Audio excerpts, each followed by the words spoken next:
भागवत सेवया भगवते उत्तमस्तोके भक्तिर्भवति नैष्ठकी मूकं करोति वाचालं पंगुं लंघयते गिरिं यत्कृपा तमहं वन्दे श्रीगुरुदीनतारिणं चैतन्यमीश्वरम् ओम अज्ञानतिमिरन्धस्य ज्ञानाञ्जनशलाकया चक्षुरुन्मिलितं येन तस्मै श्रीगुरुवे नमः। नमो विष्णुपादाय कृष्णपृष्ठाय भूतले श्रीमते भक्तिवेदान्त स्वामिनिति नामिने। नमस्ते सरस्वते देवे गौरवाणी प्रचारिणे निर्विशेष शून्यवादी पाश्चात्य देशतारिणे। जय श्री कृष्ण चैतन्य प्रभु नित्यानंद श्री अद्वैत गदाधर श्रीवासादि गौर भक्त वृंद। हरे कृष्णा हरे कृष्णा कृष्णा कृष्णा कृष्ण कृष्णा कृष्णा हरे हरे हरे हरे हरे हरे राम हरे राम राम हरे हरे। हरे हरे हरे राम कृष्णा। हरे राम राम राम हरे हरे. ಅನುಕೂಲ ಪ್ರಭು ಎಲ್ರು ಮ್ಯೂಟ್ ಮಾಡ್ಕೊಳ್ಳಿ. Who is there Vijayachandrika Mataji who is there ಅನ್ Anukula Prabhu who is there ಯಾರಿದ್ದೀರಾ? Hare Krishna, I think he will join, bro. Okay, sure. He Karunamurthy. has some problem, it seems. Okay, sure. Okay, but Mataji is not there today. She is not there today. Okay, sure. Hare Krishna. Okay. ಎಲ್ಲರಿಗೂ ಸ್ವಾಗತ. ನಿನ್ನೆಯಿಂದ ಏನಾದರೂ ನೆನಪಿದ್ರೆ ಒಂದೆರಡು point ಹೇಳಿ ನೋಡೋಣ. ನಿನ್ನೆ ಏನೆಲ್ಲ ಕೇಳ್ತೀರಿ? ಕ್ವಿಕ್ ಆಗಿ ನೀವು ಹೇಳಿದ್ರೆ ನೀವು ಹ್ಯಾಂಡ್ ರೈಸ್ ಮಾಡಿ ಸೊ ದಟ್ ಎಲ್ಲರೂ ಒಟ್ಟಿಗೆ ಮಾತಾಡಿ ಕಷ್ಟ ಆಗ್ಬೋದು. ಗುರು ಪೂಜೆ ಮಹತ್ವ ಹೇಳ್ಕೊಟ್ರು ಪ್ರಭುಜಿ. Okay, very good. ಮತ್ತೆ ಹರೇ ಕೃಷ್ಣ ಪ್ರಭುಜಿ. ಗುರುಗಳಿಂದಲೇ ನಾವು ಕೃಷ್ಣನ ಸೇವೆ ಮಾಡ್ಬೇಕು ಪ್ರಭುಜಿ. ಫಸ್ಟ್ ಗುರು ಪೂಜೆ ಮಾಡಿದ್ಮೇಲೆ ಆಮೇಲೆ ಕೃಷ್ಣ ನಾವು ಗುರುಗಳೇ ಕೃಷ್ಣನ್ಗೆ ಅರ್ಪಣೆ ಮಾಡ್ತಾರೆ. ವಾ, ಓಕೆ ಓಕೆ. ಮತ್ತೆ ಬೇರೆ ಯಾರ್ದಿದ್ರ್ಯಾ? ಗುರು ಎಂದರೆ ಭಾರ ಪೂಜನೀಯರು, ಭಗವಂತನಿಗೆ ತುಂಬಾ ದೊಡ್ಡ ನವನಿಧಿ ಭಕ್ತಿಯಿಂದ ನಾವು ಪೂಜೆ ಮಾಡಬೇಕು ಅಂತ ಹೇಳಿದ್ದಾರೆ. ಓಕೆ ಓಕೆ ಓಕೆ, ಸರಿ. ಓಕೆ, ರಾಣಿ ಮಾತ್ರಿ. ಭಗವಂತ ತುಂಬಾ ದೊಡ್ಡವರು. ಗುರುವಿನ ಸೇವೆ ಮಾಡ್ತು ಅಂತಾನೆ ದೇವರಿಂದ ಹೊರಡಿಯ ಮರ್ಜಿ ನಮ್ಗೆ ಸಿಗತ್ತೆ ಅನ್ನೋದು ನಮ್ಗೆ ಒಂದು ಪಾಯಿಂಟ್ ಗೊತ್ತಾಯ್ತು ಕ್ಲಾಸ್ ನಲ್ಲಿ. ನಾವು ಡೈರೆಕ್ಟ್ ಆಗಿ ಹೋಗಿ ದೇವರ ಹತ್ರ, ಕೃಷ್ಣ ರಾಧಾರಾಣಿ ಹತ್ರ ಎಲ್ಲ ಬೇಡೋದಕ್ಕೆ ಅಷ್ಟು ದೊಡ್ಡ ಅರ್ಹತವ್ರಲ್ಲ ನಾವು. ಸೊ ನಾವು ಗುರು ಮುಖಾಂತರ ಹೋಗಿ ಗುರು ಮುಖಾಂತರವಾಗಿ ನಾವು ರಾಧಾರಾಣಿ ಪ್ರೇಯರ್ ಮಾಡ್ಕೊಂತಂದ್ರೆ ಅವ್ರ ಮರ್ಜಿ ನಮ್ಗೆ ಗುರು ಮುಖಾಂತರ ಸಿಗತ್ತೆ ಹಾಗೆ ಅನ್ನೋದು ಒಂದು ಪಾಯಿಂಟ್. ವೈಷ್ಣವ ಸದಾಚಾರ ಹೇಳಿದಾರಲ್ಲ. ಓಕೆ, ಸರಿ, ಮುಂದೆ ಹೋಗೋಣ. ಇವತ್ತು ಪಾಠ 10. ಸೊ ಗುರು, ವಾಪು ಮತ್ತು ವಾಣಿ ಸೇವೆ, ಇದರ ಬಗ್ಗೆ ನಾವು ಚರ್ಚೆ ಮಾಡೋಣ. ವಾಪು ಎಂದರೆ ಗುರುವಿನ ಭೌತಿಕ ದೇಹ, ವಾಣಿ ಎಂದರೆ ನುಡಿಗಳು.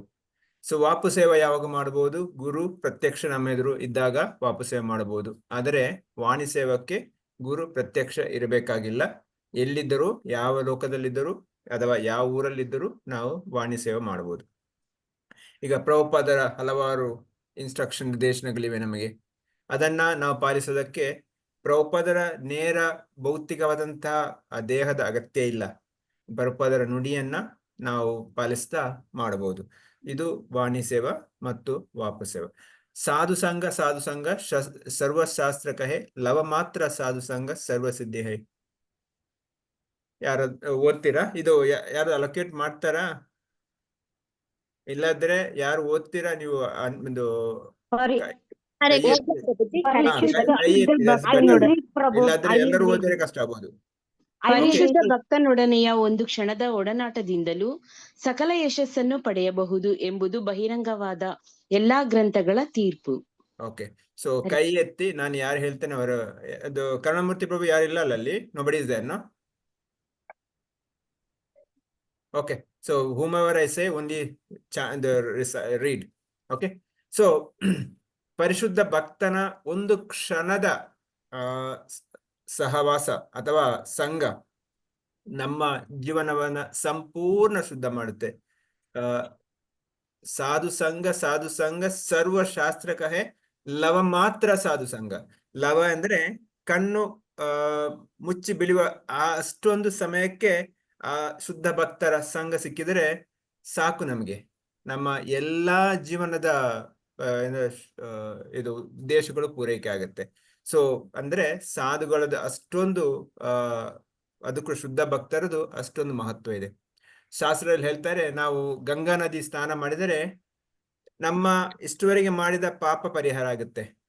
ಮತ್ತೆ ಮುಂದಕ್ಕೆ ನಾವು ಪಾಪ ಮಾಡುವುದಿಲ್ಲ ಎನ್ನುವಂಥ ಗ್ಯಾರಂಟಿ ಇಲ್ಲ. ಆದರೆ ಸಾಧು ಸಂಘ ಮಾಡಿದರೆ ತಕ್ಷಣವೇ ಎಲ್ಲವೂ ಪರಿಹಾರ ಆಗುತ್ತೆ. ಗಂಗಾ ಸ್ನಾನ ಮಾಡಿದ ಅಥವಾ ಬೇರೆ ಇದ್ದರೆ ಮಾಡಿದರೂ ಅದಕ್ಕೆ ಸ್ವಲ್ಪ ಸಮಯ ಆಗ್ಬೋದು. ಆದರೆ ಸಾಧು ಸಂಘದಿಂದ ನಮ್ಮ ಎಲ್ಲಾ ದೋಷಗಳು ತಕ್ಷಣ ಪರಿಹಾರ ಆಗುತ್ತೆ. ಆದ್ದರಿಂದ ಸಾಧು ಸಂಘ ತುಂಬಾ ಇಂಪಾರ್ಟೆಂಟ್. ಓಕೆ, ಮುಂದೆ ಓದೋಣ. ಓಕೆ, ಇದು ನಮ್ಮ ಗ್ರೂಪ್ ಅಲ್ಲಿ ಮಾಡ್ಬೋದಿತ್ತು, ಆದರೆ ಅಲ್ಲಿ ಕರೆಕ್ಟ್ ಆಗಿ ಬ್ರೇಕ್ಔಟ್ ಮಾಡ್ಲಿಕ್ಕೆ ಸಾಧ್ಯ ಇಲ್ಲ. ಸೊ ಇದನ್ನ ನಾನು ಜಸ್ಟ್ ವಿವರಿಸ್ತೇನೆ. ಬೇರೆ ಲಿಂಗದ ಒಬ್ಬ ಗುರುವಿನ ಸಮ್ಮುಖದಲ್ಲಿ ಶಿಷ್ಯನ ಅನುಚಿತ ವರ್ತನೆ ಪ್ರದರ್ಶಿಸಿದ ಸ್ಕಿಟ್ ಮಾಡಿದ. ಸ್ಕಿಟ್ ಎಲ್ಲ ಮಾಡಕ್ಕಾಗಲ್ಲ, ನಾವು ಫಿಸಿಕಲ್ ಇದ್ರೆ ಸ್ಕಿಟ್ ಮಾಡ್ಬೋದಿತ್ತು, ಇಲ್ಲದ್ರೆ ನಾವು ಚರ್ಚೆ ಮಾಡ್ಬೋದಿತ್ತು. ಗುರು ಮತ್ತು ಗುರುವಿನ ಧರ್ಮ ಸಹೋದರರು ಅಂದ್ರೆ ಗಾಡ್ ಬ್ರದರ್ಸ್ ಅಥವಾ ಧರ್ಮ ಸಹೋದರಿಯರು. ಒಬ್ಬ ದೀಕ್ಷಾ ಗುರು ಮತ್ತು ಶಿಕ್ಷಾ ಗುರುಗಳು. ಗುರುವಿನ ಗೃಹಸ್ಥಾಶ್ರಮದಲ್ಲಿದ್ದರೆ ಒಬ್ಬ ಗುರುವಿನ ಕುಟುಂಬ ಸದಸ್ಯರು. ಸೊ ಇವರಲ್ಲಿ ನಾವು ಯಾವ ರೀತಿ ವ್ಯವಹಾರ ಮಾಡಬೇಕು? ನಮ್ಮ ಗುರು ಮತ್ತು ಗುರುವಿನ ಸಹೋದರರು ಅಂದ್ರೆ ಅವರ ಗುರುವಿನ ಶಿಷ್ಯರು. ಉದಾಹರಣೆಗೆ ನಮ್ಮ ಗುರು ಮತ್ತು ಶಿಲ ಪ್ರಭುಪಾದರ ಇತರ ಶಿಷ್ಯರು ಗುರು ಸಹೋದರರು ಅಥವಾ ಗಾಡ್ ಬ್ರದರ್ಸ್ ಅಂತೀವಿ. ಅವರೊಟ್ಟಿಗೆ ನಾವು ಯಾವ ರೀತಿ ವ್ಯವಹಾರ ಮಾಡಬೇಕು? ಒಂದು ಉದಾಹರಣೆ ಕೊಡುವುದರೆ, ನಿಮ್ಮ ಗುರು ಮತ್ತು ಇತರ ಅವರ ಗಾಡ್ ಬ್ರದರ್ಸ್ ಇದ್ದಾಗ ನೀವು ನಿಮ್ಮ ಗುರುವಿನ ಹಿಂದೆ ಮಾತ್ರ ಓಡಿಕೊಂಡು ಅವರನ್ನೆಲ್ಲ ತಿರಸ್ಕಾರ ಮಾಡುವುದು ಅದು ತಪ್ಪು. ಅವರು ಕೂಡ ಪ್ರಭುಪಾದರ ಶಿಷ್ಯರು, ಅವರು ಕೂಡ ಅಷ್ಟೇ ಉತ್ತಮ ಲೆವೆಲ್ ಅಲ್ಲಿವರು. ಅವರಿಗೆ ಕೂಡ ಸಮಾನವಾಗಿ ಮರ್ಯಾದೆ ಕೊಟ್ಟು ಎಲ್ಲರನ್ನೂ ಸಮಾನ ರೀತಿಯಲ್ಲಿ ನೋಡುವಂತ ಆ ಭಾವನೆ ಇರಬೇಕು. ಸೊ ಗುರು ಮತ್ತು ಅದರಲ್ಲಿ ಕೆಲವೊಮ್ಮೆ ಈಗ ಉದಾಹರಣೆಗೆ ಪ್ರಭುಪಾದ ಶಿಷ್ಯರು ಅದು ಸ್ತ್ರೀಯರಾಗಿರ್ಬೋದು, ಪುರುಷರಾಗಿರ್ಬೋದು. ಸೊ ಅಲ್ಲಿ ಕೂಡ ಯಾವ ರೀತಿ ವ್ಯವಹಾರ ಮಾಡಬೇಕು? ಇನ್ನೊಂದು, ವ್ಯವಹಾರ ಮಾಡುವಾಗ ಕೂಡ ಹಾಗೆ ತುಂಬಾ ಜಾಗೃತರಾಗಿರ್ಬೇಕು. ಉದಾಹರಣೆಗೆ ಪ್ರಭುಪಾದರ ಶಿಷ್ಯರು ಮಾತೆಯರಾಗಿದ್ದರೆ, ಅಥವಾ ಇದು ನಾವು ಸ್ತ್ರೀಯರಾಗಿದ್ದು ಗುರು ಪುರುಷರಾಗಿದ್ದರೆ ಅವರ ಕಾಲು ಮುಟ್ಟುವುದಾಗ್ಲಿ, ದೇಹ ಸ್ಪರ್ಶ ಮಾಡುವುದನ್ನು ಮಾಡಬಾರದು. ಸ್ತ್ರೀಯರು ಗುರು ಪುರುಷರಾಗಿದ್ದರೆ ಅವರ ದೇಹ ಸ್ಪರ್ಶ ಮಾಡಬಾರದು. ಅಥವಾ ಪುರುಷರು ಶಿಷ್ಯರಾಗಿದ್ದು ಗುರುವಿನ ಸಹೋದರರು ಸಹೋದರಿಯರು ಸ್ತ್ರೀಯರಾಗಿದ್ದಾಗ ಅವರ ದೇಹ ಸ್ಪರ್ಶ ಅಂದ್ರೆ ಪಾದ ಸ್ಪರ್ಶ ಕೂಡ ಮಾಡಬಾರದು. ಅಷ್ಟು ದೂರ ನಿಂತ್ಕೊಂಡು ನಮಸ್ಕಾರ ಮಾಡಬೇಕು. ಮತ್ತು ನಮ್ಮ ದೀಕ್ಷಾ ಗುರು ಮತ್ತು ಶಿಕ್ಷಾ ಗುರುಗಳು, ನಮಗೆ ದೀಕ್ಷಾ ಗುರು ಒಬ್ಬರೇ, ಆದರೆ ಶಿಕ್ಷಾ ಗುರು ಹಲವಾರು ಇರ್ತಾರೆ.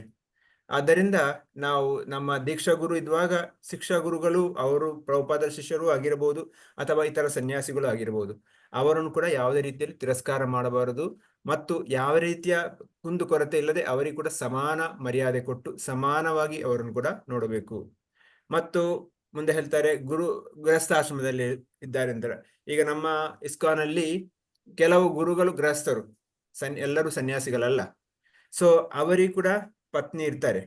ಆಗಿರುವಾಗ ಅವರಲ್ಲಿ ಯಾವ ರೀತಿ ವ್ಯವಹಾರ ಮಾಡಬೇಕು? ಅವರು ಗುರುಪತ್ನಿ ಅಥವಾ ಗುರುಮಾತೆ ಅಂತ ಕರೀತಾರೆ. ಸೊ ಅವರಲ್ಲಿ ಕೂಡ ಅದೇ ಮರ್ಯಾದೆ ಕೊಟ್ಟು ಅದೇ ವ್ಯವಹಾರ ಮಾಡಬೇಕು. ಮತ್ತು ನಾವು ಶಿಷ್ಯರು ಪುರುಷರಾಗಿದ್ದರೆ ಗುರು ಮಾತೆಯರನ್ನ ಮುಟ್ಟುವುದು ಅಥವಾ ದೇಹ ಸ್ಪರ್ಶ ಮಾಡುವುದು ಮಾಡಬಾರದು. ಅದೇ ರೀತಿ ಅಫ್ಕೋರ್ಸ್ ಸ್ತ್ರೀಯರಾಗಿದ್ದರೆ ಗುರುವಿನ ಪಾದ ಸ್ಪರ್ಶ ಮಾಡುವುದಾಗ್ಲಿ ಅಥವಾ ಇದು ದೇಹ ಸ್ಪರ್ಶಕ್ಕೆ ಮಾಡಬಾರದು. ಒಂದು ಅಂತರವನ್ನು ಇಟ್ಕೊಂಡು ನಾವು ಸೇವೆ ಮಾಡೋದಕ್ಕೆ, ಅದೇ ಮುಖ್ಯವಾಗಿ ಅಂದ್ರೆ ಸಮಾನವಾಗಿ ಎಲ್ಲರಿಗೂ ಮರ್ಯಾದೆ ಅಥವಾ ಆ ಒಂದು ರೆಸ್ಪೆಕ್ಟ್ ಕೊಡುತ್ತಾ ನಾವು ನಮ್ಮ ಸೇವೆಯನ್ನು ಮಾಡಬೇಕು. Okay, so next Shobharani Mataji ಓದಿ. ಓದಿದವರು ಕೆಳಗೆ ಮಾಡಿ, ಮತ್ತೆ ಬಾಕಿದವರು ಹ್ಯಾಂಡ್ ರೈಸ್. ಎಸ್. ನನ್ನ ಪ್ರಿಯ ಸನಾತನ, ನೀನು ಸಮಸ್ತ ಬ್ರಹ್ಮಾಂಡದ ವಿಮೋಚಕನಾಗಿದ್ದರೂ ಮತ್ತು ದೇವತೆಗಳು ಮತ್ತು ಮಹಾನ್ ಸಂತರು ಕೂಡ ನಿನ್ನನ್ನು ಸ್ಪರ್ಶಿಸುವ ಮೂಲಕ ಪರಿಶುದ್ಧರಾಗಿದ್ದರೂ ವೈಷ್ಣವ ಶಿಷ್ಟಾಚಾರವನ್ನು ಪಾಲಿಸುವುದು ಮತ್ತು ರಕ್ಷಿಸುವುದು ಭಕ್ತನ ಲಕ್ಷಣವಾಗಿದೆ. ಹರೇ ಕೃಷ್ಣ ಪ್ರಭುಜಿ. ಹರೇ ಕೃಷ್ಣ. ಸೊ ಯಾವಾಗ ಸನಾತನ ಗೋಸ್ವಾಮಿ ಅವರು ಚೈತನ್ಯ ಮಹಾಪ್ರಭು ಭೇಟಿಯಾಗಿ ಬಂದಾಗ ತುಂಬಾ ದೂರ ನಿಲ್ತಾರೆ, ಅವರು ಹತ್ತಿರ ಕೂಡ ಬರೋದಿಲ್ಲ. ಯಾಕೆಂದ್ರೆ ಸನಾತನವರು ಅವರು ತನ್ನನ್ನು ನಾನು ಒಬ್ಬ ಅಧಮ ಅಥವಾ ನಾನು ಪತಿತ ಅಂತ ಅನಿಸ್ತಾರೆ. ಅವರು ಶುದ್ಧ ಭಕ್ತರು, ಅತಿ ದೊಡ್ಡ ಭಕ್ತರು. ಆದರೆ ಮಹಾಪ್ರಭುಗಳ ಹತ್ತಿರ ಹೋಗುವಾಗ ನನ್ನನ್ನು ಅತಿ ಪತಿತ ಅಂತ ಹೇಳ್ಕೊಂಡಿದ್ದಾರೆ. ಆದ್ದರಿಂದ ಸೊ ಅವ್ರು ಹೇಳ್ತಾರೆ, ಅದಕ್ಕೆ ಚೈತನ್ಯ ಮಹಾಪ್ರಭು ಹೇಳ್ತಾರೆ, ಪ್ರಿಯ ಸನಾತನ, ನೀನು ಸಮಸ್ತ ಬ್ರಹ್ಮಾಂಡದ ವಿಮೋಚನಕ್ಕಿದ್ದರೂ ದೇವತೆಗಳು ಮತ್ತು ಮಹಾನ್ ಸಂತರು ಕೂಡ ನಿನ್ನನ್ನು ಸ್ಪರ್ಶಿಸುವ ಮೂಲಕ ಪರಿಶುದ್ಧರಾಗಿದ್ದಾರೆ ಅಂತ. ಅಂದ್ರೆ ಆ ಸನಾತನಗೂ ಅಷ್ಟೊಬ್ಬ ದೊಡ್ಡ ಮಹಾ ಭಕ್ತರಾಗಿದ್ದರೂ ಅವರು ತನ್ನನ್ನು ತಾನು ಅತಿ ಪತಿತ ಅಂತ ಎನಿಸ್ಕೊಳ್ತಾರೆ. ಅತಿ ದೂರದಲ್ಲಿ ಒಂದು ಹುಲ್ಲನ್ನು ಬಾಯಲ್ಲಿ ಇಟ್ಕೊಂಡ ಮಹಾಪ್ರಭುಗೆ ದೂರದಿಂದ ನಮಸ್ಕಾರ ಮಾಡ್ತಾರೆ. ಅದಕ್ಕೆ ಮಹಾಪ್ರಭುಗಳು ಈ ರೀತಿ ಉತ್ತರ ಕೊಡ್ತಾರೆ, ನೀನೊಬ್ಬ ಶುದ್ಧ ಭಕ್ತ, ನೀನು ಎಲ್ಲಾ ಬ್ರಹ್ಮಾಂಡದ ಸಮಸ್ತ ದೇವತೆಗಳನ್ನು ಕೂಡ ನೀನು ಶುದ್ಧ ಮಾಡ್ತೀಯ ಅಂತ. ಈಗ ಒಂದ್ ಕಡೆ ಹೇಳ್ತಾರೆ ನೋಡಿ, ಈಗ ಪಾಪಿಗಳು ಅಥವಾ ಸಾಮಾನ್ಯ ಮನುಷ್ಯರು ಕುಂಭದಲ್ಲಿ ಅಥವಾ ಗಂಗೆಯಲ್ಲಿ ಸ್ನಾನ ಮಾಡಿ ನಮ್ಮ ಪಾಪವನ್ನು ಅಲ್ಲಿ ಹಾಕಿ ಬರ್ತಾರೆ. ಆದರೆ ಶುದ್ಧ ಭಕ್ತರು ಅಲ್ಲಿ ಸ್ನಾನ ಮಾಡಿ ಗಂಗೆಯನ್ನು ಶುದ್ಧ ಮಾಡಿ ಬರ್ತಾರೆ. ಇದು ವ್ಯತ್ಯಾಸ. ಸೊ ಶುದ್ಧ ಭಕ್ತರು ಅಲ್ಲಿ ಹೋದಾಗ ಅಲ್ಲಿದ್ದ ಪಾಪವನ್ನು ಅಲ್ಲಿ ಶುದ್ಧ ಮಾಡಿಕೊಂಡು ಬರ್ತಾರೆ. ಸೊ ಚೈತನ್ಯ ಮಹಾಪ್ರಭುಗಳು ಸನಾತನ ಗೋಸ್ವಾಮಿಗೆ ಆ ರೀತಿ ಹೇಳ್ತಾರೆ. ಈ 6 ಷಡ್ಗೋಸ್ವಾಮಿಗಳು ರೂಪ, ಸನಾತನ, ರಘುನಾಥ ದಾಸ, ರಘುನಾಥ ಭಟ್ಟ, ಪಾಲ ಭಟ್ಟ ಮತ್ತು ಜೀವ ಗೋಸ್ವಾಮಿ, ಈ 6 ಷಡ್ಗೋಸ್ವಾಮಿ ಅಂತ ನಾವು ಕರಿತೇವೋ ಅವರು ಮಹಾಪ್ರಭುಗಳ ಚೈತನ್ಯ ಮಹಾಪ್ರಭುಗಳ ಮೊದಲ ಶಿಷ್ಯರು. ಸೊ ಅದರಲ್ಲಿ ರೂಪ ಸನಾತನ ಸಹೋದರರು ಮತ್ತು ಜೀವ ಗೋಸ್ವಾಮಿ ಅವರ ಮತ್ತೊಬ್ಬ ಸಹೋದರನ ಮಗ. ಈ ರೀತಿ ಇಲ್ಲಿ ಮಹಾಪ್ರಭು ಹೇಳ್ತಾರೆ, ಸೊ ವೈಷ್ಣವ ಶಿಷ್ಟಾಚಾರ ಪಾಲಿಸುವುದು ಮತ್ತು ರಕ್ಷಿಸುವುದು ಭಕ್ತನ ಲಕ್ಷಣವಾಗಿದೆ ಅಂತ. ಸೊ ಸಾಮಾನ್ಯವಾದ ಭಕ್ತರಾದವರು ನಾವು ನಮ್ಮ ಶಿಷ್ಟಾಚಾರವನ್ನು ಪಾಲನೆ ಮಾಡಬೇಕು ಮತ್ತು ಯಾವಾಗಲೂ ತನ್ನ ಗುರುವಿನ ಮುಂದೆ ಮತ್ತು ಇತರರ ಮುಂದೆ ಸ್ವಲ್ಪ ಗುರುವಿನ ಮುಂದೆ ಅಂತೂ ನಾನು ಮೂರ್ಖನಾಗಿಯೇ ಇರಬೇಕು. ಅಂದ್ರೆ ನನಗೆ ಯಾವುದೇ ಜ್ಞಾನ ತೋರ್ಪಡಿಸಬಹುದು. ಇತರರ ಮುಂದೆ ಆದಷ್ಟು ನಾನು ನನ್ನ ಅಹಂಕಾರವನ್ನು ತೋರಿಸದೆ ಒಂದು ತಾಳ್ಮೆಯಿಂದ ಮತ್ತು ವಿನಮ್ರತೆಯಿಂದ ಇರುವುದು ಅದು ಒಬ್ಬ ಭಕ್ತನ ಲಕ್ಷಣ ಅಂತ ಹೇಳ್ತಾರೆ. ಓಕೆ, ಮುಂದಕ್ಕೆ ವಿಜಯಲಕ್ಷ್ಮಿ ಮಾತಾಜಿ ಓದಿದ ನಂತರ ಕೈ ಕೆಳಗೆ ಮಾಡಿ, ಆಗ ನೆಕ್ಸ್ಟ್ ಬರುತ್ತೆ. ಹರೇ ಕೃಷ್ಣ ಪ್ರಭುಜಿ. ವೈಷ್ಣವ ಶಿಷ್ಟಾಚಾರ ಪಾಲನೆಯೇ ಭಕ್ತನ ಭೂಷಣ. ಒಬ್ಬನು ಶಿಷ್ಟಾಚಾರದ ನಿಯಮಗಳನ್ನು ಉಲ್ಲಂಘಿಸಿದರೆ ಜನರು ಅವನನ್ನು ಗೇಲಿ ಮಾಡುತ್ತಾರೆ ಮತ್ತು ಆದ್ದರಿಂದ ಅವನು ಇಹಲೋಕ ಮತ್ತು ಪರಲೋಕ ಎರಡರಲ್ಲೂ ನಾಶವಾಗುತ್ತಾನೆ. ಶಿಷ್ಟಾಚಾರವನ್ನು ಪಾಲಿಸುವ ಮೂಲಕ ನೀವು ನನ್ನ ಮನಸ್ಸನ್ನು ತೃಪ್ತಿಪಡಿಸುತ್ತಿದ್ದೀರಿ. ವೈಷ್ಣವ ಚರಿತಾಮೃತ ಅಂತ್ಯಲೀಲ ಮಧ್ಯ. ಓಕೆ, ಸೊ ವೈಷ್ಣವ ಶಿಷ್ಟಾಚಾರ, ಒಬ್ಬ ಭಕ್ತನಾಗಿ ವೈಷ್ಣವ ಎಟಿಕೇಟ್ ಅಂತ ಹೇಳ್ತೇವೆ, ಅದನ್ನು ಪಾಲನೆ ಮಾಡಬೇಕು. ಅದು ಸಾಮಾನ್ಯವಾಗಿ ಒಂದು ಮಂದಿರಕ್ಕೆ ಪ್ರವೇಶ ಮಾಡುವಾಗ ಯಾವ ರೀತಿ ಇರಬೇಕು ಮತ್ತು ಯಾವ ರೀತಿ ನಾವು ನಮ್ಮ ದೇಹವನ್ನು ಅಲಂಕರಿಸಬೇಕು. ಯಾಕೆಂದರೆ ಈ ದೇಹ ನನ್ನದಲ್ಲ, ಈ ದೇಹ ಭಗವಂತ ನನಗೆ ಕೊಟ್ಟದ್ದು ಭಗವಂತನ ಸೇವೆಗೋಸ್ಕರ. ಇಲ್ಲಿ ಪರಮಾತ್ಮನಾಗಿ ಭಗವಂತನೇ ಇದ್ದಾನೆ. ಆದ್ದರಿಂದ ಈ ದೇಹವನ್ನು ನಾನು ಭಗವಂತನ ಒಂದು ಸಂತೋಷಕ್ಕೋಸ್ಕರ ಅಲಂಕರಿಸಬೇಕು, ನನ್ನ ಸಂತೋಷಕ್ಕೋಸ್ಕರ ಅಲ್ಲ. ಮತ್ತು ಇತರರು ನನ್ನನ್ನು ನೋಡಿ ನಾನು ಖುಷಿ ಪಡಬೇಕು ಎನ್ನುವುದ ಉದ್ದೇಶವೂ ಅಲ್ಲ. ಆ ಉದ್ದೇಶದಿಂದ ನಾವು ದೇಹವನ್ನು ಅಲಂಕರಿಸಬೇಕು. ಮತ್ತು ತಿಲಕ ಹಾಕುವುದಾಗಲಿ, ದೇಹದ 13 ಭಾಗಕ್ಕೆ ತಿಲಕ ಹಾಕುವಾಗ ಮಂತ್ರ ಜಪಿಸ್ತಾ, ಮತ್ತು ದೇವಸ್ಥಾನ ಹೋದಾಗ ಯಾವ ರೀತಿ ದೇವರಿಗೆ ನಮಸ್ಕಾರ ಮಾಡಬೇಕು, ಯಾವ ರೀತಿ ಇತರ ಭಕ್ತರಿಗೆ ನಾವು ಗೌರವ ಕೊಡಬೇಕು, ಯಾವ ರೀತಿ ದೇವರನ್ನು ನಮಸ್ಕಾರ ಮಾಡಬೇಕು, ಯಾವ ರೀತಿ ಇತರರನ್ನ ನೋಡ್ಕೋಬೇಕು, ಇದು ಎಲ್ಲ ವೈಷ್ಣವ ಶಿಷ್ಟಾಚಾರದಲ್ಲಿ ನಾವು ಏನು ಈಗ ಪ್ರಶ್ರತೆಗೋ ಏನು ಮಾಡಬೇಕು, ಯಾವ ರೀತಿ ಶೌಚವನ್ನು ಕಾಪಾಡಬೇಕು, ಇದೆಲ್ಲವೂ ವೈಷ್ಣವ ಶಿಷ್ಟಾಚಾರದಲ್ಲಿ ಹೇಳ್ತಾರೆ. ಸೊ ಒಬ್ಬ ಭಕ್ತನಾಗಿ ಈ ವೈಷ್ಣವ ಶಿಷ್ಟಾಚಾರ, ವೈಷ್ಣವ ಎಟಿಕೇಟ್ ಎನ್ನುವಂಥ ಪುಸ್ತಕವನ್ನು ನಾವೆಲ್ಲರೂ ತೆಗೆದು ಓದಬೇಕು. ಅದನ್ನ ನಾವು ಜೀವನದಲ್ಲಿ ಪಾಲಿಸಬೇಕು. ಪ್ರಭುಪಾದರು ಹೇಳ್ತಾರೆ, ಯಾವಾಗ ನಾವು ಆ ಶಿಷ್ಟಾಚಾರವನ್ನು ಉಲ್ಲಂಘಿಸ್ತೇವೋ ಅವರು ಎಲ್ಲಾ ಜನರು ನಮಗೆ ಗೇಲಿ ಮಾಡ್ತಾರೆ ಮತ್ತು ಇಹಲೋಕ ಮತ್ತು ಪರಲೋಕ ಎರಡರಲ್ಲೂ ಕೂಡ ಅವರಿಗೆ ಮನಸ್ಸನ್ನು ತೃಪ್ತಿ ಆಗಲ್ಲ. ಯಾವಾಗ ಪಾಲಿಸ್ತಾರೋ ಅವರಿಗೆ ತೃಪ್ತಿ ಆಗುತ್ತೆ ಅಂತ ಹೇಳ್ತಾರೆ.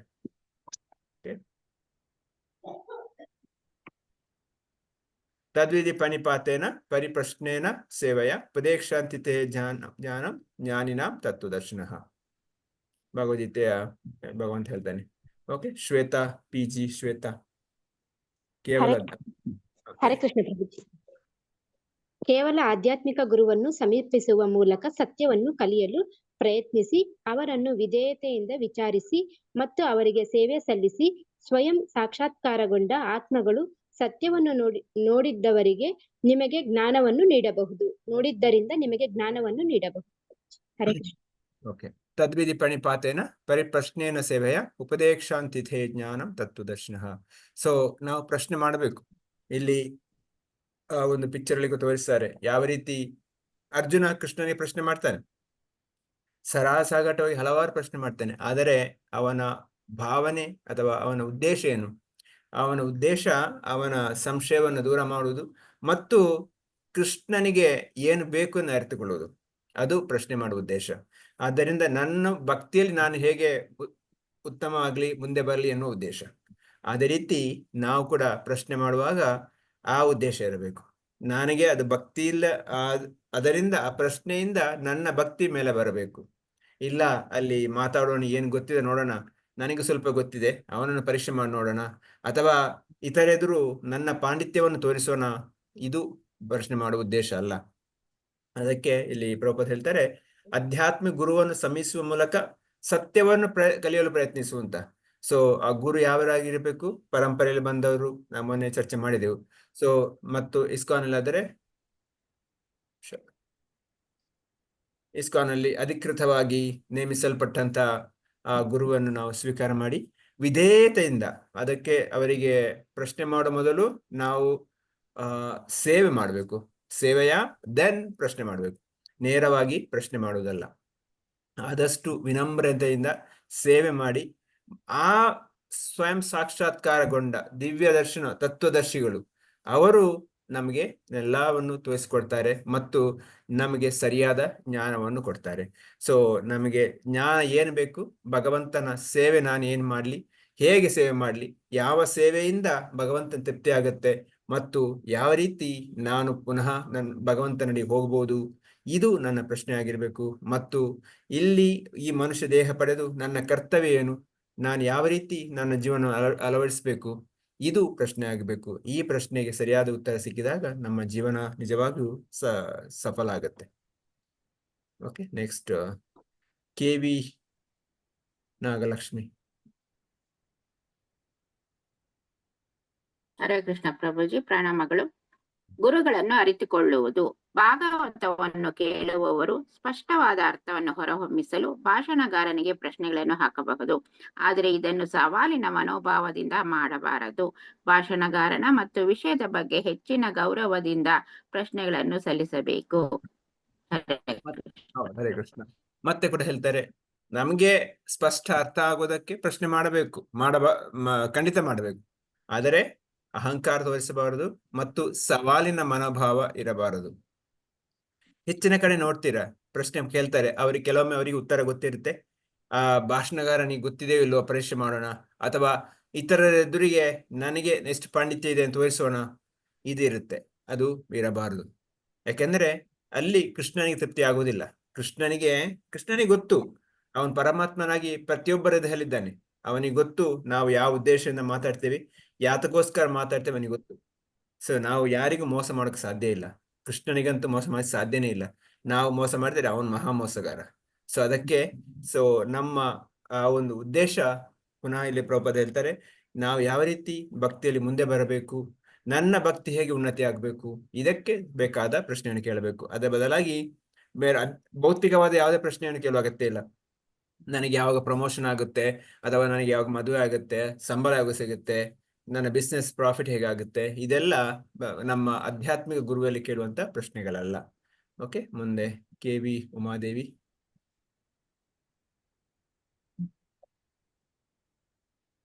ಹರೇ ಕೃಷ್ಣ ಪ್ರಭು, ಇದು ಭಗವದ್ಗೀತೆಯಲ್ಲಿ ಶಿಫಾರಸು ಮಾಡಲಾದ ಮಾರ್ಗವಾಗಿದೆ. ಒಬ್ಬರು ಅತೀಂದ್ರಿಯ ವಿಷಯವನ್ನು ಸರಿಯಾದ ಮೂಲಗಳಿಂದ ವಿಧೇಯ ಶ್ರವಣದ ಗ್ರಹಿಕೆಯಿಂದ ಕಲಿಯಬೇಕು. ಆದ್ದರಿಂದ ಈ ಋಷಿಗಳು ಭಾಷಣಕಾರರಾದ ಸೂತ ಗೋಸ್ವಾಮಿಯವರನ್ನು ಬಹಳ ಗೌರವದಿಂದ ಸಂಬೋಧಿಸಿದರು. ಉಲ್ಲೇಖ ಶ್ರೀಮದ್ ಭಾಗವತ 1.5. ಸೊ ಶನುಕ ಋಷಿಗಳು ಮತ್ತು ಇತರ ಋಷಿಗಳು ಆ ನೈಮಿಷಾರಣ್ಯದಲ್ಲಿ ಒಟ್ಟಾದಾಗ ಅವರು ರೋಮಹರ್ಷನ ಮಗನಾದಂತ ಸೂತ ಗೋಸ್ವಾಮಿಯಲ್ಲಿ ಪ್ರಶ್ನೆ ಮಾಡುವಾಗ ಎಷ್ಟೊಂದು ವಿನಮ್ರತೆಯಿಂದ, ಅಲ್ಲಿ ಶನುಕ ಋಷಿಯನ್ನು ಸಾಮಾನ್ಯರಲ್ಲ, ಅವರು ಕೂಡ ಮಹಾಪಂಡಿತರು. ಆದರೆ ಸೂತ ಗೋಸ್ವಾಮಿ ಅವರು ಅಲ್ಲಿ ಸುಖದೇವ ಗೋಸ್ವಾಮಿ ಅವರಿಂದ ಭಾಗವತವನ್ನು ಕೇಳಿದ್ದಾರೆ ಮತ್ತು ಹಿರಿಯರು. ಆದ್ದರಿಂದ ಅತಿ ವಿನಮ್ರತೆಯಿಂದ ಪ್ರಶ್ನೆ ಮಾಡ್ತಾರೆ. ಅದು ಕೂಡ 1 by 1 ಪ್ರಶ್ನೆ ಮಾಡ್ತಾರೆ. ಅದೇ ನೀವು ಭಾಗವತಂದಲ್ಲಿ ಪರಿಷತ್ ಮಹಾರಾಜು ಕೇಳ್ಬೋದು. ಪರಿಷತ್ ಮಹಾರಾಜು ಕೂಡ ಸುಖದೇವ ಗೋಸ್ವಾಮಿ ಭಾಗವತ ಹೇಳುವಾಗ ಒಂದೊಂದನ್ನು ಪ್ರಶ್ನೆ ಮಾಡ್ತಾ ಬರ್ತಾರೆ. ಅದು ಎಷ್ಟು ವಿನಮ್ರತೆಯಿಂದ ಮಾಡ್ತಾರೆ ಅಂದರೆ ಅವರಿಗೆ ಇನ್ನೂ ಕಲಿಬೇಕು, ಇನ್ನು ಕೇಳಬೇಕು. ಯಾವಾಗ ಸುಖದೇವ ಗೋಸ್ವಾಮಿ ಸ್ವಲ್ಪ ಸಬ್ಜೆಕ್ಟ್ ಸ್ವಲ್ಪ ಚೇಂಜ್ ಮಾಡಿದಾಗ ಪರಿಷತ್ ಮಹಾರಾಜರು ಪುನಃ ಹೇಳ್ತಾರೆ, ಸುಖದೇವ ಗೋಸ್ವಾಮಿ ಅವರ ಋಷಿಗಳೇ, ನೀವು ಆಗ ಹೇಳಿದಿರಲ್ವಾ, ಈಗ ಇದನ್ನು ಹೇಳ್ತೀರಾ? ಅದೇ ರೀತಿ ನೋಡಿ, ಅರ್ಜುನ ಕೂಡ ಕೃಷ್ಣ ಕರ್ಮಯೋಗದ ಬಗ್ಗೆ, ಇಂದ್ರಿಯಗಳನ್ನು ಕಂಟ್ರೋಲ್ ಮಾಡೋ ಬಗ್ಗೆ ಮಾತಾಡಿದಾಗ ಅರ್ಜುನ ಕೂಡ ಹೇಳ್ತಾನೆ, ಕೃಷ್ಣ ನನಗೆ ಆಗಲ್ಲ ಇದು, ನೀನು ಒಮ್ಮೆ ಸರ್ವಸ್ವನು ತ್ಯಾಗ ಮಾಡು ಅಂತ ಹೇಳ್ತೀಯಾ, ಒಮ್ಮೆ ಭಕ್ತಿ ಮಾಡು ಅಂತ ಹೇಳ್ತೀಯಾ, ಯಾವ್ದು ಸರಿ, ಯಾವ್ದು ಕರ್ಮ ಮಾಡುವ, ಭಕ್ತಿ ಮಾಡ್ಬೇಕಾ, ಯಾವ್ದು ಸರಿ ಅಂತ ಕೇಳ್ತಾನೆ. ಸೊ ಅದೇ ರೀತಿ ನಮಗೂ ಕೂಡ ಸಂಶಯ ಬಂದಾಗ ಕೇಳಬಹುದು, ಆದರೆ ಗೌರವದಿಂದ ಪ್ರಶ್ನೆ ಮಾಡಬೇಕು ಅಂತ. ಓಕೆ, ತನುಜಾ ರಾಮಚಂದ್ರ. ಹರೇ ಕೃಷ್ಣ ಪ್ರಭು. ಒಬ್ಬರು ಜಿಜ್ಞಾಸು ಆಗಿರಬೇಕು. ನಿಷ್ಠಾವಂತ ಆಧ್ಯಾತ್ಮಿಕ ಗುರುಗಳಿಂದ ಕಲಿಯಲು ತುಂಬಾ ಜಿಜ್ಞಾಸೆಯಾಗಿರಬೇಕು. ಒಬ್ಬರು ಮಾಡುವ ವಿಚಾರಣೆಗಳನ್ನು ಅತೀಂದ್ರಿಯ ಜ್ಞಾನಕ್ಕೆ ಕಟ್ಟುನಿಟ್ಟಾಗಿ ಸಂಬಂಧಿಸಿರಬೇಕು. ಜಿಜ್ಞಾಸು ಶ್ರೇಷ್ಠ ಉತ್ತಮನು. ಉತ್ತಮಂ ಎಂಬ ಪದದ ಭೌತಿಕ ಜ್ಞಾನಕ್ಕಿಂತ ಹೆಚ್ಚಿನದನ್ನು ಸೂಚಿಸುತ್ತದೆ. ಹರೇ ಕೃಷ್ಣ ಪ್ರಭು. ಸೊ ನಾವು ಜಿಜ್ಞಾಸುಗಳಾಗಿರಬೇಕು. ಸೊ ಜಿಜ್ಞಾಸು ಎಂದರೆ ಮತ್ತೆ ನಮಗೆ ಜ್ಞಾನ ಬೇಕು. ಯಾವುದಕ್ಕೆ ಜ್ಞಾನ ಬೇಕು? ಆ ಜ್ಞಾನದಿಂದ ನಾನು ಭಗವಂತನ ಸೇವೆ ಹೇಗೆ ಮಾಡಲಿ ಎನ್ನುವ ಜ್ಞಾನಕ್ಕಾಗಿ. ಅಥರ್ವೈಸ್ ನಮಗೆ ಬೇರೆ ಜ್ಞಾನ ಬೇಕಾಗಿಲ್ಲ. ನಮಗೆ ಜ್ಞಾನ ಇಷ್ಟೇ ಸಾಕು, ನಾನು ಯಾರು, ನಾನು ಭಗವಂತನ ಸೇವಕ, ಅವನು ಭಗವಂತ. ಇಷ್ಟು ಬೇಸಿಕ್ ಫಂಡಮೆಂಟಲ್ ಇದ್ರೂ ಸಾಕು ನಮಗೆ. ಯಾಕೆಂದರೆ ನಮ್ಮ ಜೀವನದ ಉದ್ದೇಶ ಅದೇ, ಬೇರೆ ಯಾವುದೂ ಇಲ್ಲ, ಬೇರೆ ಯಾವ ಜ್ಞಾನವೂ ಅಗತ್ಯ ಇಲ್ಲ. ಆದರೆ ಎಲ್ಲಾ ಜ್ಞಾನವು ಕೆಲವೊಮ್ಮೆ ನಮ್ಗೆ ಜ್ಞಾನ ಬೇಕಾಗುತ್ತೆ, ಪ್ರಚಾರಕ್ಕೋಸ್ಕರ ಬೇಕಾಗುತ್ತೆ. ನಾವು ಪ್ರಭುಪಾದರು ನೋಡಿ, ಹಲವಾರು ಪಂಡಿತರ ಹತ್ರ ಅಥವಾ ಬೇರೆ ಧರ್ಮಗಳ ಗುರುಗಳ ಹತ್ರ ಅವರು ಭಾಷಣದ ಚರ್ಚೆ ಮಾಡ್ತಾ ಇದ್ರು. ಆ ರೀತಿ ನಮ್ ಕೂಡ ಕೆಲವೊಮ್ಮೆ ಪ್ರಚಾರ ಮಾಡುವಾಗ ಬೇಕಾದಿತ್ತು, ಅಥವಾ ಇದು ನಮ್ಮ ಬೇರೆ ಬೇರೆ ಕ್ಲಾಸ್ ಕೊಡೋದಕ್ಕೆ ಬೇಕಾದಿತ್ತು.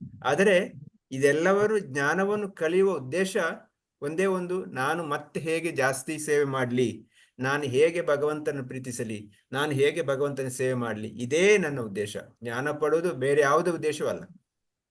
ಪ್ರಭುಪಾದ ಬರೀತಾರೆ, ವಿಚಾರಣೆಗಳು ಅತೀಂದ್ರಿಯ ವಿಜ್ಞಾನಕ್ಕೆ ಕಟ್ಟುನಿಟ್ಟಾಗಿ ಸಂಬಂಧಿಸಿರಬೇಕು ಅಂತ. ಸೊ ಉತ್ತಮ ಎಂಬ ಪದವು ಭೌತಿಕ ಜ್ಞಾನಕ್ಕೆ ಹೆಚ್ಚಿನದನ್ನು ಸೂಚಿಸುತ್ತದೆ ಅಂತ. ಸೊ ಯಾವಾಗ್ಲೂ ಆ ಭಾವನೆಯಿಂದ ನಾವು ಪ್ರಶ್ನೆ ಮಾಡಬೇಕು, ಆ ಜಿಜ್ಞಾಸು ಆಗಿರಬೇಕು. Okay, KV. ಸವಿತಾ ಓದಿದ್ದೀರಾ? ಇಲ್ಲ ಪ್ರಭುಜಿ, ಈಗ ಓದ್ತೀನಿ. ಹರೇ ಕೃಷ್ಣ ಪ್ರಭುಜಿ. ಗುರುಗಳನ್ನು ಅರಿತುಕೊಳ್ಳುವುದು. ತಮ ಎಂದರೆ ಈ ಭೌತಿಕ ಪ್ರಪಂಚದ ಕತ್ತಲೆ ಮತ್ತು ಉತ್ ಎಂದರೆ ಅತೀತ. ಸಾಮಾನ್ಯವಾಗಿ ಜನರು ಪ್ರಾರಂಭಿಕ ವಿಷಯಗಳ ಬಗ್ಗೆ ವಿಚಾರಿಸಲು ಬಹಳ ಆಸಕ್ತರಾಗಿರುತ್ತಾರೆ. ಆದರೆ ಅಂತಹ ಆಸಕ್ತಿಯನ್ನು ಕಳೆದುಕೊಂಡಾಗ ಮತ್ತು ಅತೀಂದ್ರಿಯ ವಿಷಯಗಳ ಬಗ್ಗೆ ಸರಳವಾಗಿ ಆಸಕ್ತಿ ಹೊಂದಿರುವಾಗ ಅವನು ದೀಕ್ಷೆಗೆ ಸಾಕಷ್ಟು ಯೋಗ್ಯನಾಗಿರುತ್ತಾನೆ. ಉಲ್ಲೇಖ 5. ಹರೇ ಕೃಷ್ಣ ಪ್ರಭುಜಿ. ನಾವು ಯಾವಾಗ್ಲೂ ಭೌತಿಕ ಪ್ರಪಂಚದ ಕತ್ತಲೆ ಇರುವವರು ಅಥವಾ ಮೋಡ್ ಆಫ್ ಇಗ್ನೋರೆನ್ಸ್ ಇದ್ದಾಗ ಅಥವಾ ಈ ಭೌತಿಕ ಜಗತ್ತಲ್ಲಿದ್ದಾಗ ನಮ್ಗೆ ಭೌತಿಕವಾದ ಆಸಕ್ತಿಯೇ ಜಾಸ್ತಿ. ಸೊ ಇಲ್ಲಿ ಪ್ರಭುಪಾದರು ಹೇಳಿದ ಹಾಗೆ ನಮ್ಗೆ ಸಾಮಾನ್ಯರಿಗೆ ಇದು ನಮ್ಮ ಆಸಕ್ತಿ ಈ ಭೌತಿಕ ಜಗತ್ತಿನ ವಸ್ತುವಿನ ಮೇಲೆ ಇರುತ್ತೆ ಅಥವಾ ವಿಷಯದ ಮೇಲೆ ಇರುತ್ತೆ. ನಾವು ಸಾಮಾನ್ಯವಾಗಿ ಟಿವಿ ನೋಡಿದರೆ ನೋಡ್ತೀವಿ ಅಲ್ಲ, ಏನ್ ಚರ್ಚೆ ಮಾಡ್ತಾರೆ, ಬೇರೆ ಬೇರೆ ಬೇಡಾದ ವಿಷಯ. ಅಂದ್ರೆ ಅದರಿಂದ ಯಾರಿಗೂ ಲಾಭ ಇರಲ್ಲ, ಆ ಚರ್ಚೆಯಿಂದ ಯಾರಿಗಾದ್ರೂ ಲಾಭ ಇರಲ್ಲ. ಸುಮ್ಮನೆ ಒಬ್ಬರಿಗೊಬ್ಬರ ಪರಸ್ಪರ ಕಚ್ಚಾಡ್ಕೊಂಡು ಗಲಾಟೆ ಮಾಡ್ಕೊಂಡಿರ್ತಾರೆ. ಸೊ ಆದರೆ ಯಾವಾಗ ನಾವು ಈ ಭೌತಿಕ ವಿಷಯದ ಬಗ್ಗೆ ಸಂಪೂರ್ಣವಾಗಿ ನಮ್ಮ ಆಸಕ್ತಿಯನ್ನು ಕಳ್ಕೊಂಡಿದ್ದೇವೆ, ಆಗ ಆಧ್ಯಾತ್ಮಿಕ ವಿಷಯದ ಬಗ್ಗೆ ನಮಗೆ ಆಸಕ್ತಿ ಜಾಸ್ತಿ ಆಗುತ್ತೆ. ಪ್ರಭುಪಾದ ಹೇಳ್ತಾರೆ, when you lose attachment to the material things you will get attachment to spiritual things ಅಂತ.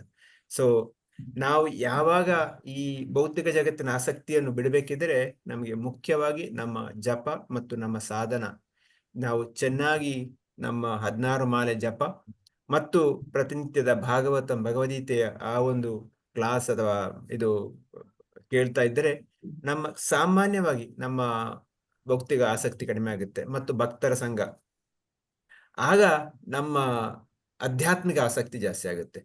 ಕೃಷ್ಣನ ಮೇಲೆ, ಮತ್ತು ಕೃಷ್ಣನಿಗೆ ಸಂಬಂಧಿಸಿದ ವಿಷಯದ ಮೇಲೆ ನಮಗೆ ಆಸಕ್ತಿ ಜಾಸ್ತಿ ಆಗುತ್ತೆ ಮತ್ತು ಅದರಲ್ಲಿ ನಾವು ಜಾಸ್ತಿ ಸಮಯ ಕಳೀತೀವಿ.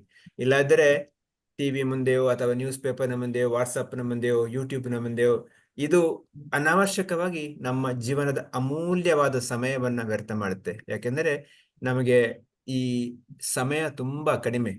ಮನುಷ್ಯ ದುರ್ಲಭ ಮಾನವ ಜನ್ಮ ಅಂತ ಆಚಾರ್ಯ ಹೇಳ್ತಾರೆ. ಸೊ ಈ ದುರ್ಲಭ ಮಾನವ ಜನ್ಮದಲ್ಲಿ ನಮ್ಮ ಸಮಯವನ್ನ ಅತೀ ಪ್ರಾಮೂಲ್ಯವಾದ್ದು. ನಮ್ಗೆ ಲಕ್ಷ ಕೊಟ್ಟರು 1 ಸೆಕೆಂಡ್ ಕೂಡ ವಾಪಸ್ ಪಡೆಯಕ್ಕೆ ಸಾಧ್ಯ ಇಲ್ಲ. ಆಗಿರುವಾಗ ಈ ಸಮಯವನ್ನ ಆದಷ್ಟು ಭಗವಂತನ ಸೇವೆಗೆ ಮತ್ತು ಭಕ್ತರ ಸೇವೆಗೆ ಉಪಯೋಗಿಸ್ಬೇಕು. ಓಕೆ, ನೆಕ್ಸ್ಟ್ ರಾಣಿ ಗಾಯತ್ರಿ. ಓದಿದವರು ಕೈ ಕೆಳಗೆ ಮಾಡಿ, ಸೊ ದಟ್ ರಿಪೀಟ್ ಆಗೋದು ಬೇಡ. ಹರೇ ಕೃಷ್ಣ ಪ್ರಭುಜಿ. ಗುರುವಾಣಿ ಸೇವೆಯ ಪ್ರಾಮುಖ್ಯ. ಭೌತಿಕ ದೃಷ್ಟಿಯ ಪ್ರಕಾರ ಅವರು ದಿವ್ಯ ಕೃಪೆಯ ಶೀಲಾ ಭಕ್ತಿ ಸಿದ್ಧಾಂತ ಸರಸ್ವತಿಯ ಓದುಗರ. ಠಾಕುರ ಓಕರ ಅಲ್ಲ, ಠಾಕುರ ಅದು ಸರಸ್ವತಿ ಠಾಕುರ. ಸರಸ್ವತಿಯ ಓಂಕುರ ಇದೆ, ಅದು ಠಾಕುರ ಓಡ್ಬೇಕಾ ಪ್ರಭುಜಿ? ಓಕೆ. ಠಾಕುರ ಪ್ರಭುವಾದರು ಈ ಭೌತಿಕ ಪ್ರಪಂಚದಿಂದ ಡಿಸೆಂಬರ್ 1936 ಕೊನೆಯ ದಿನದಂದು ನಿಧನರಾದರು. ಅವರ ದೈವಿಕ ಕೃಪೆಯು ಅವರ ವಾಣಿಗಳಿಂದ ಯಾವಾಗಲೂ ನನ್ನೊಂದಿಗೆ ಇರುತ್ತದೆ ಎಂದು ನಾನು ಭಾವಿಸುತ್ತೇನೆ. ಹರೇ ಕೃಷ್ಣ. ಶ್ರೀಲ ಪ್ರಭುಪಾದರು ತನ್ನ ಗುರುಗಳ ಬಗ್ಗೆ ಹೇಳ್ತಾರೆ. ಪರಮ ಪೂಜ್ಯ ಭಕ್ತಿ ಸಿದ್ಧಾಂತ ಸರ್ ಠಾಕೂರ್ ಅವ್ರು ಹೇಳ್ತಾರೆ, ಯಾವಾಗ್ಲೂ ನನ್ನ ಗುರುಗಳು ನನ್ನೊಟ್ಟಿಗಿದ್ದಾರೆ ಅಂತ. ಸೊ ಯಾವಾಗ್ಲೂ ಅವರ ವಾಣಿ ನನ್ನೊಟ್ಟಿಗಿದೆ, ಅವರ ನಿರ್ದೇಶನಗಳು ನನ್ನೊಟ್ಟಿಗಿದೆ. ಆ ನಿರ್ದೇಶನ ಪ್ರಕಾರ ನನ್ನ ಜೀವನ ನಡೀತಾ ಇದೆ. ಇಲ್ಲಿ ಕೂಡ ಹೇಳ್ತಾರೆ, ಅವರು ಈ ದೇಹ ಬಿಟ್ಟು ಈ ಗೋಲೋಕಕ್ಕೆ ಹೋಗಿದ್ದರು, ಆದರೆ ಅವರು ಯಾವಾಗ್ಲೂ ನನ್ನೊಟ್ಟಿಗಿದ್ದಾರೆ, ಅವರ ವಾಣಿ ಮತ್ತು ನಿರ್ದೇಶನ.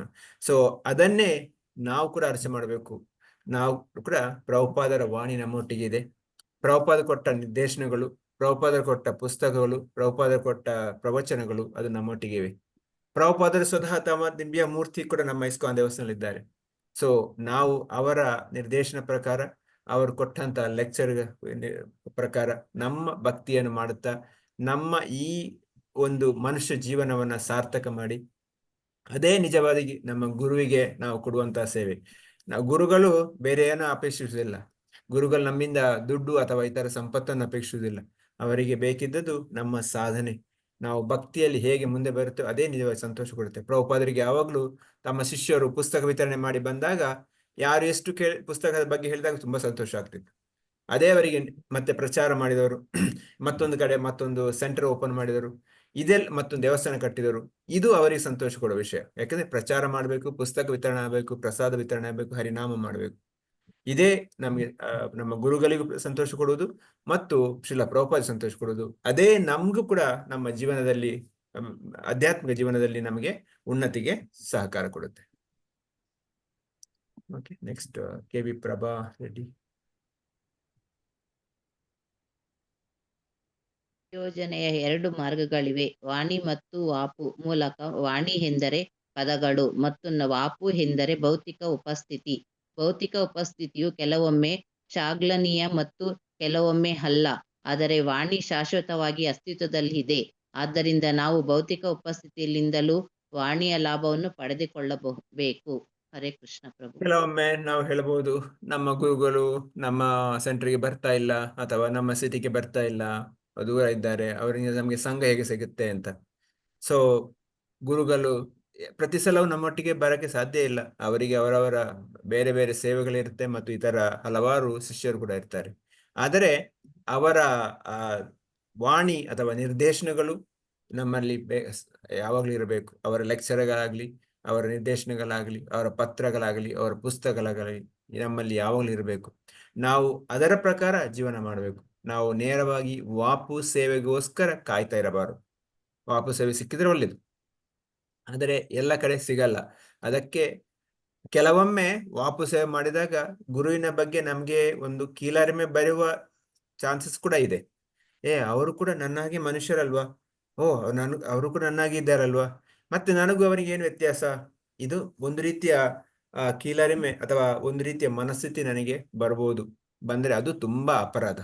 ಗುರು ಅವರು ಸಾಮಾನ್ಯರಲ್ಲ, ಅವರು ಕೃಷ್ಣನ ಪ್ರತಿನಿಧಿ ಆಗಿರುವಾಗ ಅವರು ಸಾಮಾನ್ಯ ನಮ್ಮ ಹಾಗೆ ದೇಹ ಪಡೆದಿರಬಹುದು, ಆದರೆ ಅವರು ಈ ಲೋಕದವರಲ್ಲ, ಗೋಲೋಕದಿಂದ ನಮಗೋಸ್ಕರ ಬಂದವರು ಆಗಿರುವಾಗ ಅತಿಯಾಗಿ ನಾವು ವಾಪು ಸೇವೆಗೆ ಹೋಗದೆ ಆದಷ್ಟು ವಾಣಿ ಸೇವೆಯಲ್ಲಿ ಇರಬೇಕು. ಆದರೆ ವಾಪು ಸೇವೆ ಅವಕಾಶ ಸಿಕ್ಕಿದರೆ ಅಷ್ಟೇ ಮಾಡಬೇಕು. ಅಲ್ಲಿ ಯಾವುದೇ ಕೂಡ ಅಪರಾಧಕ್ಕೆ ಅವಕಾಶ ಕೊಡಬಾರದು.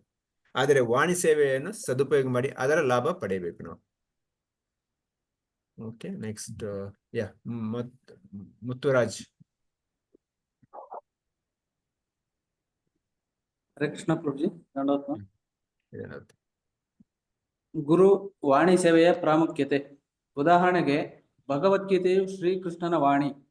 ಕೃಷ್ಣನು 5000 ವರ್ಷಗಳ ಹಿಂದೆ ವೈಯಕ್ತಿಕವಾಗಿ ಪ್ರಸ್ತುತವಾಗಿದ್ದರು ಮತ್ತು ಭೌತಿಕ ದೃಷ್ಟಿಕೋನದಿಂದ ಭೌತಿಕವಾಗಿ ಪ್ರಸ್ತುತವಾಗದಿದ್ದರೂ ಭಗವದ್ಗೀತೆ ಮುಂದುವರಿಯುತ್ತದೆ. ಚೈತನ್ಯ ಚರಿತಾಮೃತ ಅಂತ್ಯಲೀಲಾ ಮುಕ್ತಾಯದ ಪದಗಳು. ಸೊ ಕೃಷ್ಣ ಇಲ್ಲಿ ಹೇಳ್ತಾರೆ, ಕೃಷ್ಣನ ವಾಣಿ 5000 ವರ್ಷಗಳ ಹಿಂದೆ ಹೇಳಿದ್ದು ಅದು ಈಗಲೂ ಪ್ರಸ್ತುತವಾ? Is it practical? Is it relevant? ಕೇಳ್ತಾರೆ ನೋಡಿ. 5000 ವರ್ಷಗಳ ಹಿಂದೆ ಹೇಳಿದ್ದು ಅದು ಈಗ ರಿಲೆವೆಂಟ್ ಅಲ್ಲ, ಅದು ಹಿಸ್ಟ್ರಿ. ಆದರೆ ಅದು ಭಗವಂತನ ಮಾತು ಯಾವಾಗಲೂ ನೆಕ್ಸ್ಟ್ ಮಿಲಿಯನ್ಸ್ ಆಫ್ ಇಯರ್ಸ್ ಅದು ಪ್ರಾಕ್ಟಿಕಲಿ ಅದು ಪ್ರಸ್ತುತವೇ ಇರುತ್ತೆ. ಯಾಕೆಂದ್ರೆ ಅಲ್ಲಿ ಭಗವಂತ ಕೊಟ್ಟ ಮಾತಿಗೆ ಯಾವುದೇ ರೀತಿಯ ಒಂದು ಇದಿಲ್ಲ. ನಾವು ಸಾಮಾನ್ಯವಾಗಿ ಒಂದು ನ್ಯೂಸ್ ಪೇಪರ್ ಖರೀದಿಸಿದರೆ ಇವತ್ತು ಓದಿದರೆ ಅದು ಅರ್ಧ ಗಂಟೆ 3/4 ಗಂಟೆ ಓದಿ ಅದು ಬಿಸಾಕುದು, ಮತ್ತೆ ಅದನ್ನು ಯಾರು ಪುನಃ ಓದಲ್ಲ, ಅದು ಚಿಂದಿಗೆ ಹೋಗುತ್ತೆ, ಗದ್ದಿಗೆ ಹೋಗುತ್ತೆ. ಆದರೆ ಭಗವಂತ ಕೊಟ್ಟ ಜ್ಞಾನ ಭಗವದ್ಗೀತೆ ಆ ರೀತಿ ಅಲ್ಲ, ಅಥವಾ ಭಾಗವತಂ ಆ ರೀತಿ ಅಲ್ಲ. ಇದು ಎಟರ್ನಲಿ ಇರುತ್ತೆ. ಅದು ಎಷ್ಟು ನಾವು ಮತ್ತೆ ಮತ್ತೆ ಓದ್ತಿರೋ ಮತ್ತೆ ಅದರಲ್ಲಿ ನಮಗೆ ಜಾಸ್ತಿ ಜ್ಞಾನ ಮತ್ತು ರಸ ಕೊಡುತ್ತೆ. ಆದ್ದರಿಂದ ಇಲ್ಲಿ ಪ್ರಭುಪಾದ ಹೇಳ್ತಾರೆ, ಅದು ಭೌತಿಕ ದೃಷ್ಟಿಕೋನದಿಂದ ಭೌತಿಕವಾಗಿ ಪ್ರಸ್ತುತವಾಗದಿದ್ದರೂ ಭಗವದ್ಗೀತೆ ಮುಂದುವರಿಯುತ್ತದೆ ಅಂತ. ಸೊ ಯಾವ ರೀತಿ ನಾವು ಗುರುವಾಣಿ ಕೂಡ ಅದೇ ರೀತಿ ನಮ್ಗೆ ಅವರು ಕೊಟ್ಟ ನಿರ್ದೇಶನಗಳನ್ನ ನಾವು ಜೀವನ ಪರ್ಯಂತ ನಮ್ಮ ಮನಸ್ಸಲ್ಲಿಟ್ಕೊಂಡು ಹೃದಯದಲ್ಲಿಟ್ಕೊಂಡು ಅದನ್ನು ನಾವು ಪಾಲಿಸ್ಬೇಕು. ನೆಕ್ಸ್ಟ್ ಋತ್ವಿಕ್ ಪ್ರಭು.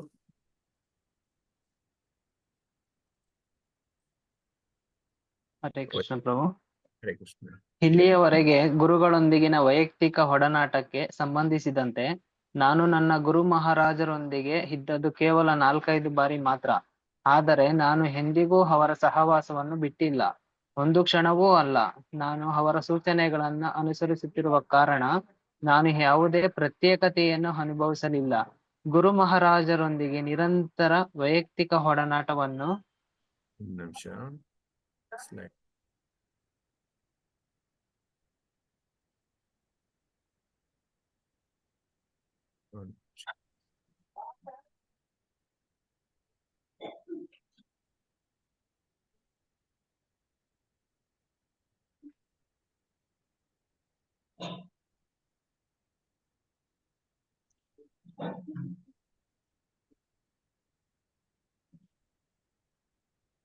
ಓಕೆ, ಈಗ ಓದಿ.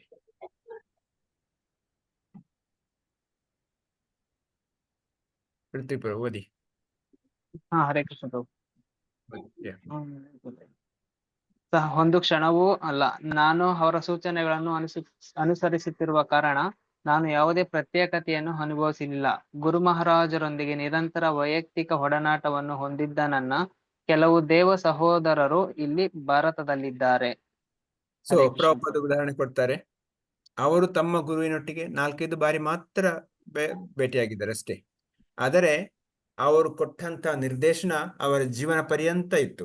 1922ರಲ್ಲಿ ಅವರ ಗುರುಗಳಾದಂತ ಪರಂ ಪೂಜ್ಯ ಭಕ್ತಿ ಸಿದ್ಧಾಂತ ಠಾಕೂರ್ ಅವರು ಹೇಳ್ತಾರೆ, ನೀನೊಬ್ಬ ವಿದ್ಯಾವಂತ, ಇಂಗ್ಲಿಷ್ ಕಲಿತವನು, ಪಾಶ್ಚಾತ್ಯ ದೇಶಕ್ಕೆ ಹೋಗಿ ಈ ನಮ್ಮ ಧರ್ಮವನ್ನು ಅಥವಾ ಭಗವದ್ಗೀತೆ ಈ ಹರಿನಾಮದ ಪರಿಚಾರ ಮಾಡು ಅಂತ ಹೇಳ್ತಾರೆ. ಸೊ ಆ ಒಂದು ನಿರ್ದೇಶನವನ್ನ ಜೀವನ ಪರ್ಯಂತ ಇಟ್ಕೊಂಡಿದೆ. ಇಲ್ಲಿ ಅವರು ಪ್ರಭುಪಾದ ಹೇಳ್ತಾರೆ, ಆದರೆ ಅವರ ಒಂದು ಕ್ಷಣ ಕೂಡ ಅವರು ನನ್ನ ಗುರುವಿನಿಂದ ದೂರ ಇರಲಿಲ್ಲ ಅಂತ ಹೇಳ್ತಾರೆ. ನನಗೆ ಯಾವಾಗಲೂ ಸೆಪರೇಷನ್ ಇರಲಿಲ್ಲ. ಕೆಲವೊಮ್ಮೆ ಶಿಷ್ಯರು ಹೇಳ್ತಾರೆ, ಪ್ರಭುಪಾದ್ ನೀವು ಇಲ್ಲಾದ್ರೆ ನಮ್ಗೆ ಆಗಲ್ಲ ಅಂತ. ಈಗ ಗುರು ಒಂದ್ ಕಡೆ ಇರೋಕೆ ಸಾಧ್ಯ ಇಲ್ಲ. ಗುರು ಅವರು ಬೇರೆ ಬೇರೆ ಸೇವೆ ಮೇಲೆ ಬೇರೆ ಹೋಗ್ತಾರೆ. ಸೊ ನಾವು ಅವರ ವಾಣಿಯನ್ನು ಇಟ್ಕೊಂಡು, ಅವರ ನಿರ್ದೇಶನವನ್ನು ಇಟ್ಕೊಂಡು ನಾವು ಆದಷ್ಟು ಮತ್ತೆ ಸೇವೆ ಮಾಡ್ಬೇಕು. ಅದೇ ನಮ್ಮ ಗುರುವಿಗೆ ನಾವು ಮಾಡುವಂತಹ ಸೇವೆ. ಮತ್ತು ಇಲ್ಲಿ ಪ್ರಭುಪಾದ ಹೇಳ್ತಾರೆ, ಆ ವೈಯಕ್ತಿಕ ಒಡನಾಟ ಹೊಂದಿದ್ದ ನನ್ನ ಇತರ ದೇವ ಸಹೋದರರು ಅಥವಾ ಗಾಡ್ ಬ್ರದರ್ಸ್ ಇದ್ರು. ಆದರೆ ಅವರೇನ್ ಮಾಡಿದರು? ಭಕ್ತಿ ಸಿದ್ಧಾಂತ ಠಾಕೂರ್ ಅವರ ಇತರ ಶಿಷ್ಯರು ಏನ್ ಮಾಡಿದರು? ಇಲ್ಲಿ ಶ್ರೀಲ ಪ್ರಭುಪಾದರು ಏನ್ ಮಾಡಿದ್ರು? ಅದು ವ್ಯತ್ಯಾಸ. ಅವರ ಒಟ್ಟಿಗೆ ಇದ್ದವರು ಹಲವಾರು ವರ್ಷ ಒಟ್ಟಿಗೆ ಇದ್ದರು, ಆ ಗೌಡಿ ಮಠದಲ್ಲೇ ಇದ್ರು, ಏನು ಮಾಡಿಲ್ಲ. ಶ್ರೀಲ ಪ್ರಭುಪಾದರು ಪಾಶ್ಚಾತ್ಯ ದೇಶಕ್ಕೆ ಹೋಗಿ ಪ್ರಪಂಚಾದ್ಯಂತ ಇಂದು ಇಸ್ಕಾನ್ ಎನ್ನುವ ಸಂಸ್ಥೆಯನ್ನು ಸ್ಥಾಪನೆ ಮಾಡಿ ಕೃಷ್ಣ ಭಕ್ತಿಯನ್ನು ಪ್ರಚಾರ ಮಾಡಿದರು. ನಮ್ಗೆ ಮುಖ್ಯ ವೈಯಕ್ತಿಕ ಒಡನಾಟ ಅಲ್ಲ, ಗುರುವಿನ ವಾಣಿಯನ್ನು ತೆಗೆದು ಆ ವಾಣಿ ಮೂಲಕ ದೃಢತೆಯಿಂದ ಸೇವೆ ಮಾಡುವುದೇ ಅದೇ ಮುಖ್ಯ. ಈಗ ಪುನಃ ನಮ್ಗೆ ಒಬ್ಬ ಸಾಧಕನಾಗಿ ನಾವು ಕೂಡ ನಮ್ಗೆ ನಮ್ಮ ಗುರು ಅಥವಾ ಪ್ರಭುಪಾದರು ಕೊಟ್ಟ ವಾಣಿಯನ್ನ ನಾವು ದೃಢತೆಯಿಂದ ಮತ್ತು ಅತಿ ಏಕಾಗ್ರತೆಯಿಂದ ಪಾಲನೆ ಮಾಡಿ ಅದು ನಮ್ಮ ಜೀವನವನ್ನ ಸಾಧಿಸೋಕೆ ಮಾಡಬೇಕು. ನೆಕ್ಸ್ಟ್ ಬೇರೆ ಯಾರು ಇಲ್ಲಾದ್ರೆ ಪುನಃ ಕೈ ಎತ್ತಿ ಯಾರು ಶುರುವಿಂದ ಮಾಡಿ. ಗುರುವಾಣಿ ಸೇವೆಯ ಪ್ರಾಮುಖ್ಯತೆ. ಆದರೆ ಅವರ ಆದೇಶಗಳನ್ನು ಯಾರು ನಿರ್ಲಕ್ಷಿಸುತ್ತಿದ್ದಾರೆ? ಇದು ರಾಜನ ಮಡಿಲಲ್ಲಿರುವ ತಿಗಣೆಯಂತೆ. ಅವನು ತನ್ನ ಸ್ಥಾನದಿಂದ ತುಂಬಾ ಉಬ್ಬಿಕೊಳ್ಳಬಹುದು, ಆದರೆ ಅವನು ಮಾಡುವಲ್ಲಿ ಯಶಸ್ವಿಯಾಗುವುದು ರಾಜನನ್ನು ಕಚ್ಚುವುದು ಮಾತ್ರ. ಸೇವೆಯ ಮೂಲಕ ಒಡನಾಟ ಇರುವುದರಿಂದ ವೈಯಕ್ತಿಕ ಸಹವಾಸ ಅಷ್ಟು ಮುಖ್ಯವಲ್ಲ. ಹರೇ ಕೃಷ್ಣ ಪ್ರಭು. ಸೊ ವೈಯಕ್ತಿಕ ಸಹವಾಸದ ಬಗ್ಗೆ ಪ್ರಭುಪಾದ ಉದಾಹರಣೆ ಕೊಡ್ತಾರೆ. ಕೆಲವೊಮ್ಮೆ ನಮ್ಮ ಗುರುಗಳು ಅಥವಾ ಸನ್ಯಾಸಿಗಳು ಬಂದಾಗ ನಾವೆಲ್ಲರೂ ಅವರ ಹಿಂದೆ ಓಡಾಡ್ತೀವಿ, ಅವರ ಸುತ್ತ ನಿಂತ್ಕೊಡ್ತೀವಿ. ಕೆಲವೊಮ್ಮೆ ಅದು ಅವರಿಗೆ ಉಪದ್ರವೇ ಆಗತ್ತೆ. ನಾವು ಅವರಿಗೆ ಸರಿಯಾಗಿ ಉಸಿರಾಟ ಮಾಡೋಕ್ಕೆ ಬಿಡಲ್ಲ, ಅಥವಾ ಅವರೊಟ್ಟಿಗೆ ನಿಂತು ಫೋಟೋ ತೆಗೆಯುವುದು, ಇದು ಮಾಡುವುದು ಅಂದ್ರೆ ಅವರಿಗೆ ಆ ರೀತಿಯಿಂದ ಕಷ್ಟವೇ ಆಗತ್ತೆ. ಪ್ರಭುಪಾದ ಉದಾಹರಣೆ ಕೊಡ್ತಾರೆ, ಒಂದು ತಿಗಣೆ ರಾಜನ ತೊಡೆ ಮೇಲೆ ಕೂತ್ಕೊಂಡು ಅದು ನೆನೆಸ್ಬೋದು, ಓ ನಾನು ರಾಜನ ಮೇಲೆ ಇದ್ದೇನೆ, ನಾನಿಷ್ಟು ದೊಡ್ಡವನು ಅಂತ. ಆದರೆ ಅದು ಮಾಡುತ್ತೇನು? ರಾಜನ ರಕ್ತವನ್ನು ಹೀರುತ್ತೆ. ಅದೇ ರೀತಿ ನಾವು ನಮ್ಮ ಗುರುಗಳ ಹತ್ತಿರ ಹೋಗಿ, ಅವರ ದೇಹದ ವಾಪುವಿನ ಹತ್ತಿರ ಹೋಗಿ ಅವರಿಗೆ ತಿಗಣೆ ತರ ಅವರ ರಕ್ತವನ್ನು ಹೀರುವುದು ಅಥವಾ ಅವರಿಗೆ ಉಪದ್ರ ಮಾಡುವ ಪರಿಸ್ಥಿತಿಯಲ್ಲಿ ಇರಬಾರದು. ಬದಲಾಗಿ ದೂರ ಇದ್ದರೂ ತೊಂದರೆ ಇಲ್ಲ, ಆದರೆ ಅವರಿಗೆ ಸಂತೋಷ ಕೊಡುವಂತ ಕೆಲಸ ಮಾಡಿದಾಗ ಅದು ನಿಜವಾದ ಸೇವೆ ಆಗುತ್ತೆ. ಸೊ ಆದ್ದರಿಂದ ಅದರರ್ಥ ವಾಪು ಸೇವೆ ಮಾಡಬೇಡ ಅಂತ. ಯಾವಾಗ ನಮಗೆ ವಾಪು ಸೇವೆ ಅವಕಾಶ ಸಿಗುತ್ತೋ ಅಷ್ಟಕ್ಕೆ ಮಾಡಿ. ಅದರ ಬದಲಾಗಿ ಯಾವಾಗಲೂ ಅವರಿಂದ ಓಡಾಡ್ತಾ ಅಥವಾ ಅವರಿಗೆ ಅಂದ್ರೆ ಕಷ್ಟ ಕೊಡುವ ರೀತಿಯಲ್ಲಿ ನಾವು ಮಾಡಬಾರದು. ಆದಷ್ಟು ಅವರಿಗೆ ಸಂತೋಷ ಕೊಡುವ ರೀತಿಯಲ್ಲಿ ನಾವು ವಾಪು ಸೇವೆ ಮಾಡಿ ಮತ್ತು ಜಾಸ್ತಿ ವಾಣಿ ಸೇವೆ ಮಾಡಲಿಕ್ಕೆ ಪ್ರಯತ್ನ ಪಡಬೇಕು. ಅಲ್ಲಿ ವೈಯಕ್ತಿಕ ಒಡನಾಟಕ್ಕೆ ನಾವು ಅನಾವಶ್ಯಕವಾಗಿ ನಾವು ಅಪೇಕ್ಷಿಸ ಪಡಬಾರದು. Okay, next Tanuja Ramachandra. ಹರೇ ಕೃಷ್ಣ ಪ್ರಭು. ದಯವಿಟ್ಟು ಅಗಲಿಕೆಯಲ್ಲಿ ಸಂತೋಷವಾಗಿರಲಿ. ನಾನು 1936ರಿಂದ ನನ್ನ ಗುರು ಮಹಾರಾಜರಿಂದ ಬೇರ್ಪಟ್ಟಿದ್ದೇನೆ. ಆದರೆ ನಾನು ಯಾವಾಗಲೂ ಅವರೊಂದಿಗೆ ಇರುತ್ತೇನೆ. ಅವರು ನಿರ್ದೇಶನದಂತೆ ನಾನು ಕೆಲಸ ಮಾಡುತ್ತೇನೆ. ಆದ್ದರಿಂದ ನಾವೆಲ್ಲರೂ ಒಟ್ಟಾಗಿ ಶ್ರೀಕೃಷ್ಣನನ್ನು ತೃಪ್ತಿಪಡಿಸಲು ಕೆಲಸ ಮಾಡಬೇಕು. ಮತ್ತು ಆ ರೀತಿಯಲ್ಲಿ ಅಗಲಿಕೆಯ ಭಾವನೆಗಳು ಅತೀಂದ್ರಿಯ ಆನಂದವಾಗಿ ರೂಪಾಂತರಗೊಳ್ಳುತ್ತವೆ. ಇವರಿಗೆ ಬರೆದ ಪತ್ರ, ಉದ್ಭವ Boston, May 3rd, 1968. So we should be happy in separation ಅಂತ. ಸೊ ಅದು ನಮ್ಮ ಭಾವನೆ ಆಗಿರಬೇಕು. ಅವರು ಸ್ವತಃ ತನ್ನ ಉದಾಹರಣೆ ಕೊಡ್ತಾರೆ. ಶ್ರೀಲ ಪ್ರಭುಪಾದರು ತನ್ನ ಗುರುವಿನ 1936 ದೂರ ಆಗಿದ್ದಾರೆ. ಆದರೆ ಯಾವಾಗಲೂ ತನ್ನ ಗುರುವಿನ ಉದ್ದೇಶವೇ ಅವರ ಜೀವನದ ಉದ್ದೇಶ ಆಗಿದೆ. ಎಲ್ಲಿ ಕೂಡ ಅವರು ಗುರುವಿನ ದೂರ ಆಗಿಲ್ಲ. ಪ್ರಭುಪಾದ ಹಲವಾರು ಕಡೆ ಹೇಳ್ತಾರೆ, ಇಲ್ಲಿ ಕೂಡ ಅದೇ ಮಾತು ಹೇಳ್ತಾನೆ, ಗುರುವಿನ ನಿರ್ದೇಶನ ಯಾವಾಗಲೂ ತಮ್ಮ ಜೀವನದ ಗುರಿಯಾಗಿತ್ತು. ಸೊ ಅದನ್ನೇ ಇಲ್ಲಿ ಪುನಃ ನಮ್ಗೆ ಒತ್ತಿ ಹೇಳ್ತಾ ಇದ್ದಾರೆ. ಅವ್ರು ಹೇಳ್ತಾರೆ, ನಾವೆಲ್ಲರೂ ಒಟ್ಟಾಗಿ ಕೃಷ್ಣ ತೃಪ್ತಿಪಡಿಸಲು ಕೆಲಸ ಮಾಡಬೇಕು. ಸೊ ಕೃಷ್ಣ ತೃಪ್ತಿ ಆಗ್ಬೇಕಿದ್ರೆ ನಾವು ನಮ್ಮ ಗುರುವಿನ ತೃಪ್ತಿ ಮಾಡಬೇಕು. ಗುರುವಿನ ಮೂಲಕ ಪ್ರಭುಪಾದರು ಮತ್ತು ಪರಂಪರೆ ಮೂಲಕ ಕೃಷ್ಣನನ್ನು ತೃಪ್ತಿ ಮಾಡಬಹುದು. ಅದಕ್ಕೆ ನಾವೆಲ್ಲರೂ ಶ್ರೀಲ ಪ್ರಭುಪಾದರನ್ನ ಕೇಂದ್ರೀಕೃತ ಬಿಟ್ಟು Srila Prabhupad is a centre point. ಆಗ ಎಲ್ಲವೂ ತೃಪ್ತಿ ಆಗುತ್ತೆ. ಯಾವ ರೀತಿ ಕೃಷ್ಣನಿಗೆ ತೃಪ್ತಿ ಆದಾಗ ಎಲ್ಲ ದೇವಿ ದೇವತೆಗಳಿಗೂ ತೃಪ್ತಿ ಆಗುತ್ತೋ, ಅದೇ ರೀತಿ ಇಸ್ಕಾನಲ್ಲಿ ಶ್ರೀಲ ಪ್ರಭುಪಾದರಿಗೆ ತೃಪ್ತಿ ಆದಾಗ ಎಲ್ಲರಿಗೂ ತೃಪ್ತಿ ಆಗುತ್ತೆ. ಎಲ್ಲಾ ಶ್ರೀಲ ಪ್ರಭುಪಾದ ಶಿಷ್ಯರು, ಎಲ್ಲರೂ ಸನ್ಯಾಸಿಗಳು ಆಗ್ಲಿ, ಎಲ್ಲರೂ ಕೂಡ ಬಯಸುವುದೇ. ಸೊ ಆದ್ದರಿಂದ ಎಲ್ಲರೂ ಸಹಕಾರದಿಂದ, ಸಹಯೋಗದಿಂದ ಶ್ರೀಲ ಪ್ರಭುಪಾದರ ಒಂದು ತೃಪ್ತಿ ಪಡುವ ಉದ್ದೇಶದಿಂದ ಸೇವೆ ಮಾಡಬೇಕು. ಅಲ್ಲಿ ನಮ್ಮ ಗುರುವಿನಿಂದ ದೂರ ಇದ್ದರೂ ಪ್ರಶ್ನೆ ಇಲ್ಲ. ಅಲ್ಲಿ ಗುರುವಿನ ವಾಪು ಅಗತ್ಯ ಅಂದ್ರೆ ವಾಪಿಗೆ ಹತ್ತು ಮಹತ್ವ ಕೊಡದೆ ವಾಣಿಯ ಮೇಲೆ ಜಾಸ್ತಿ ಮಹತ್ವ ಕೊಡಬೇಕು ಅಂತ. ಓಕೆ, ಸೊ ಇಲ್ಲಿಗೆ ಈ ಪಾಠ ಮುಗಿಯಿತು. ಇದರಲ್ಲಿ ಯಾರಿಗಾದರೂ ಪ್ರಶ್ನೆ ಇದ್ದರೆ ಕೇಳಬಹುದು.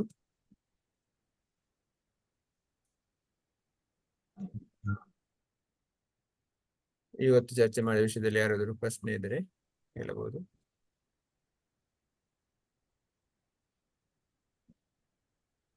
ಪ್ರಭುಜಿ, ವಾಣಿ ಉಪಸೇವೆ ಅಂದ್ರೆ ಇನ್ನೊಂದ್ಸರಿ ಹೇಳ್ರಿ ಪ್ರಭುಜಿ. ವಾಣಿ ಎಂದರೆ ಗುರು ಕೊಟ್ಟಂತ ನಿರ್ದೇಶನಗಳು. ವಾಪು ಅಂದರೆ ಗುರುವಿನ ದೇಹಕ್ಕೆ ಸಂಬಂಧಿಸಿದ ಸೇವೆಗಳು. ಈಗ ಉದಾಹರಣೆ ಕೊಡಿದ್ರೆ, ಗುರು ಬಂದಾಗ ಅವರಿಗೆ ಪ್ರಸಾದ ಅಡಿಗೆ ಮಾಡಿ ಕೊಡುವುದು, ಅಥವಾ ಅವರನ್ನ ಒಂದು ಕಡೆಯಿಂದ ಒಂದು ಕಡೆಗೆ ಡ್ರೈವ್ ಮಾಡುವುದು, ಅಥವಾ ಅವರ ಬಟ್ಟೆ ಒಗೆದು ಕೊಡುವುದು. ಅದು ಅವರ ಕೊಟ್ರೆ, ಕೆಲವು ಸನ್ಯಾಸಿಗಳು ಬಟ್ಟೆ ಒಗೆದು ಕೊಡಲ್ಲ, ಬ್ರಹ್ಮಚಾರಿಗಳೇ ಮಾಡ್ಬೇಕಂತಾರೆ. ಮತ್ತೆ ಅಥವಾ ಅವರ ಒಂದು ರೂಮನ್ನು ಕ್ಲೀನ್ ಮಾಡಿ ಕೊಡುವುದು, ಇದೆಲ್ಲ. ಅಥವಾ ಅವರಿಗೆ ಬೇರೆ ಏನಾದರೂ ಅದು ಪತ್ರ ಬರೆಯುವುದಕ್ಕೆ ಸಹಕಾರ ಕೊಡುವುದು. ಈ ರೀತಿ ಅವರು ಡಿಕ್ಟೇಟ್ ಮಾಡಿರ್ತಾರೆ, ಅದನ್ನು ಬರೆದು ಕೊಡುವುದು. ಈ ರೀತಿ ಅವರಿಗೆ ವಾಪು ಸೇವೆ ಇರ್ಬೋದು. ಆದರೆ ವಾಣಿ ಸೇವೆ ಅಂದರೆ ಅವರು ಕೊಟ್ಟಂತ ನಿರ್ದೇಶನಗಳು. ಈಗ ಸಾಮಾನ್ಯವಾಗಿ ಯಾರು ನಮ್ಮ ಗುರುಗಳು ಕೊಟ್ಟಂತ ನಿರ್ದೇಶನ ಅಂದರೆ, ನೀವು 16 ಮಾಲೆ ಜಪ ಮಾಡಿ, 4 ನಿಯಮ ಪಾಲನೆ ಮಾಡಿ, ಮತ್ತು ಪ್ರಭುಪಾದರ ಇಸ್ಕಾನ್ ಪ್ರಚಾರಕ್ಕೆ ಸಹಕಾರ ಕೊಡಿ, ಇಷ್ಟೇ. ಇನ್ನಲ್ಲದೆ ಕೆಲವು ಗುರುಗಳು ಕೆಲವರಿಗೆ ಪರ್ಸನಲ್ ಡೈರೆಕ್ಷನ್ ಕೂಡ ಕೊಟ್ಟಿರ್ಬೋದು. ಸೊ ಪರ್ಸನಲ್ ಡೈರೆಕ್ಷನ್ ಇಲ್ಲದಿದ್ದರೆ ಅಷ್ಟೇ ಪ್ರಚಾರಕ್ಕೆ ಸಹಕಾರ ಕೊಡಬೇಕು. ಆದಷ್ಟು ಪ್ರಚಾರ ಮಾಡಲಿಕ್ಕೆ ನೋಡ್ಬೇಕು. ಅದು ವಾಣಿ ಸೇವೆ. ಓಕೆ, ಬೇರೆ ಯಾರಿಗಾದ್ರು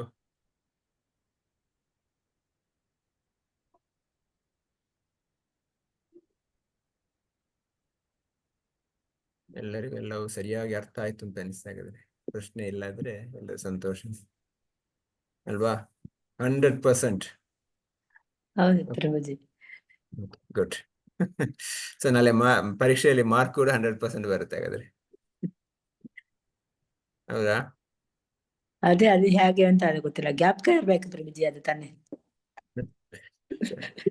ಆಯ್ತು, ಓಕೆ. ನೀವು ಹೇಳೋದ್ರಲ್ಲಿ ನಮ್ಗೆ ನಾಲೆಡ್ಜ್ ಬರುತ್ತೆ ಪ್ರಭು. ಸರಿ. ಸೊ ನಮ್ದು ಮುಂದಿನ ಟಾಪಿಕ್ ಗುರು ತ್ಯಾಗದ ಬಗ್ಗೆ. ನಾವು ಇದರ ಬಗ್ಗೆ ಜಾಸ್ತಿ ಫೋಕಸ್ ಕೊಡಲ್ಲ, ಯಾಕೆಂದರೆ ಒಮ್ಮೆ ಗುರುವಿನಿಂದ ದೀಕ್ಷೆ ಪಡೆದಾಗ ನಾವು ಗುರು ತ್ಯಾಗದ ಬಗ್ಗೆ ಆಲೋಚನೆ ಮಾಡಬಾರದು. ಅದು ನಮ್ಮ ಮನಸ್ಥಿತಿಯೇ ಇರಬಾರದು. ಸೊ ಅದು ಎನಿವೇ ನಾವು ಸ್ಲೈಡ್ ನೋಡೋಣ, ಮತ್ತೆ ಏನಾದರೂ ಪಾಯಿಂಟ್ಸ್ ಇದ್ದರೆ ಮುಂದಕ್ಕೆ ನೋಡೋಣ. Okay, KV. ಉಮಾದೇವಿ ಓದಿ. ಹರೇ ಕೃಷ್ಣ ಪ್ರಭು. ಧರ್ಮ ಗ್ರಂಥಗಳ ಪ್ರಕಾರ ಹೇಯ ಕಾರ್ಯಗಳಲ್ಲಿ ತೊಡಗಿರುವ ಮತ್ತು ತಾರತಮ್ಯ ಪ್ರಜ್ಞೆಯನ್ನು ಕಳೆದುಕೊಂಡ ಶಿಕ್ಷಕನು ತ್ಯಜಿಸಲು ಯೋಗ್ಯನಾಗಿರುತ್ತಾನೆ. ಭಗವದ್ಗೀತೆ ಯಥಾರೂಪ ಉಲ್ಲೇಖ 2.5. ಸೊ ಧರ್ಮ ಗ್ರಂಥಗಳ ಪ್ರಕಾರ ಯಾರು ಹೇಗೆ ಕೃತ್ಯ ಮಾಡ್ತಾರೋ ಅಥವಾ 4 ನಿಯಮ ಪಾಲನೆ ಮಾಡ್ತಾ ಇಲ್ವೋ ಅಥವಾ ಇಂಥವರು ಗುರುವನ್ನು ತ್ಯಜಿಸಬಹುದು. ಆದರೆ ಇಸ್ಕಾನ್ ಅಲ್ಲಿ ಆ ರೀತಿ, ಇಸ್ಕಾನ್ ಅಲ್ಲಿ ಏನಾದ್ರು ಇದ್ದರೆ ಆ ಗುರು ಕಮಿಟಿ ಇದೆ, ಅದು GBC ಇದ್ದಾರೆ, ಅವರು ನಿರ್ಧಾರ ಮಾಡ್ತಾರೆ. ಅಲ್ಲಿ ನಾವು ನಿರ್ಧಾರ ಮಾಡುವ ಅಗತ್ಯ ಇಲ್ಲ. ಅಷ್ಟು ಆಗದಿದ್ದರೆ ನಿಮ್ಮ ಲೋಕಲ್ ಟೆಂಪಲ್ ಪ್ರೆಸಿಡೆಂಟ್ ಇರ್ತಾರೆ, ಅವರ ನಿರ್ದೇಶನ ಪ್ರಕಾರ ಅವರ ಒಂದು ಸಲಹೆಯ ಮೂಲಕ ನಾವು ಮುಂದೆ ಹೋಗಬೇಕಲ್ಲದೆ ನೇರವಾಗಿ ನಾವು ಅದರ ನಿರ್ಧಾರ ಮಾಡುವ ಅಗತ್ಯ ಇಲ್ಲ. ಯಾಕಂದ್ರೆ ಇಸ್ಕಾನ್ ಅಲ್ಲಿ ಬೇಕಾದಷ್ಟು ವ್ಯವಸ್ಥೆ ಇದೆ.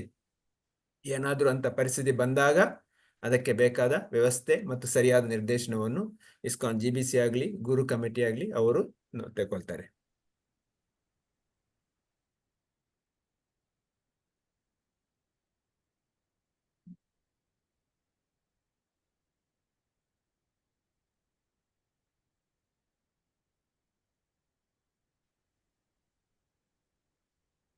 ಇಲ್ವಾ? ನೆಕ್ಸ್ಟ್ ವಿಜಯಲಕ್ಷ್ಮಿ ಮಾತಾಜಿ. ಹರೇ ಕೃಷ್ಣ ಪ್ರಭುಜಿ. ನಾನು ಹಾ ಗುರುತ್ಯಾಗದ ತತ್ವಗಳು ಮತ್ತು ಕಾರ್ಯವಿಧಾನಗಳು.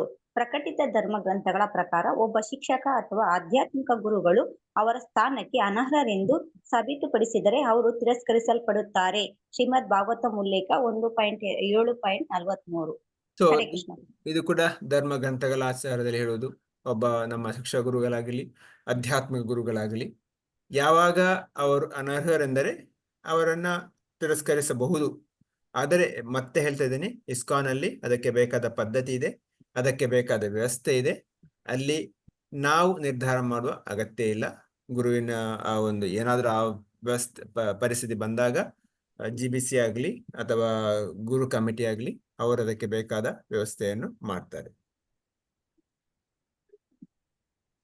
ಗುರೋರಪಿ ಅಲಿಪ್ತಸ್ಯ ಕಾರ್ಯಕಾರ್ಯ ಅಜಾನತಃ ಉಪಥ ಪ್ರತಿಪನ್ನಸ್ಯ ಪರಿತ್ಯಜ್ಯೋ ವಿಧೀಯತೆ. ಓಕೆ, ನೆಕ್ಸ್ಟ್ ಪ್ಯಾರಾಗ್ರಾಫ್ ಅನ್ನು ಓದಿ. ಯಾರು ನೆಕ್ಸ್ಟ್? ಲಾಸ್ಟ್ ಓದಿದ ಯಾರು? ಶೋಭರಾಣಿ ಮಾತಾಜ. ಹರೇ ಕೃಷ್ಣ ಪ್ರಭುಜಿ. ನಾ ಓದ್ತೇನೆ ಪ್ರಭುಜಿ. ಯಾರು? ನಾನು ಓದ್ತೀನಿ. ಅದು ನಂಜಮ್ಮ. ಮೇಲಿಂದಲೇ ಬನ್ನಿ, ಸೊ ನನಗೆ ಈಸಿ ಆಗುತ್ತೆ, ಇಲ್ಲದ್ರೆ ಮತ್ತೆ ಕಷ್ಟ ಆಗುತ್ತೆ. ಶೋಭರಾಣಿ ನಂತರ ಶೋಭರಾಣಿ ಮಾತಾಜ ಆಯ್ತಾ? ಆದ್ರೆ ನೀವು ಹ್ಯಾಂಡ್ ಕೆಳಗೆ ಮಾಡಿ. ಸೊ ಗುರುತ್ಯಾಗದ ಹರೇ ಕೃಷ್ಣ ಪ್ರಭುಜಿ. ನಾ ಓದ್ತೇನೆ ಪ್ರಭುಜಿ. ಗುರುತ್ಯಾಗದ ತತ್ವಗಳು ಮತ್ತು ಕಾರ್ಯವಿಧಾನಗಳು.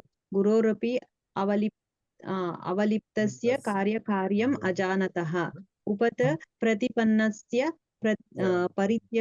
ಪರಿತ್ಯಗೋ ವಿಧೀಯತೆ. ಗುರುವು ಇಂದ್ರಿಯ ತೃಪ್ತಿಗೆ ಅಂಟಿಕೊಂಡರೆ, ತನ್ನ ಕರ್ತವ್ಯದ ಪ್ರಜ್ಞೆಯನ್ನು ಕಳೆದುಕೊಂಡರೆ ಮತ್ತು ಭಗವಂತನ ಭಕ್ತಿ ಸೇವೆಯ ಹೊರತಾಗಿ ಹದಗೆಟ್ಟ ಮಾರ್ಗವನ್ನು ಅನುಸರಿಸಿದರೆ ಅವನನ್ನು ತಿರಸ್ಕರಿಸಬೇಕು. ಮಹಾಭಾರತ ಉದ್ಯೋಗ ಪರ್ವ 179.25.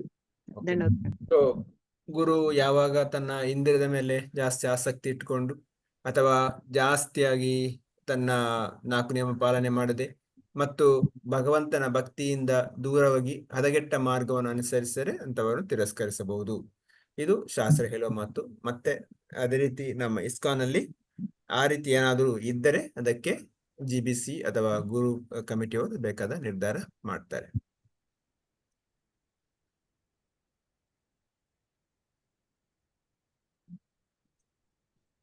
Okay, I will read, Prabhu. ಒಂದು ನಿಮಿಷ.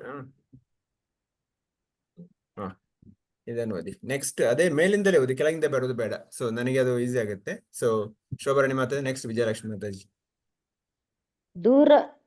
ಹರೇ ಕೃಷ್ಣ ಪ್ರಭು. ದೂರುಗಳನ್ನು ದಾಖಲಿಸುವ ಕಾರ್ಯವಿಧಾನಗಳು. ಅದೇ ಆರ್ಡರ್ ಅಲ್ಲಿ ಓದಿ ಮಾತಾಜಿ ಪ್ಲೀಸ್, ಮೇಲಿಂದಲೇ. ನನಗೆ ಅದು ಇಲ್ಲದ್ರೆ ಕಷ್ಟ ಆಗುತ್ತೆ. ಸೊ ಯಾರು ಕೈ ಮೊದಲು ಎತ್ತಿದ್ರೆ ಅವ್ರ ಮೇಲೆ ಬರ್ತಾರೆ. ಕೈ ಎತ್ತಿದ ಓದಿದ ಕೂಡಲೇ ಕೈ ಕೆಳಗೆ ಮಾಡಿ, ಆಗ ಸೀಕ್ವೆನ್ಸ್ ಬರುತ್ತೆ.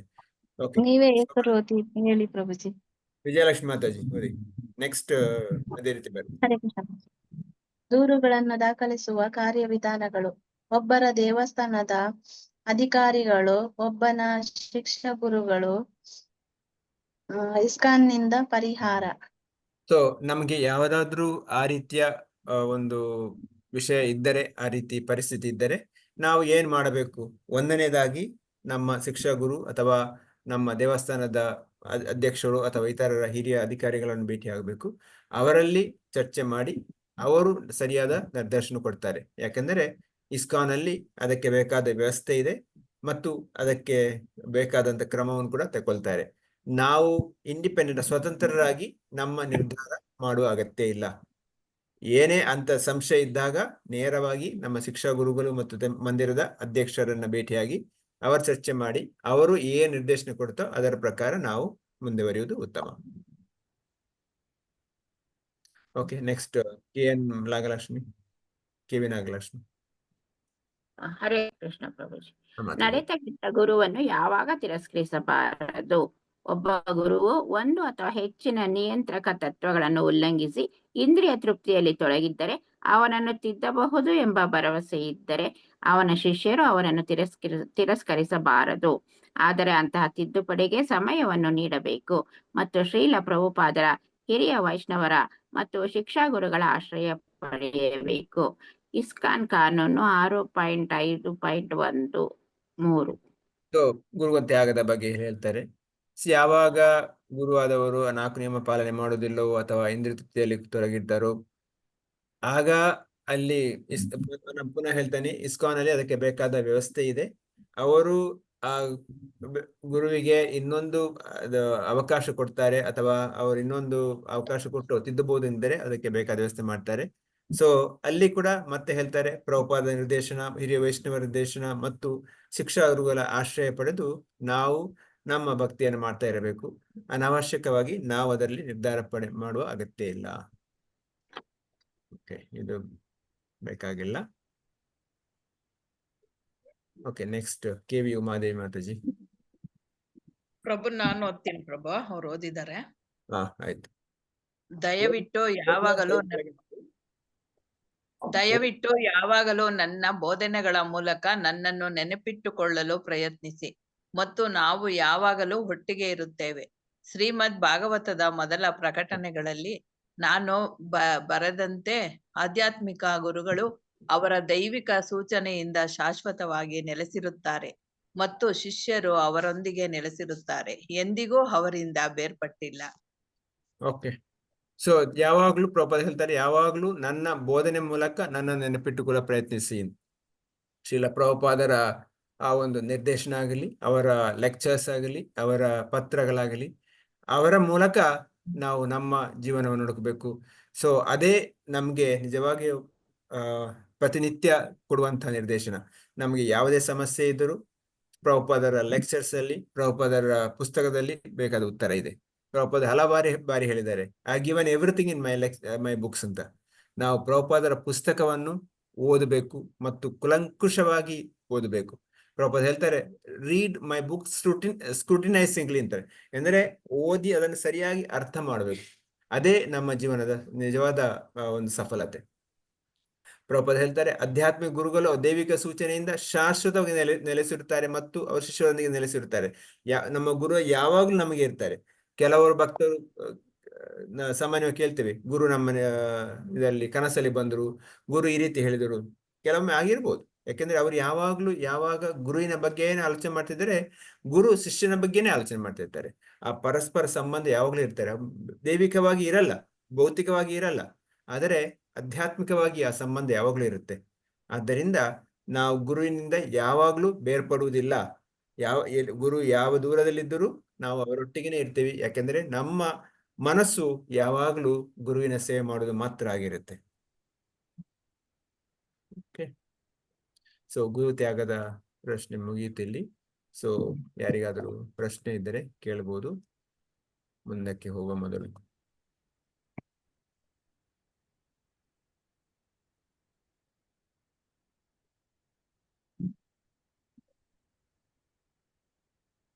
ಯಾರಿಗಾದರೂ ಬೇರೆ ಏನಾದ್ರು ಪ್ರಶ್ನೆ ಇದೆಯಾ?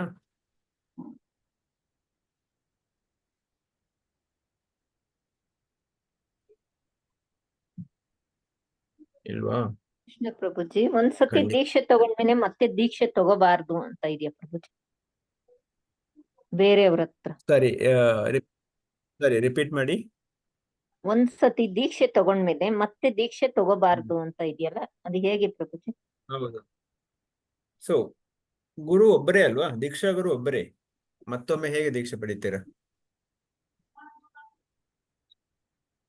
ದೀಕ್ಷಾ ಗುರು ಒಬ್ಬರೇ.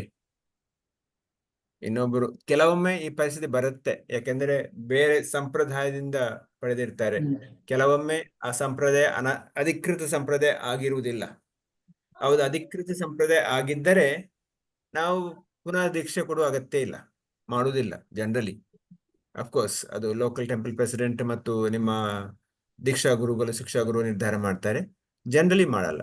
ಸೊ ಆದರೆ ಆ ಸಂಪ್ರದಾಯ ಅಧಿಕೃತವಾಗಿ ಇಲ್ಲದಿದ್ದರೆ ಮಾಡಬಹುದು. ಆದರೆ ಇಸ್ಕಾನಲ್ಲಿ ಒಮ್ಮೆ ನೀವು ದೀಕ್ಷೆ ಪಡೆದ ನಂತರ ಇನ್ನೊಂದ್ಸಲ ದೀಕ್ಷೆ ಪಡೆಯುವ ಅಗತ್ಯ ಇಲ್ಲ, ಮಾಡಬಾರದು. ಯಾಕೆಂದ್ರೆ ಇದು ಅಧಿಕೃತವಾದ ಬ್ರಹ್ಮ ಮಧ್ವ ಗೌಡಿ ಸಂಪ್ರದಾಯ. ಇಲ್ಲಿ ಯಾವಾಗ ಗುರು ನಿಮ್ಗೆ ದೀಕ್ಷೆ ಕೊಡ್ತಾರೋ ಆ ಗುರು ನಿಮಗೆ ನೇರವಾಗಿ ಭಗವಂತನೊಟ್ಟಿಗೆ ಕೃಷ್ಣನೊಟ್ಟಿಗೆ ಸಂಬಂಧ ಮಾಡಿಕೊಡ್ತಾರೆ, ಅಧಿಕೃತ ಸಂಬಂಧ ಆಗತ್ತೆ. ಪುನಃ ದೀಕ್ಷೆ ಅಗತ್ಯ ಇಲ್ಲ. ಪ್ರಶ್ನೆಗೆ ಉತ್ತರ ಸಿಗುತ್ತಾ? ಹರೇ ಕೃಷ್ಣ ಪ್ರಭುಜಿ. ಈಗ ಬೇರೆ ಕಡೆ ನಾವೇನಾದ್ರೂ ಈ ತರ ದೀಕ್ಷೆ ತಗೊಂಡಿತ್ತು ಅಂದರೆ ಮತ್ತೆ ಇವಾಗ ಇಸ್ಕಾನ್ಲಲ್ಲಿ ಈ ತರ ದೀಕ್ಷೆ ತಗೋಬಹುದಾ ಪ್ರಭುಜಿ?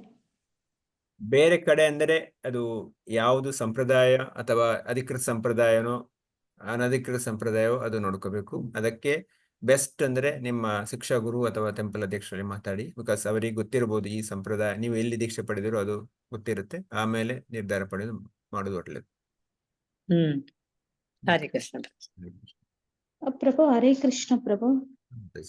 ಪ್ರಭು, ಈಗ ಒಬ್ಬೊಬ್ರು ಕನ್ಸಲ್ಲಿ ಗುರುಗಳು ಬರ್ತಾರೆ ಅಂತ ಎಲ್ಲ ಹೇಳಿದ್ರೆ ಪ್ರಭು, ಅವರು ಯಾವಾಗ್ಲೂ ಗುರುನ ಜ್ಞಾನ ಮಾಡ್ತಾನೆ ಇರ್ತಾರ ಪ್ರಭು? ಗುರುವಿನ ಸೇವೆ ಮಾಡುವವರು ಗುರುವಿನ ಜ್ಞಾನವೇ ಮಾಡ್ತಾ ಇರ್ತಾರೆ.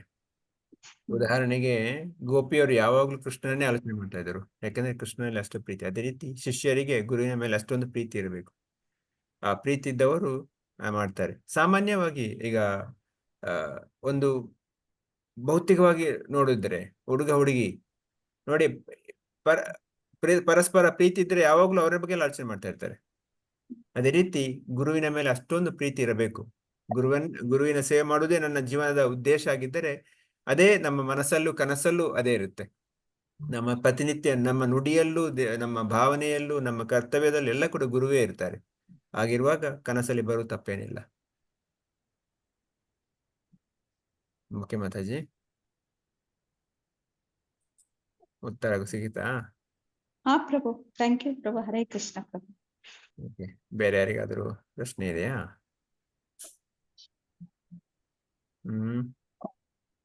ಓಕೆ, ಸೊ ಇನ್ನೊಂದು ಪಾಠ ನೋಡೋಣ.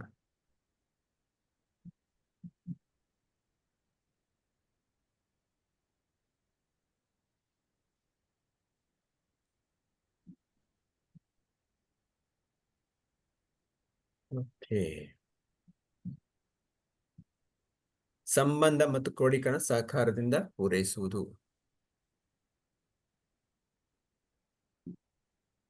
ಪಾಠ 12, ಗುರುವಿನ ಪ್ರಸ್ತುತಪಡಿಸುವುದು ಮತ್ತು ಇಸ್ಕಾನ್ ಒಳ ಸಂಬಂಧಗಳು ಪಠ್ಯಕ್ರಮ. ಸೊ ಇವತ್ತು ನಾವು ಪಾಠ 12 ಚರ್ಚೆ ಮಾಡೋಣ. 13 ಮತ್ತು 14 ಶುಕ್ರವಾರ ದಿವಸ ಕೊನೆಯ ದಿವಸ ಮಾಡೋಣ. ಸೊ ಕೊನೆಯ ದಿವಸ ಆದಷ್ಟು ಪ್ರಶ್ನೆ ಉತ್ತರ ಅಥವಾ ನಾವು ಇಷ್ಟವರೆಗೆ ಮಾಡಿದರ ಸಾರಾಂಶದ ಬಗ್ಗೆ ಚರ್ಚೆ ಮಾಡೋಕ್ಕೆ ಪ್ರಯತ್ನ ಮಾಡೋಣ ಮತ್ತು ನಿಮ್ಮೆಲ್ಲರ ಅನುಭವವನ್ನು ಕೂಡ ಹಂಚಿಕೊಳ್ಳೋಕೆ ಪ್ರಯತ್ನ ಪಡೋಣ. ಎಲ್ಲರೂ ಇಷ್ಟವರೆಗೆ ಏನು ಕೇಳ್ತೀರಿ, ಏನು ನಿಮ್ಗೆ ನಿಮ್ಮ ಅನಿಸಿಕೆಗಳಿವೆ, ಏನ್ ನನ್ನಿಂದ ಏನು ತಪ್ಪಾಗಿದೆ, ಇದನ್ನು ಕೂಡ ನೀವು ಚರ್ಚೆ ಮಾಡಬಹುದು.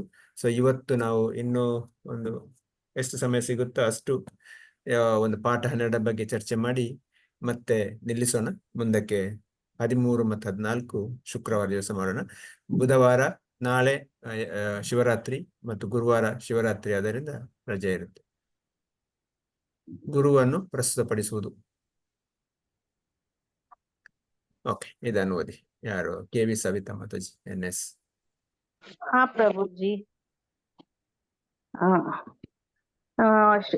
ಶ್ರೀಲ ಪ್ರಭುಪಾದರನ್ನು ಪ್ರಸ್ತುತಪಡಿಸುವುದು.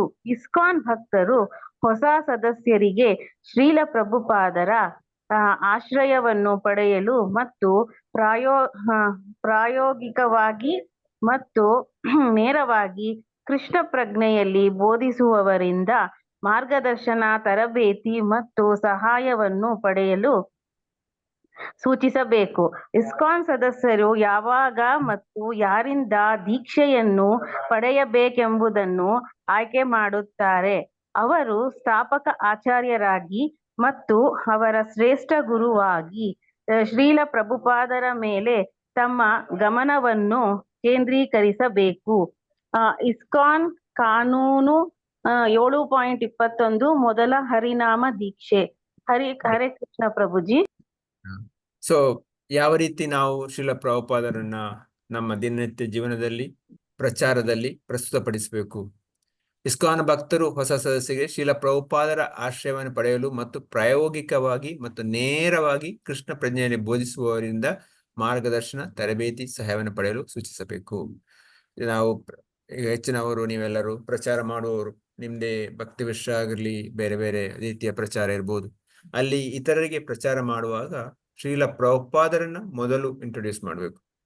ಶ್ರೀಲ ಪ್ರಭುಪಾದ ಪ್ರಣಾಮ ಮಂತ್ರಿ ಕೊಡುವುದು ಮತ್ತು ಇಸ್ಕಾನ್ ಅಲ್ಲಿ ಹೇಗೆ ಶ್ರೀಲ ಪ್ರಭುಪಾದರು ಸಂಸ್ಥಾಪಕ ಆಚಾರ್ಯರಾಗಿದ್ದಾರೆ, ಎಲ್ಲರ ಕೇಂದ್ರ ಬಿಂದು ಅವರಾಗಿದ್ದಾರೆ ಎನ್ನುವುದನ್ನು ನಾವು ಎಲ್ಲರಿಗೂ ಅದನ್ನ ಪರಿಚಯ ಮಾಡಿಕೊಡಬೇಕು. ಕೆಲವೊಮ್ಮೆ ಏನಾಗುತ್ತೆ ಅಂದ್ರೆ ಅಲ್ಲಿ ನನ್ನದು ಎನ್ನುವುದಂತ ಬಿಟ್ಟು ನಾನು ಪ್ರಭುಪಾದರನ್ನು ಮತ್ತು ಇತರರನ್ನ ಕಡೆಗಣಿಸ್ಬಿಡ್ತೇನೆ. ಅದಾಗಬಾರದು. ಅದು ಶ್ರೀಲ ಪ್ರಭುಪಾದರಿಂದ ಸ್ಥಾಪನೆಯಾದ ಸಂಸ್ಥೆ. ಇದು ಶ್ರೀಲ ಪ್ರಭುಪಾದರೇ ನಡೆಸುವಂತ ಸಂಸ್ಥೆ. ಎಲ್ಲವೂ ಶ್ರೀಲ ಪ್ರಭುಪಾದರಿಂದಲೇ ನಡೆದು ಅವರೇ ನಮ್ಮ ಕೇಂದ್ರ ಬಿಂದು. ಆದ್ದರಿಂದ ಎಲ್ಲಾ ಇಸ್ಕಾನ್ ಸದಸ್ಯರು ನೇರವಾಗಿ ಶ್ರೀಲ ಪ್ರಭುಪಾದರೊಂದಿಗೆ ಸಂಬಂಧ ಇದೆ. ಒಬ್ಬ ಶಿಕ್ಷಾ ಗುರುವಾಗಿ ಸಂಬಂಧ ಇದೆ. ಆದರೆ ದೀಕ್ಷೆ ನಾವು ಬೇರೆ ಬೇರೆಯವರನ್ನ ಪಡಿಬಹುದು. ಬೇರೆ ಬೇರೆ ಅಂದ್ರೆ ಇಸ್ಕಾನ್ ಅಲ್ಲಿ ಅಧಿಕೃತವಾಗಿ ನೇಮಕಗೊಂಡ ಇತರ ದೀಕ್ಷಾ ಗುರುಗಳನ್ನ ದೀಕ್ಷೆ ಪಡಿಬಹುದು. ಆ ದೀಕ್ಷಾ ಗುರುವನ್ನು ಆಯ್ಕೆ ಮಾಡುವ ಅಧಿಕಾರ ಪ್ರತಿಯೊಬ್ಬರಿಗಿದೆ. ಅಲ್ಲಿ ಮತ್ತೊಬ್ಬರು ಅನಾವಶ್ಯಕವಾಗಿ ಇನ್ಫ್ಲೂಯೆನ್ಸ್ ಮಾಡಲ್ಲ. ಸೊ ನಿಮ್ಮ ಸ್ವತಂತ್ರ ಇದೆ. ನೀವು ಯಾರನ್ನು ಆಯ್ಕೆ ಮಾಡ್ತೀರೋ ಅವರನ್ನ ಆಯ್ಕೆ ಮಾಡಿ ಅವರಿಂದ ದೀಕ್ಷೆ ಪಡೆಯಬಹುದು. ಗೋಪಯದೆ ದೇವತಂ ಇಷ್ಟಂ ಗೋಪಯದೆ ಗುರುಂ ಆತ್ಮನಃ ಗೋಪಯೇ ಚ ಮಂತ್ರಂ ಗೋಪಯೇನ ನಿಜ ಮಾಲಿಕಂ. ಓಕೆ, ಇದನ್ನು ಓದಿ. ಲೀಲಾವತಿ ಲೋಕನಾಥ್ ಮಾತಾಜಿ. ಕೆಲವು ಸಮಯದ ನಂತರ ಒಬ್ಬರು ತಮ್ಮ ಇಷ್ಟ ದೇವತೆಯನ್ನು ಮರೆಮಾಚಬೇಕು, ಗುರುವನ್ನು ಮರೆಮಾಚಬೇಕು, ಮಂತ್ರವನ್ನು ಮರೆಮಾಚಬೇಕು, ಜಪಮಾಲೆಯನ್ನು ಮರೆಮಾಚಬೇಕು. ಹರಿಭಕ್ತಿ ವಿಲಾಸ. ಶಿಷ್ಯನು ತನ್ನ ಗುರುವನ್ನು ಗುರುತಿಸಲು ವಿನಂತಿಸಿದಾಗ ಯಾವಾಗಲೂ ಅವನ ಪೂರ್ಣ ಹೆಸರನ್ನು ಬಳಸುತ್ತಾನೆ. ಆದರೆ ಸಾಮಾನ್ಯ ಸಂದರ್ಭಗಳಲ್ಲಿ ತನ್ನ ಗುರುತನ್ನು ಅನಗತ್ಯವಾಗಿ ಬಹಿರಂಗಪಡಿಸುವುದಿಲ್ಲ ಅಥವಾ ಪ್ರಚಾರ ಮಾಡುವುದಿಲ್ಲ. ಹರೇ ಕೃಷ್ಣ. ಸೊ ನಾವು ಸಾಮಾನ್ಯವಾಗಿ ಜಪ ಮಾಡುವಾಗಲೂ ಜಪಮಾಲೆಯನ್ನ ಜಪ ಬ್ಯಾಗ್ನ ಒಳಗೆ ಇಟ್ಕೊಂಡಿರ್ತೀವಿ. ಸೊ ಮಂತ್ರವನ್ನು ಕೂಡ ಸಂಕೀರ್ತನೆ ಮಾಡುವಾಗ ನಾವು ಜೋರಾಗಿ ಹಾಡಬಹುದು. ಆದರೆ ಇಲ್ಲದ್ರೆ ಸ್ವಲ್ಪ ಮೈಲ್ಡ್ ಇರುತ್ತದೆ. ಈಗಂತೂ ಹರಿನಾಮ ಅಂದ್ರೆ ಎಲ್ಲರೂ ಕೊಡ್ತಾರೆ. ಹಿಂದೆ ದೀಕ್ಷೆ ಪಡೆದಾಗ ದೀಕ್ಷಾ ಮಂತ್ರ ಕಿವಿಯಲ್ಲಿ ಮಾತ್ರ ಹೇಳ್ತಾ ಇದ್ರು, ಮತ್ತೊಬ್ಬರಿಗೆ ಹೇಳ್ತಾ ಇರ್ಲಿಲ್ಲ. ಈಗ ಚೈತನ್ಯ ಮಹಾಪ್ರಭುಗಳು ಈ ಹರಿನಾಮವನ್ನು ಎಲ್ಲರಿಗೂ ಕೊಟ್ರು. ಆದರೆ ಇಲ್ಲಿ ಮುಖ್ಯವಾಗಿ ಹೇಳುವುದಂದ್ರೆ ನಾವು ನಮ್ಮ ಗುರುವನ್ನು ಅನಾವಶ್ಯಕವಾಗಿ ನಾವು ಪ್ರಚಾರಕ್ಕೆ ತರಬಾರದು. ಅಂದರೆ ಕೆಲವರು ಇರ್ತಾರೆ, ತನ್ನ ಗುರುವಿನ ಟಿ ಶರ್ಟ್, ತನ್ನ ಜಪಮಾಲೆಯಲ್ಲಿ ಗುರುವಿನದೇ ಫೋಟೋ ಮತ್ತು ಎಲ್ಲಾ ಕಡೆವೇ ಗುರುವನ್ನು, ಅದು ಅನಾವಶ್ಯಕವಾಗಿ ಅಗತ್ಯ ಇಲ್ಲ. ಅಂದರೆ ಆ ರೀತಿಯ ಆಡಂಬರ ತೋರಿಸುವ ಅಗತ್ಯ ಇಲ್ಲ. ಅದನ್ನ ನಮ್ಮ ಈ ಎಕ್ಸ್ಟರ್ನಲ್ ತೋರಿಸೋ ಬದಲಾಗಿ ಸೇವೆ ಮಾಡಿ ತೋರಿಸೋಣ. ಗುರುವಿಗೆ ತೃಪ್ತಿಯಾಗುವಂತ ಸೇವೆ ಮಾಡಿ, ಗುರುವಿಗೆ ಬೇಕಾದಂತಹ ಸೇವೆ ಮಾಡಿ ಅದನ್ನು ತೋರಿಸೋಣ. ಅದರ ಬದಲಾಗಿ ಆ ಎಕ್ಸ್ಟರ್ನಲ್ ಅಂದ್ರೆ ತೋರ್ಪಡಿಕೆ ಅಗತ್ಯ ಇಲ್ಲ ಅಂತ. ಮತ್ತೆ ಇಲ್ಲಿ ಪ್ರಭುಪಾದ ಹೇಳ್ತಾರೆ, ಶಿಷ್ಯನು ತನ್ನ ಗುರುವನ್ನು ಗುರುತಿಸಲು ವಿನಂತಿಸಿದಾಗ ಯಾವಾಗಲೂ ಅವರ ಪೂರ್ಣ ಹೆಸರನ್ನು ಬಳಸ್ತಾನೆ. ಈಗ ಯಾವಾಗಲೂ ನಾವು ಶ್ರೀಲ ಪ್ರಭುಪಾದ ಅಂತ ಹೇಳುವಾಗ ISKCON founder Acharya is divine grace AC ಭಕ್ತಿ ವೇದಾಂತ ಸ್ವಾಮಿ ಶ್ರೀಲ ಪ್ರಭುಪಾದ ಅಂತ ಹೇಳ್ತೀವಿ. ಅಂದ್ರೆ ಜಸ್ಟ್ ಪ್ರಭುಪಾದ ಅಂತ ಅಥವಾ ಆ ಹೇಳುವ ಬದಲು ಇಸ್ಕಾನ್ ಸಂಸ್ಥಾಪಕಾಚಾರ್ಯ ಕೃಷ್ಣ ಕೃಪಾ ಮೂರ್ತಿ ಶ್ರೀಲ ಪ್ರಭುಪಾದರು ಎಸಿ ಭಕ್ತಿ ವೇದಾಂತ ಶ್ರೀಲ ಪ್ರಭುಪಾದರು. ಸೊ ಆ ರೀತಿ ಹೇಳ್ಬೇಕು. ಅಥವಾ ಅವರ ಪ್ರಣಾಮ ಮಂತ್ರವನ್ನು ಹೇಳುವಾಗ ಕೂಡ ಸಂಪೂರ್ಣ ಪ್ರಣಾಮ ಮಂತ್ರ ಹೇಳ್ಬೇಕು. ನಮೋ ವಿಷ್ಣು ಪಾದಾಯ ಕೃಷ್ಣ ಪೃಷ್ಠಾಯ ಭೂತಲೆ ಶ್ರೀಮತೆ ಭಕ್ತಿ ವೇದಾಂತ ಸ್ವಾಮಿ ದಿನಾನೆ ನಮಸ್ತೆ ಸರಸ್ವತಿ ದೇವೆ ಗೌರವಾಣಿ ಪ್ರಚಾರಣೆ ನಿರ್ವಿಶೇಷ ಶೂನ್ಯವಾದಿ ಪಾಶ್ಚಾತ್ಯ ದೇಶ ಸಾರಣೆ. ಇದು ಸಂಪೂರ್ಣ ಪ್ರಣಾಮ ಮಂತ್ರನ ಹೇಳ್ಬೇಕು. ಅಲ್ಲಿ ಶಾರ್ಟ್ಕಟ್ ಬೇಕಾಗಿಲ್ಲ, ಮಾಡಬಾರದು. ಮತ್ತು ಅನವಶ್ಯಕವಾಗಿ ನಮ್ಮ ಗುರುವನ್ನು ಪ್ರಚಾರ ಮಾಡುವ ಅಗತ್ಯ ಇಲ್ಲ. ಎಲ್ಲಿ ಮಾಡಬೇಕು ಅಷ್ಟಕ್ಕೆ ಮಾತ್ರ ಸಾಕು. ಸಮಯ ಮತ್ತು ಸಂದರ್ಭ ನೋಡಿಕೊಂಡು ನಾವು ಮಾಡಬೇಕು. ಮತ್ತು ನಮ್ಮದೇ ಒಂದು ಪ್ರಚಾರದ ಗೋಲಿಯಲ್ಲಿ ಇರಬಾರದು. ಓಕೆ, ಇದು ನಾರ್ಮಲಿ ಪ್ರಾಕ್ಟೀಸ್ ಇದು ಫಿಸಿಕಲ್ ಆದರೆ ಸ್ಕಿಟ್ ಮಾಡ್ತೀವಿ. ಇಸ್ಕಾನ್ ಪ್ರಸ್ತುತ ಗುರುಗಳನ್ನು ಪ್ರಸ್ತುತಪಡಿಸುವ ಕೆಲವು ಅನುಚಿತ ವಿಧಾನಗಳನ್ನು. ಸೊ ಇಲ್ಲಿ ಅನುಕೂಲ ಪ್ರಭು ಅಥವಾ ವಿಜಯೇಂದ್ರಿಗೆ ಮಾತ್ರ ಇದ್ದೀರಾ? Anybody is there from admin side who can create a breakout room? ಇಲ್ವಾ?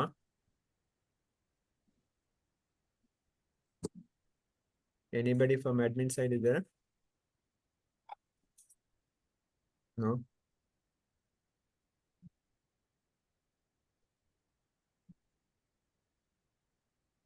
Who is admin now?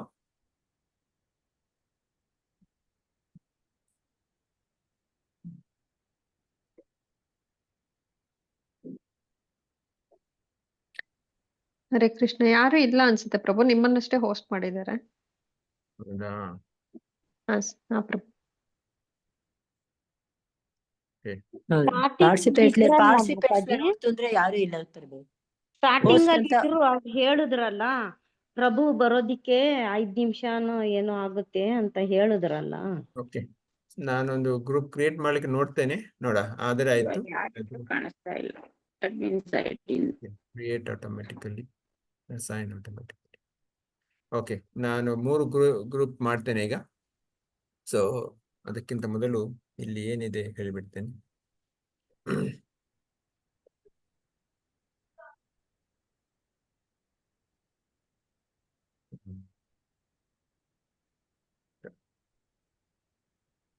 So ನಾವು ಇಲ್ಲಿ ಚರ್ಚೆ ಮಾಡಬೇಕಾದದ್ದು ನಮ್ಮ ದಿನನಿತ್ಯದ ಒಂದು ಕಾರ್ಯದಲ್ಲಿ ನಮ್ಮ ಗುರುವನ್ನು ನಾವು ಯಾವ ರೀತಿ ಪ್ರದರ್ಶಿಸಬಹುದು ಅಥವಾ ಪ್ರದರ್ಶಿಸಬಾರದು.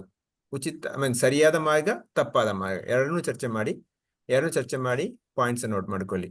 ಸೊ ಈಗ ನಾವು ಮಂದಿರದಲ್ಲಾಗಲಿ ಅಥವಾ ಭಕ್ತಿ ವಿಷಯದಲ್ಲಾಗಲಿ, ಪ್ರಚಾರ ಮಾಡುವಾಗಲಿ, ನಗರ ಸಂಕೀರ್ತನೆ ಮಾಡುವಾಗಲಾಗಲಿ, ಬೇರೆ ಬೇರೆ ಕಾರ್ಯದಲ್ಲಿ ಅಥವಾ ಬೇರೆ ಒಂದು ಪ್ರೈವೇಟ್ ಪ್ರೋಗ್ರಾಮ್ ಅಲ್ಲಾಗಲಿ ನಮ್ಮ ಗುರುವಿನ ಬಗ್ಗೆ ಯಾವ ರೀತಿ ನಾವು ವ್ಯವಹಾರ ಮಾಡಬೇಕು, ಗುರುವನ್ನು ಹೇಗೆ ಪ್ರಸ್ತುತ ಮಾಡಬೇಕು ಮತ್ತು ಹೇಗೆ ಮಾಡಬಾರದು.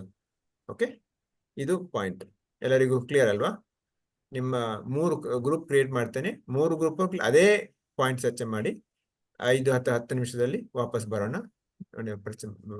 ಚರ್ಚೆ ಮಾಡೋಕ್ಕೆ ಪ್ರಯತ್ನ ಮಾಡಿ. ಓಕೆ,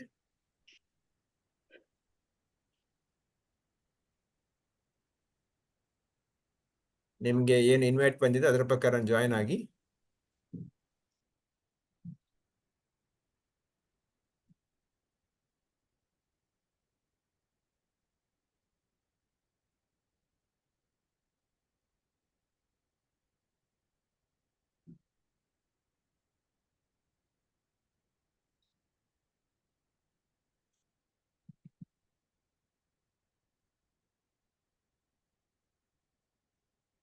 ಇಲ್ಲಿ ಇದ್ದವರು ಕೂಡ ಜಾಯಿನ್ ಆಗಿ ಅಲ್ವಾ? ನಿಮ್ಮ ಗ್ರೂಪಿಗೆ ಜಾಯಿನ್ ಆಗಿ.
ಹರೇ ಕೃಷ್ಣ. ಹರೇ ಎಲ್ಲರೂ ಬಂದು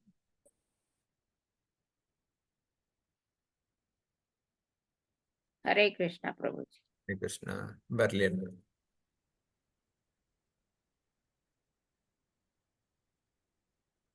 ನೋಡಿ ಟೆಕ್ನಾಲಜಿ ಎಷ್ಟೊಂದು ಉಪಯೋಗ ಆಗುತ್ತೆ ನೋಡಿ. ನಿಮ್ಮನೆ ಎಷ್ಟು ಬೇಗ ನಿಮ್ಮನ್ನು ಸೆಪರೇಟ್ ಮಾಡುತ್ತೆ, ಎಷ್ಟು ಬೇಗ ಒಟ್ಟು ಮಾಡುತ್ತೆ ನೋಡಿ. ಇದು ಗೊತ್ತೇ ಇರ್ಲಿಲ್ಲ ಪ್ರಭುಜಿ ನಮ್ಗೆ ಈ ತರನು ಮಾಡ್ಬೋದು ಅಂತ. ಈ ಕ್ಲಾಸ್ ಅಲ್ಲೇ ಕಲ್ತ್ಕೊಂಡಿದ್ದೆ ಪ್ರಭುಜಿ. ಇಲ್ಲ, ಇದು ಇಷ್ಟು ಮಾತ್ರ ಅಲ್ಲ, ಇದರಲ್ಲಿ ಆನ್ಲೈನ್ ಅಲ್ಲಿ ಡ್ರಾಮಾ ಮಾಡ್ತೀವಿ, ಆಕ್ಟಿಂಗ್ ಮಾಡ್ತಾರೆ. ಗೊತ್ತೇ ಇಲ್ಲ ಪ್ರಭುಜಿ Zoom ಅಲ್ಲಿ ಮಾಡ್ಲಿಕ್ಕೆ ಆಗುತ್ತೆ. ಗ್ರೂಪ್ ಕ್ರಿಯೇಟ್ ಮಾಡೋದು ಸ್ವಲ್ಪ ಚೆನ್ನಾಗಿ ಗೊತ್ತಾಯ್ತು ಪ್ರಭುಜಿ. ಹ್ಮ್.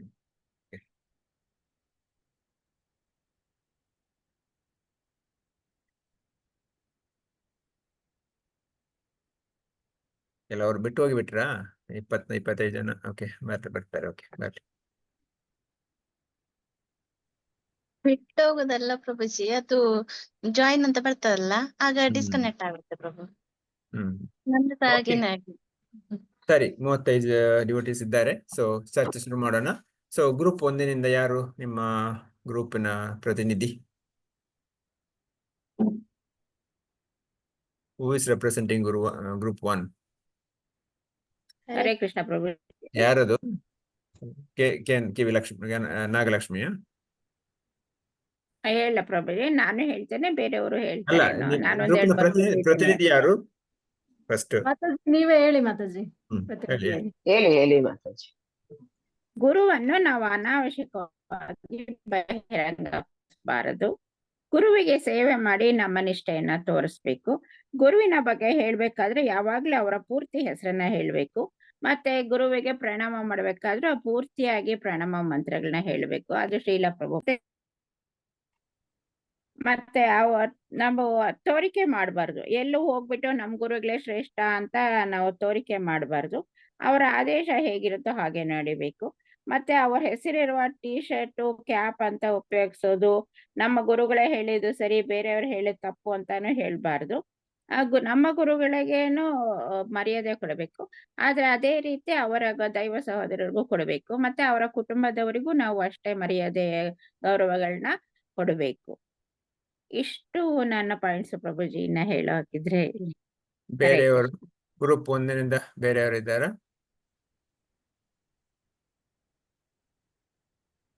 ಹರೇ ಕೃಷ್ಣ ಪ್ರಭು. ಹಾ ಮಾತಾಜಿ. ಪ್ರಭುಜಿ, ಈಗ ಹೇಳ್ಬೇಕಾದ್ರೆ ಹಿಸ್ ಹೋಲ್ನೆಸ್, ಫಾರ್ ಎಕ್ಸಾಂಪಲ್ ಜಯಪ್ರಕ ಸ್ವಾಮಿ ಅಂದ್ರೆ ಹಿಸ್ ಹೋಲ್ನೆಸ್ ಜಯಪ್ರಕ ಸ್ವಾಮಿ ಮಹಾರಾಜ್ ಅಂತ ಹೇಳಿ ಮೈ ಗುರು ಮಹಾರಾಜ್ ಅಂತ ಹೇಳ್ಬೋದಾ? ಹೌದು, ನೀವು ಅವರಿಂದ ದೀಕ್ಷೆ ಪಡೆದಿದ್ದರೆ ಅಥವಾ ದೀಕ್ಷೆ ಅಪೇಕ್ಷೆ ಇದ್ದರೆ ಗುರು ಮಹಾರಾಜ್ ಅಂತ ಹೇಳ್ಬೋದು. ಓಕೆ, ಸುಮ್ನೆ ಡೈರೆಕ್ಟ್ ಗುರು ಮಹಾರಾಜ್ ಅಂತ ಹೇಳೋ ಹಾಗಿಲ್ಲ. ಕೆಲವೊಮ್ಮೆ ನಾವು ಹೆಸರು ಅವರನ್ನು ಅಡ್ರೆಸ್ ಮಾಡುವಾಗ, ಸಪೋಸ್ ನಿಮ್ಮ ಎದುರು ಗುರು ಮಹಾರಾಜ್ ಇದ್ದರೆ ಅವರನ್ನ ನೀವು ಜಯಪತಾಕ ಮಹಾರಾಜ್ ಅಂತ ಕರಿಬಾರದು. ಅವರನ್ನು ಗುರು ಮಹಾರಾಜ್ ಅಂತ ಕರಿಬೇಕು. ಮತ್ತೊಬ್ಬರಲ್ಲಿ ಹೇಳುವಾಗ ನನ್ನ ಗುರು ಮಹಾರಾಜರಾದಂತ ಪರಮ ಪೂಜ್ಯ ಜಯಪತಾಕ ಸ್ವಾಮಿ ಗುರು ಮಹಾರಾಜ್ ಅಂತ ಹೇಳ್ಬೋದು. Okay, thank you. ಮತ್ತೆ ಇಲ್ಲದ್ರೆ ಗ್ರೂಪ್ 2? ಗ್ರೂಪ್ 2 ಪ್ರತಿನಿಧಿ ಯಾರು? ಇಲ್ವಾ? ಏನಾಯ್ತು? ಎಲ್ಲ ಸೈಲೆಂಟ್ ಆಗಿಬಿಟ್ರಲ್ಲ. ಅಲ್ಲಿ ಗ್ರೂಪ್ ಅಲ್ಲಿ ತುಂಬಾ ಚರ್ಚೆ ಆಗ್ತಿತ್ತು, ಇಲ್ಲಿ ಬಂದ ಕೂಡಲೇ ಸೈಲೆಂಟ್ ಆದ್ರಲ್ಲ, ಏನಾಯ್ತು? ಯಾರು ಪ್ರತಿನಿಧಿ ಯಾರು? ಅಟ್ಲೀಸ್ಟ್ ಹೇಳಿ ಅಲ್ವಾ? ಜಾಸ್ತಿ ಪಾಯಿಂಟ್ ಸಿಕ್ಕಿಲ್ಲ ಪ್ರಭುಜಿ ನಮ್ಗೆ. ಅಲ್ಲ, ಗ್ರೂಪ್ 2 ಕೇಳ್ತಿದ್ದೇನೆ. ನಿಮ್ ಗ್ರೂಪ್ 1 ಆಯ್ತಲ್ವಾ? ಆಯ್ತು ಪ್ರಭುಜಿ. ಗ್ರೂಪ್ 2 ಯಾರಿದ್ದಾರೆ? ಹರೇ ಕೃಷ್ಣ ಪ್ರಭುಜಿ. ನಾವು ಯಾವಾಗೆಲ್ಲ ನಾವು ಜಪ ಮಾಡ್ಬೇಕಾರೆ, ಭೋಗ ಸ್ವೀಕಾರ ಮಾಡ್ಬೇಕಾರೆ ಎಲ್ಲ ನಾವು ಗುರು ಮಂತ್ರನ ಹೇಳ್ಕೊಂಡು ನಾವು ಅದು ಉಚಿತ ಅಂತ ಹೇಳ್ಬೋದು ಪ್ರಭುಜಿ. ಹೌದು. ಅನುಚಿತವಾದಂದ್ರೆ ಪ್ರಭುಜಿ, ಭೌತಿಕವಾಗಿ ನಾವು ಯಾವಾಗಿದ್ದಾಗೆಲ್ಲ ಅವಾಗ ನಾವು ಗುರು ಮಂತ್ರವನ್ನ ಪ್ರಸ್ತುತಪಡಿಸೋದು ಅನುಚಿತ. ಅಂದರೆ ಒಂದು ಉದಾಹರಣೆ ಕೊಡಿ ಅಂತೆ. ಭೌತಿಕವಾದಂದ್ರೆ ಈಗೆಲ್ಲ ನಾವು ಹೊರಗಡೆ ಶಾಪಿಂಗ್ ಏನಕ್ಕಾದ್ರೂ ಹೋಗಿರ್ತೀವಿ ಪ್ರಭುಜಿ, ಆಗ ಅಲ್ಲಿ ಗುರುವಿನ ಮಂತ್ರ ಯಾಕೆ ಹೇಳ್ತೀವಿ? ಅಲ್ಲ, ನಿಮ್ಮ ಮನಸ್ಸಲ್ಲಿ ಹೇಳುವುದಕ್ಕಿಂತ ತಪ್ಪೇನಿಲ್ಲ. ಪ್ರಭುಜಿ ಬೇರೆಯವ್ರಿಗೆ ಏನಾದ್ರೂ ಹೇಳ್ಬೇಕಂದ್ರೆ ಅವಾಗ ನಾವು ಅದು ತೋರ್ಸೋದೇ ಅನುಚಿತ ಅಂತ ಅನುಚಿತ ಯಾಕೆ ಬರುತ್ತೆ ಅಂದ್ರೆ ನಾವು ಮಲ್ಟಿ ಗುರು ಸಿಸ್ಟಮ್ ನಮ್ದು. ಮತ್ತೊಬ್ಬ ಗುರುವಿನ ಶಿಷ್ಯರೆದುರು ಅನಾವಶ್ಯಕವಾಗಿ ನಮ್ಮ ಗುರುವನ್ನ ಮಾಡಬೇಡಿ. ಈಗ ಉದಾಹರಣೆಗೆ, ಈಗ ನಿಮ್ಮ ತಂದೆ ಮತ್ತು ನಿಮ್ಮ ಚಿಕ್ಕಪ್ಪನ ಮಕ್ಕಳ ಎದುರು ನಿಮ್ಮ ತಂದೆಯನ್ನು ಮಾತ್ರ ಹೊಗಳಿ ಚಿಕ್ಕಪ್ಪನನ್ನು ನೀವು ಏನು ಸರಿಯಾಗಿ ಮರ್ಯಾದೆ ಕೊಡೋದ್ರೆ ಚಿಕ್ಕಪ್ಪನ ಮಕ್ಕಳಿಗೆ ಬೇಜಾರಾಗ್ಬೋದು. ಆ ರೀತಿ ಮಾಡಬಾರದು ಅಂತ. ಸೊ ಗೊತ್ತಾಯ್ತಲ್ಲ, ವ್ಯತ್ಯಾಸ ಗೊತ್ತಾಯ್ತಲ್ಲ? ಅವರು ಸಹೋದರರೇ ಆಗಿರುವಾಗಲೂ ನಾವು ಅನಾವಶ್ಯಕವಾಗಿ ಮತ್ತೊಬ್ಬರಿಗೆ ಒಂದು ಮರ್ಯಾದೆ ಇಲ್ಲದೆ ಅಥವಾ ಮತ್ತೊಬ್ಬರಿಗೆ ಬೇಜಾರಾಗುವ ರೀತಿಯಲ್ಲಿ ನಾವು ಮಾಡಬಾರದು. ಓಕೆ, ಬೇರೆ ಏನಾದ್ರು ಪಾಯಿಂಟ್ಸ್ ಇತ್ತಾ? ಹರಿಕೃಷ್ಣ ಪ್ರಭು, ಲೀಲಾವತಿ ಮಾತಾಜಿ ಪಾಯಿಂಟ್ಸ್ ಬರ್ಕೊಂಡ್ರಲ್ವಾ, ಅದನ್ನ ಹೇಳಿ ಮಾತಾಜಿ. ನಮ್ದು ರೂಮ್ 2ನೇ. ಓಕೆ, ಅದೇ ಪ್ರಭು, ದಿನನಿತ್ಯದ ಜೀವನದಲ್ಲಿ ನಾವು ಗುರುಗಳ ಆಜ್ಞೆನ ಪಾಲನೆ ಮಾಡ್ಬೇಕು. ನಾವ್ ಇವಾಗ ಗುರು ಹತ್ರ ನಾವು 16 ಮಾಲೆ ಮಾಡ್ತೀವಿ ಅಂತ ಹೇಳ್ಬಿಟ್ಟು ಅದ್ರಿಂದ ತಪ್ಪಿಸ್ಕೊಳ್ಳೋದು, ಇಲ್ಲ ಬೇರೆ ಕೆಲ್ಸದಲ್ಲಿ ತೊಡಗೋದು, ಯಾವ್ದನ್ನು ನಾವು ಮಾಡ್ಲಿಲ್ಲ ಅಂದ್ರೆ ಅದು ಅನುಚಿತ ವರ್ತನೆ ಆಗುತ್ತೆ ಪ್ರಭು. ಮತ್ತೆ ಡೈರೆಕ್ಟ್ ಆಗಿ ಭಗವಂತನ್ಗೆ ನಾವು ಭೋಗ ಸ್ವೀಕಾರ ಮಾಡಕ್ಕೆ ಇದ್ ಮಾಡೋದು, ಅದು ಅನುಚಿತ ವರ್ತನೆ ಆಗುತ್ತೆ. ಪ್ರತಿಯೊಂದು ಗುರುವಿನ ಆಜ್ಞೆಯನ್ನ ಪಾಲನೆ ಮಾಡೋದು ನಾವು ಗುರುವಿನ ನಮ್ಮ ಕರ್ತವ್ಯ. ಗುರುವಿಗೆ ನಾವು ತೋರ್ಸೋ ಒಂದು ಆಜ್ಞೆ ಪಾಲನೆ ಮಾಡೋ ತರ ಇದಾಗುತ್ತೆ ಪ್ರಭು. ಓಕೆ, ಗ್ರೂಪ್ 3 ಬೇರೆ ಯಾವ್ದಾದ್ರು ಪಾಯಿಂಟ್ಸ್ ಇದ್ರೆ ನೋಡಿ. ಇಷ್ಟು ಚರ್ಚೆ ಮಾಡಿದ ಬೇರೆ ಪಾಯಿಂಟ್ಸ್ ಇದ್ರೆ ಗ್ರೂಪ್ 3 ಯಾರಿದ್ದೀರಾ? ಹರೇ ಕೃಷ್ಣ ಪ್ರಭುಜಿ. ಪಾದವನ್ನು ಮುಟ್ಟಿ ನಮಸ್ಕಾರ ಮಾಡೋದು ಅನುಚಿತ ಪ್ರಭುಜಿ. ಡಿಪೆಂಡ್ಸ್. ಅದು ಗುರು ನಿಮ್ಗೆ ಆಜ್ಞೆ ಕೊಟ್ರೆ, ಗುರು ಒಪ್ಪಿಗೆ ಕೊಟ್ರೆ ಮಾಡಬಹುದು. ಅದು ಕೂಡ ಗುರು ಪುರುಷರಾಗಿ ಶಿಷ್ಯರು ಸ್ತ್ರೀಯರಾಗಿದ್ದರೆ ಇಲ್ಲದಿದ್ರೆ ಗುರು ಪುರುಷರಾಗಿ ಶಿಷ್ಯರು ಪುರುಷರಾಗಿದ್ದರೆ ಗುರು ಒಪ್ಪಿಗೆ ಕೊಟ್ರೆ ಪಾದ ಮುಟ್ಟಬಹುದು, ಗುರುವಿನ ಒಪ್ಪಿಗೆ ಇದ್ದರೆ. ಓಕೆ, ಸರಿ. ಪ್ರಣಾಮ ಮಂತ್ರ, ಗುರುಗಳ ಪ್ರಣಾಮ ಮಂತ್ರನ ಪೂರ್ತಿಯಾಗಿ ಹೇಳ್ಬೇಕು ನಾವು ದಿನ. ಹರೇ ಕೃಷ್ಣ. ದಿನದಲ್ಲಿ 3 ಸತಿ ಆದ್ರೂ ಗುರುಗಳನ್ನ ನೆನೆಸ್ತಾ ಅದು ಪ್ರಣಾಮ ಮಂತ್ರ ಹೇಳ್ಕೊಳ್ತಾ ಇರ್ಬೇಕು ಪ್ರಭುಜಿ. ಪ್ರತಿ ಸಲವೂ ನಾವು ಜಪ ಮಾಡುವಾಗ ಗುರು ಪ್ರಣಾಮ ಮಂತ್ರ ಮಾಡ್ಲೇಬೇಕು. ಪ್ರತಿ ಸಲವೂ ಮತ್ತೆ ನಾವು ಯಾವುದೇ ಪ್ರಶ್ನೆಗಳನ್ನ ಅವ್ರನ್ನ ಕೇಳುವಾಗ ಅದು ತುಂಬಾ ವಿನಮ್ರತೆಯಿಂದ ನಾವು ಪ್ರಶ್ನೆಗಳನ್ನ ಕೇಳಬೇಕು. ಅವ್ರಿಗೆ ಅವ್ರೇನೋ ಕಡಿಮೆ, ನಾನು ಅವ್ರಿಗಿಂತ ಹೆಚ್ಚು ತಿಳಿದಿರೋ ರೀತಿಯಲ್ಲಿ ಯಾವತ್ತೂ ನಡ್ಕೋಬಾರ್ದು. ಅದು ಅವ್ರಿಗೆ ಕೊಡುವ ಅಗೌರವನೂ ಆಗುತ್ತೆ, ಅನುಚಿತ ವರ್ತನೆ ಆಗುತ್ತೆ ಪ್ರಭು. ಅವ್ರಿಗೆ ಮೊದಲು ನಾವು ಸೇವೆ ಮಾಡ್ಬೇಕು, ಆಮೇಲೆ ಪ್ರಶ್ನೆನ ವಿನಯವಾಗಿ ಕೇಳ್ಬೇಕು. ಮತ್ತೆ ದೀಕ್ಷಾ ಗುರು ಆಗ್ಲಿ ಶಿಕ್ಷಾ ಗುರು ಆಗ್ಲಿ ಇಬ್ಬರನ್ನು ಸಮಾನ ದೃಷ್ಟಿಯಿಂದ ನೋಡ್ಬೇಕು ಅಂತ ಒಂದ್ ಪಾಯಿಂಟ್ ಪ್ರಭು. ಹರೇ ಕೃಷ್ಣ ಪ್ರಭು. ಗುರು ದೇವರ ಪ್ರತಿನಿಧಿ, ಆದ್ರಿಂದ ಅವರನ್ನು ಸಾಮಾನ್ಯ ಮನುಷ್ಯರು ಅಂತ ನಾವು ಪರಿಗಣಿಸಬಾರ್ದು. ಓಕೆ, ಮುಂದಕ್ಕೆ ಓದೋಣ. ಹರೇ ಕೃಷ್ಣ ಪ್ರಭುಜಿ. ಯಾರದ್ದೇ ಕಾಲು ಮುಟ್ಟಿ ನಮಸ್ಕಾರ ಮಾಡಬಾರ್ದು ಹೇಳ್ತಾರ, ಹೌದಾ ಪ್ರಭುಜಿ? ಅಂದರೆ ಇದು ನಿಮ್ಮ ಗುರು ನಿಮ್ಗೆ ಒಪ್ಪಿಗೆ ಕೊಟ್ಟಿದ್ದರೆ ಅದು ಗುರು ಜನರಲಿ ಪುರುಷರಾಗಿದ್ದರೆ ಸ್ತ್ರೀಯರು ಮುಟ್ಟಬಾರದು. ಅಲ್ಲ ಪ್ರಭು, ಹಾಗೆ ಅಲ್ಲ. ಈಗ ನೀವ್ ಹೇಳಿದ್ರ ಅದನ್ನಾಗ್ಲೇ, ಅಲ್ಲ ಹೇಳ್ತಾರೆ ಕೆಲವರು ಅಪ್ಪ ಅಮ್ಮನ ಕಾಲ್ ಮಾತ್ರ ಮುಟ್ಟಬೇಕು, ಬೇರೆಯವರ ಕಾಲೆಲ್ಲ ಮುಟ್ಟಬಾರ್ದು ಅಂತ ಹೇಳ್ತಾರೆ, ಹೌದಾ ಅಂತ ಕೇಳಿದ್ರು. ಏನಾಗುತ್ತೆ ಗೊತ್ತಾ ಕಾಲು ಮುಟ್ಟಿದಾಗ? ಮಾಡ್ಬೋದು. ಈಗ ನೆಲಕ್ಕೆ ಬಿದ್ದು ನಾವು ನಮಸ್ಕಾರ ಮಾಡ್ತೇವಲ್ಲ ದೇವರಿಗೆ, ಅದೇ ತರ ಮಾಡ್ಬೇಕಂತೆ, ಬೇರೆಯವರ ಪಾದ ಮುಟ್ಟಬಾರ್ದು ಹೇಳ್ತಾರ, ಹೌದಾ? ಅಲ್ಲ, ಈ ಪಾದ ಮುಟ್ಟಿದಾಗ ಏನಾಗುತ್ತೆ ಗೊತ್ತಾ? ನಮ್ಮ ಪಾಪಗಳು ಅವ್ರಿಗೆ ಹೋಗುತ್ತೆ. ಹೌದು, ನಾವು ಮಾಡಿದ ಪಾಪ ಅವರಿಗೆ ಹೋಗುತ್ತೆ, ಅವ್ರು ಮಾಡಿದ ಪುಣ್ಯ ನಮಗೆ ಬರುತ್ತೆ. ಸೊ ಕೆಲವೊಮ್ಮೆ ನೋಡಿರ್ಬೋದು ನೀವು, ಮದುವೆಲೆಲ್ಲ ಪಾಪ ಅಲ್ಲಿ ಹಿರಿಯ ಅಜ್ಜ ಕೂತ್ಕೊಂಡಿರ್ತಾರೆ, ಎಲ್ಲ ಬಂದು ಕಾಲು ಮುಟ್ತಾರೆ, ಪಾಪ ಅವ್ರ ಜೀವನ ಹೋಯ್ತು.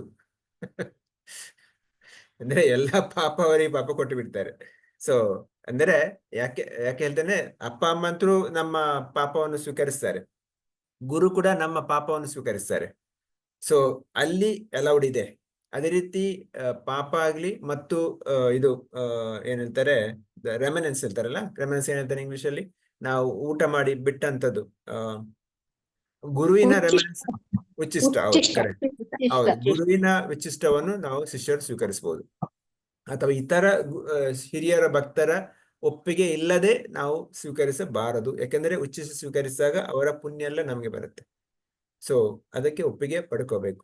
ಅದೇ ಗಂಡನ ಉಚ್ಚಿಷ್ಟವನ್ನು ಹೆಂಡತಿ ಪಡಿಬಹುದು ಅಂತ ಹೇಳ್ತಾರೆ. ಸೊ ಆ ರೀತಿ ಇದೆ. ಆದರೆ ಇದು ಇಲ್ಲದೆ ಮತ್ತೊಬ್ಬರಿಗೆ ಅನಾವಶ್ಯಕವಾಗಿ ನಾವು ಉಚ್ಚಿಷ್ಟ ಪಡೆಯುವುದು ಅಥವಾ ಪಾದ ಮುಟ್ಟುವುದು ಅಗತ್ಯ ಇಲ್ಲ, ಮಾಡಬಾರದು ಅಂತ. ಓಕೆ, ಮತ್ತೆ ಹೇಳ್ತಾರೆ ಪ್ರಭುಜಿ, ಅವರ ಪಾಪ ಎಲ್ಲ ನಮಗೆ ಬರ್ತದೆ ಅವರ ಕಾಲು ಮುಟ್ಟಿದ್ದಾರೆ ಅಂತ ಹೇಳ್ತಾರೆ. ಹೌದಾ? ಹೌದು ಹೌದು, ಅದಕ್ಕೋಸ್ಕರ ಅದಕ್ಕೆ ಕಾಲಿಗೆ ದೇವರಿಗೆ ನಮಸ್ಕಾರ ಮಾಡ್ತೇವಲ್ಲ, ಆ ತರ ಮಾಡ್ಬೋದಲ್ಲ ಪ್ರಭು? ಹೌದು ಹೌದು. ಮತ್ತೆ ಪ್ರಭುಜಿ, Thank you, ಗುರು ಪ್ರಭುಜಿ. ಹಿರಿಯರದು ತಂದೆ ತಾಯಿ ಆಶೀರ್ವಾದ ಬೇಕು ಅಂತಾರೆ ಅಲ್ಲ ಪ್ರಭುಜಿ? ಒಂದ್ ಶುಭ ಕಾರ್ಯ ಏನೇ ಒಂದಾದ್ರು ಗುರುಗಳು ಮತ್ತೆ ದೊಡ್ಡವರು ಆಶೀರ್ವಾದ ಬೇಕು ಅಂತಾನು ಅವರು ಆಶೀರ್ವಾದ ತಗೊಳ್ರಿ ಅಂತ ಹೇಳ್ತಾರಲ್ಲ ಹೌದು, ಪ್ರಭುಜಿ? ತಂದೆ ತಾಯಿ ಆಶೀರ್ವಾದ ಪಡೀರಿ, ತೊಂದರೆ. ತಂದೆ ತಾಯಿ ಅಂತೂ ಮಕ್ಕಳ ಎಲ್ಲ ಪಾಪವನ್ನು ಸ್ವೀಕರಿಸಿ ಮಾಡ್ತಾರಲ್ವಾ. ತಂದೆ ತಾಯಿ ಆಶೀರ್ವಾದ ಮಾಡಿ, ಇತರರಿಗೆ ಮಾಡಬೇಡಿ ಅಂತಷ್ಟೇ. ಸರಿ ಪ್ರಭುಜಿ. ತಂದೆ ತಾಯಿ ಮಾಡಬೇಡಿ, ನಮ್ಮ ಅಜ್ಜ ಅಜ್ಜಿ ಮಾಡಿ, ತೊಂದರೆ ಇಲ್ಲ. ಓಕೆ, ಈ ಸ್ಲೈಡ್ ಓದಿ. ಯಾರು ಓದ್ತೀರಾ? ಭವ್ಯ? ಹರೇ ಕೃಷ್ಣ. ಪ್ರಭು. ಹರೇ ಕೃಷ್ಣ ಪ್ರಭು. ಆಕ್ಚುಲಿ ನಾವು ಯಾರು ಕ್ವಶನ್ಸ್ ಸರಿಯಾಗಿ ಆನ್ಸರ್ ಮಾಡ್ಲಿಲ್ಲ ಅನ್ಸುತ್ತೆ ಪ್ರಭುಜಿ. ಸ್ಯಾಟಿಸ್ಫೈ ಆಗಿಲ್ಲ ಅನ್ಸುತ್ತೆ ನಿಮಗೆ ಆನ್ಸರ್ಸ್. ಲಾಸ್ಟ್ ಅಲ್ಲಿ ನಾವೀಗ ಒಂದ್ಸಲಿ ಇನ್ಫಾರ್ಮ್ ಮಾಡಿ ಪ್ರಭು. ಇದೇ ಪ್ರಶ್ನೆ ಪ್ರಭು, ಅಂದ್ರೆ ಹೇಗೆ ನಾವು ಗುರುವನ್ನ ಪ್ರಸ್ತುತ ಪಡಿಸ್ಬೇಕು ಅನುಚಿತವಾಗಿ ಉಚಿತವಾಗಿ ಅಂತ ಹೇಳಿದ್ರಲ್ಲ, ಓಕೆ ಅದನ್ನ ಒಂದ್ಸಲಿ ನೀವೇ ಲಾಸ್ಟ್ ಅಲ್ಲಿ ಡಿಸ್ಕಸ್ ಮಾಡಿ ಪ್ರಭು. ಓಕೆ. ಸೊ ಅಂದ್ರೆ ಯಾವ ರೀತಿ Okay. ಪ್ರಸ್ತುತ ಮಾಡು, ಈಗ ಉದಾಹರಣೆ ಕೊಡಿದ್ರೆ ಹಾ ಯಾವ ರೀತಿ ಪ್ರಭು. ಪ್ರಸ್ತುತ ಮಾಡುವುದೆಂದರೆ ಇಲ್ಲಿ ಓಕೆ, ಈ ಸ್ಲೈಡ್ ಓದಿ, ನಾನು ಮತ್ತೆ ಹೇಳ್ತೇನೆ. ಹಾ ಪ್ರಭು, ನಾನು ಓದ್ತೇನೆ. ಓಕೆ. ಇಸ್ಕಾನ್ನ ಗುರುಗಳನ್ನು ಪ್ರಸ್ತುತಪಡಿಸುವುದು. ಇಸ್ಕಾನ್ ದೀಕ್ಷಾ ಮತ್ತು ಶಿಕ್ಷಾ ಗುರುಗಳ ಶಿಷ್ಯರು ಗುರು ಟಿ ಶರ್ಟ್, ಪೋಸ್ಟರ್ಗಳು, ಬೀಡ್ ಬ್ಯಾಗ್ಸ್, ಬಟನ್ಗಳು, ಅಥ್ಲೆಟಿಕ್ ಕ್ಯಾಪ್ಸ್ಗಳು ಇತ್ಯಾದಿಗಳನ್ನು ಧರಿಸಬಾರದು ಅಥವಾ ಸಾರ್ವಜನಿಕವಾಗಿ ಪ್ರದರ್ಶಿಸಬಾರದು, ಶ್ರೀಲ ಪ್ರಭುಪಾದರನ್ನು ಹೊರತುಪಡಿಸಿ. ಹರೇ ಕೃಷ್ಣ ಸೊ ಪ್ರಭು. ಯಾಕೆ ಇದು ಹೇಳ್ತಾರೆ? ಇದು ಇಸ್ಕಾನ್ನ ಕಾನೂನು. ಯಾಕೆಂದ್ರೆ ನಮ್ದು ಮಲ್ಟಿ ಗುರು ಸಿಸ್ಟಮ್. ಬೇರೆ ಗುರುವಿನ ಶಿಷ್ಯರು ಇರ್ತಾರೆ. ಆಗ ಒಂದು ಗ್ರೂಪಿನವರು ಪ್ರತಿನಿತ್ಯ ಆ ಗುರುವಿನ ಟಿ ಶರ್ಟ್ ಹಾಕೊಂಡು ಬರುವುದು, ಆ ಕ್ಯಾಪ್ ಹಾಕೊಂಡು ಬರುವುದು. ಆಗ ಬಾಕಿದರ ಏನಾಗುತ್ತೆ? ಅಥವಾ ಅದೇ ರೀತಿ ಮಾಡಿದಾಗ ಅವರು ಕೂಡ ಮಾಡ್ತಾರೆ. ಆಗ ಅಲ್ಲಿ ಗ್ರೂಪಿಸಮ್ ಆಗುತ್ತೆ. ಓಕೆ, ಅವರು ಈ ಗ್ರೂಪಿನವರು, ಇವರು ಆ ಗ್ರೂಪಿನವರು ಅಂತ. ಅದಕ್ಕೋಸ್ಕರ ಶ್ರೀಲ ಪ್ರಭುಪಾದರನ್ನ ಒಟ್ಟು ಬೇರೆ ಯಾರದನ್ನ ಹಾಕಬೇಡಿ. ಆದರೆ ಬೇರೆ ಒಂದು ಪ್ರೈವೇಟ್ ಫಂಕ್ಷನ್ ಇತ್ತು, ಆ ಗುರುವಿನ ಶಿಷ್ಯರದು ಮಾತ್ರ ಒಂದು ಫಂಕ್ಷನ್ ಇದ್ದರೆ ಅಲ್ಲಿ ಮಾಡಿ. ಅಥವಾ ಕೆಲವೊಮ್ಮೆ ಆ ಗುರುವಿನ ಶಿಷ್ಯರು ಮಾತ್ರ ಒಂದು ಮೀಟಿಂಗ್ ಮಾಡ್ತಾರೆ, ಅಲ್ಲಿ ಮಾಡಿ. ಅದಲ್ಲದೆ ಸಾರ್ವಜನಿಕವಾಗಿ ಮಂದಿರದಲ್ಲಿ ಮಾಡಬೇಡಿ. ಯಾಕಂದ್ರೆ ಅನಾವಶ್ಯಕವಾಗಿ ತಮ್ಮ ಗುರುವನ್ನ ಪ್ರೆಸೆಂಟ್ ಮಾಡ್ಲಿಕ್ಕೆ ಹೋಗಬೇಡಿ. ಇದು ಒಂದು. ನಾನು ನಿಮ್ಮ ಸೌಮ್ಯ ಮಾತಾಜಿಯ ಪ್ರಶ್ನೆಗೆ ಉತ್ತರ ಕೊಡ್ತೇನೆ. ಒಂದೆರಡು ಸ್ಲೈಡ್ ಓದೋಣ, ಅದರಲ್ಲಿ ಹೆಚ್ಚಿನ ಪ್ರಶ್ನೆಗೆ ಉತ್ತರ ಸಿಗತ್ತೆ. ಓಕೆ, ಸೊ ಗೊತ್ತಾಯ್ತಲ್ಲ? ನೆಕ್ಸ್ಟ್ ಸ್ಲೈಡ್ ಓದಿ. Okay, next Vijayalakshmi Mataji. ಹರೇ ಕೃಷ್ಣ ಪ್ರಭುಜಿ. ಇಸ್ಕಾನ್ನ ಗುರುಗಳನ್ನು ಪ್ರಸ್ತುತಪಡಿಸುವುದು. ಇಸ್ಕಾನ್ ದೇವಾಲಯದ ನಿವಾಸಿಗಳು ಮತ್ತು ತಮ್ಮ ಆಶ್ರಮದಲ್ಲಿ ಖಾಸಗಿ ಶಿಕ್ಷಾ ಮತ್ತು ಶಿಕ್ಷಣ ಗುರುಗಳ ಛಾಯಾಚಿತ್ರಗಳನ್ನು ಇಟ್ಟುಕೊಳ್ಳಬಹುದು, ಆದರೆ ಇಸ್ಕಾನ್ ಆವರಣದಲ್ಲಿ ಸಾರ್ವಜನಿಕವಾಗಿ ಪ್ರದರ್ಶಿಸಬಾರದು. ಸಾಂದರ್ಭಿಕ ವಿಶೇಷ ಉಪದೇಶ ಕಾರ್ಯಕ್ರಮಗಳನ್ನು ಪ್ರಚಾರ ಮಾಡುವುದು ಒಂದು ವಿನಾಯಿತಿ. ಇಸ್ಕಾನ್ ಕಾನೂನು 6.48 ಆರಾಧನೆ ಮತ್ತು ಶಿಷ್ಟಾಚಾರ. ಹರೇ ಕೃಷ್ಣ ಪ್ರಭು. ಇಸ್ಕಾನ್ ದೇವಸ್ಥಾನದಲ್ಲಿರುವ ಬ್ರಹ್ಮಚಾರಿಗಳಾಗಲಿ ಅಥವಾ ಅಲ್ಲಿ ನಿವಾಸ ಮಾಡುವವರು, ಅಲ್ಲಿ ಕೂಡ ಬೇರೆ ಬೇರೆ ಗುರುವಿನ ಶಿಷ್ಯರು ಇರ್ಬೋದು. ಆಗ ಪ್ರತಿಯೊಬ್ಬರು ಅವರವರ ಗುರುವಿನ ಒಂದು ಪೂಜೆ ಮಾಡುವುದಿದ್ದರೆ ಅವರವರ ಪ್ರೈವೇಟ್ ರೂಮ್ ಅಲ್ಲಿ ಮಾಡಿ. ಸಾರ್ವಜನಿಕವಾಗಿ ಮಂದಿರ ಹಾಲಲ್ಲಿ ಬೇಡ. ಮತ್ತು ಏನಾದ್ರೂ ಒಂದು ಆ ಗುರುವಿಗೆ ಸಂಬಂಧಪಟ್ಟ ಏನಾದ್ರು ಕಾರ್ಯಕ್ರಮ ಇದ್ದರೆ ಅದಕ್ಕೆ ವಿನಾಯಿತಿ ಅಂತ ಹೇಳ್ತಾರೆ. ವಿಶೇಷವಾಗಿ ಸಪೋಸ್ ಗುರುವಿನ ವ್ಯಾಸ ಪೂಜೆಯಾಗಲಿ ಅಥವಾ ಈ ರೀತಿ ಒಂದು ವಿಶೇಷ ಕಾರ್ಯಕ್ರಮ ಇದ್ದರೆ ಅದಕ್ಕೆ ಒಂದು ವಿನಾಯಿತಿ ಇದೆ. ಇಲ್ಲದ್ರೆ ನಮ್ಮ ಗುರುವಿನ ಇಸ್ಕಾನ್ ದೇವಸ್ಥಾನದ ಹಾಲ್ ಒಳಗೆ ಅನಾವಶ್ಯಕವಾಗಿ ತಮ್ಮ ಗುರುವನ್ನು ಪ್ರಸ್ತುತಪಡಿಸುವುದು ಬೇಡ. Okay, next Tanuja Ramachandran. ನಾನ್ ಓದಿಲ್ಲ ಪ್ರಭು. ಯಾರು? ನಾನ್ ಕಲಾವತಿ. ಓಕೆ, ನೀವು ಕೈ ಎತ್ತದೇನೆ ಕಾಣಲ್ಲ ನನಗೆ. Okay, I don't know how to ಆಯ್ತಾಯ್ತು. Hand right. ಆಯ್ತು ಮಾತಾಜಿ, ಓದಿ ಆಯ್ತು. ನಾನು ಓದೋದ್ ಬೇಡ ಪ್ರಭು. ವೆಬ್ಸೈಟ್ಗಳು ಪ್ರಮುಖವಾಗಿ ಶಿಲ ಪ್ರಭುಪಾದರರ ಭಾವಚಿತ್ರವನ್ನು ಒಳಗೊಂಡಿರುತ್ತವೆ. ಕೇಂದ್ರವು ಪ್ರಕಟಿಸಿರುವ ಯಾವುದೇ ಮತ್ತು ಎಲ್ಲ ವೆಬ್ಸೈಟ್ಗಳು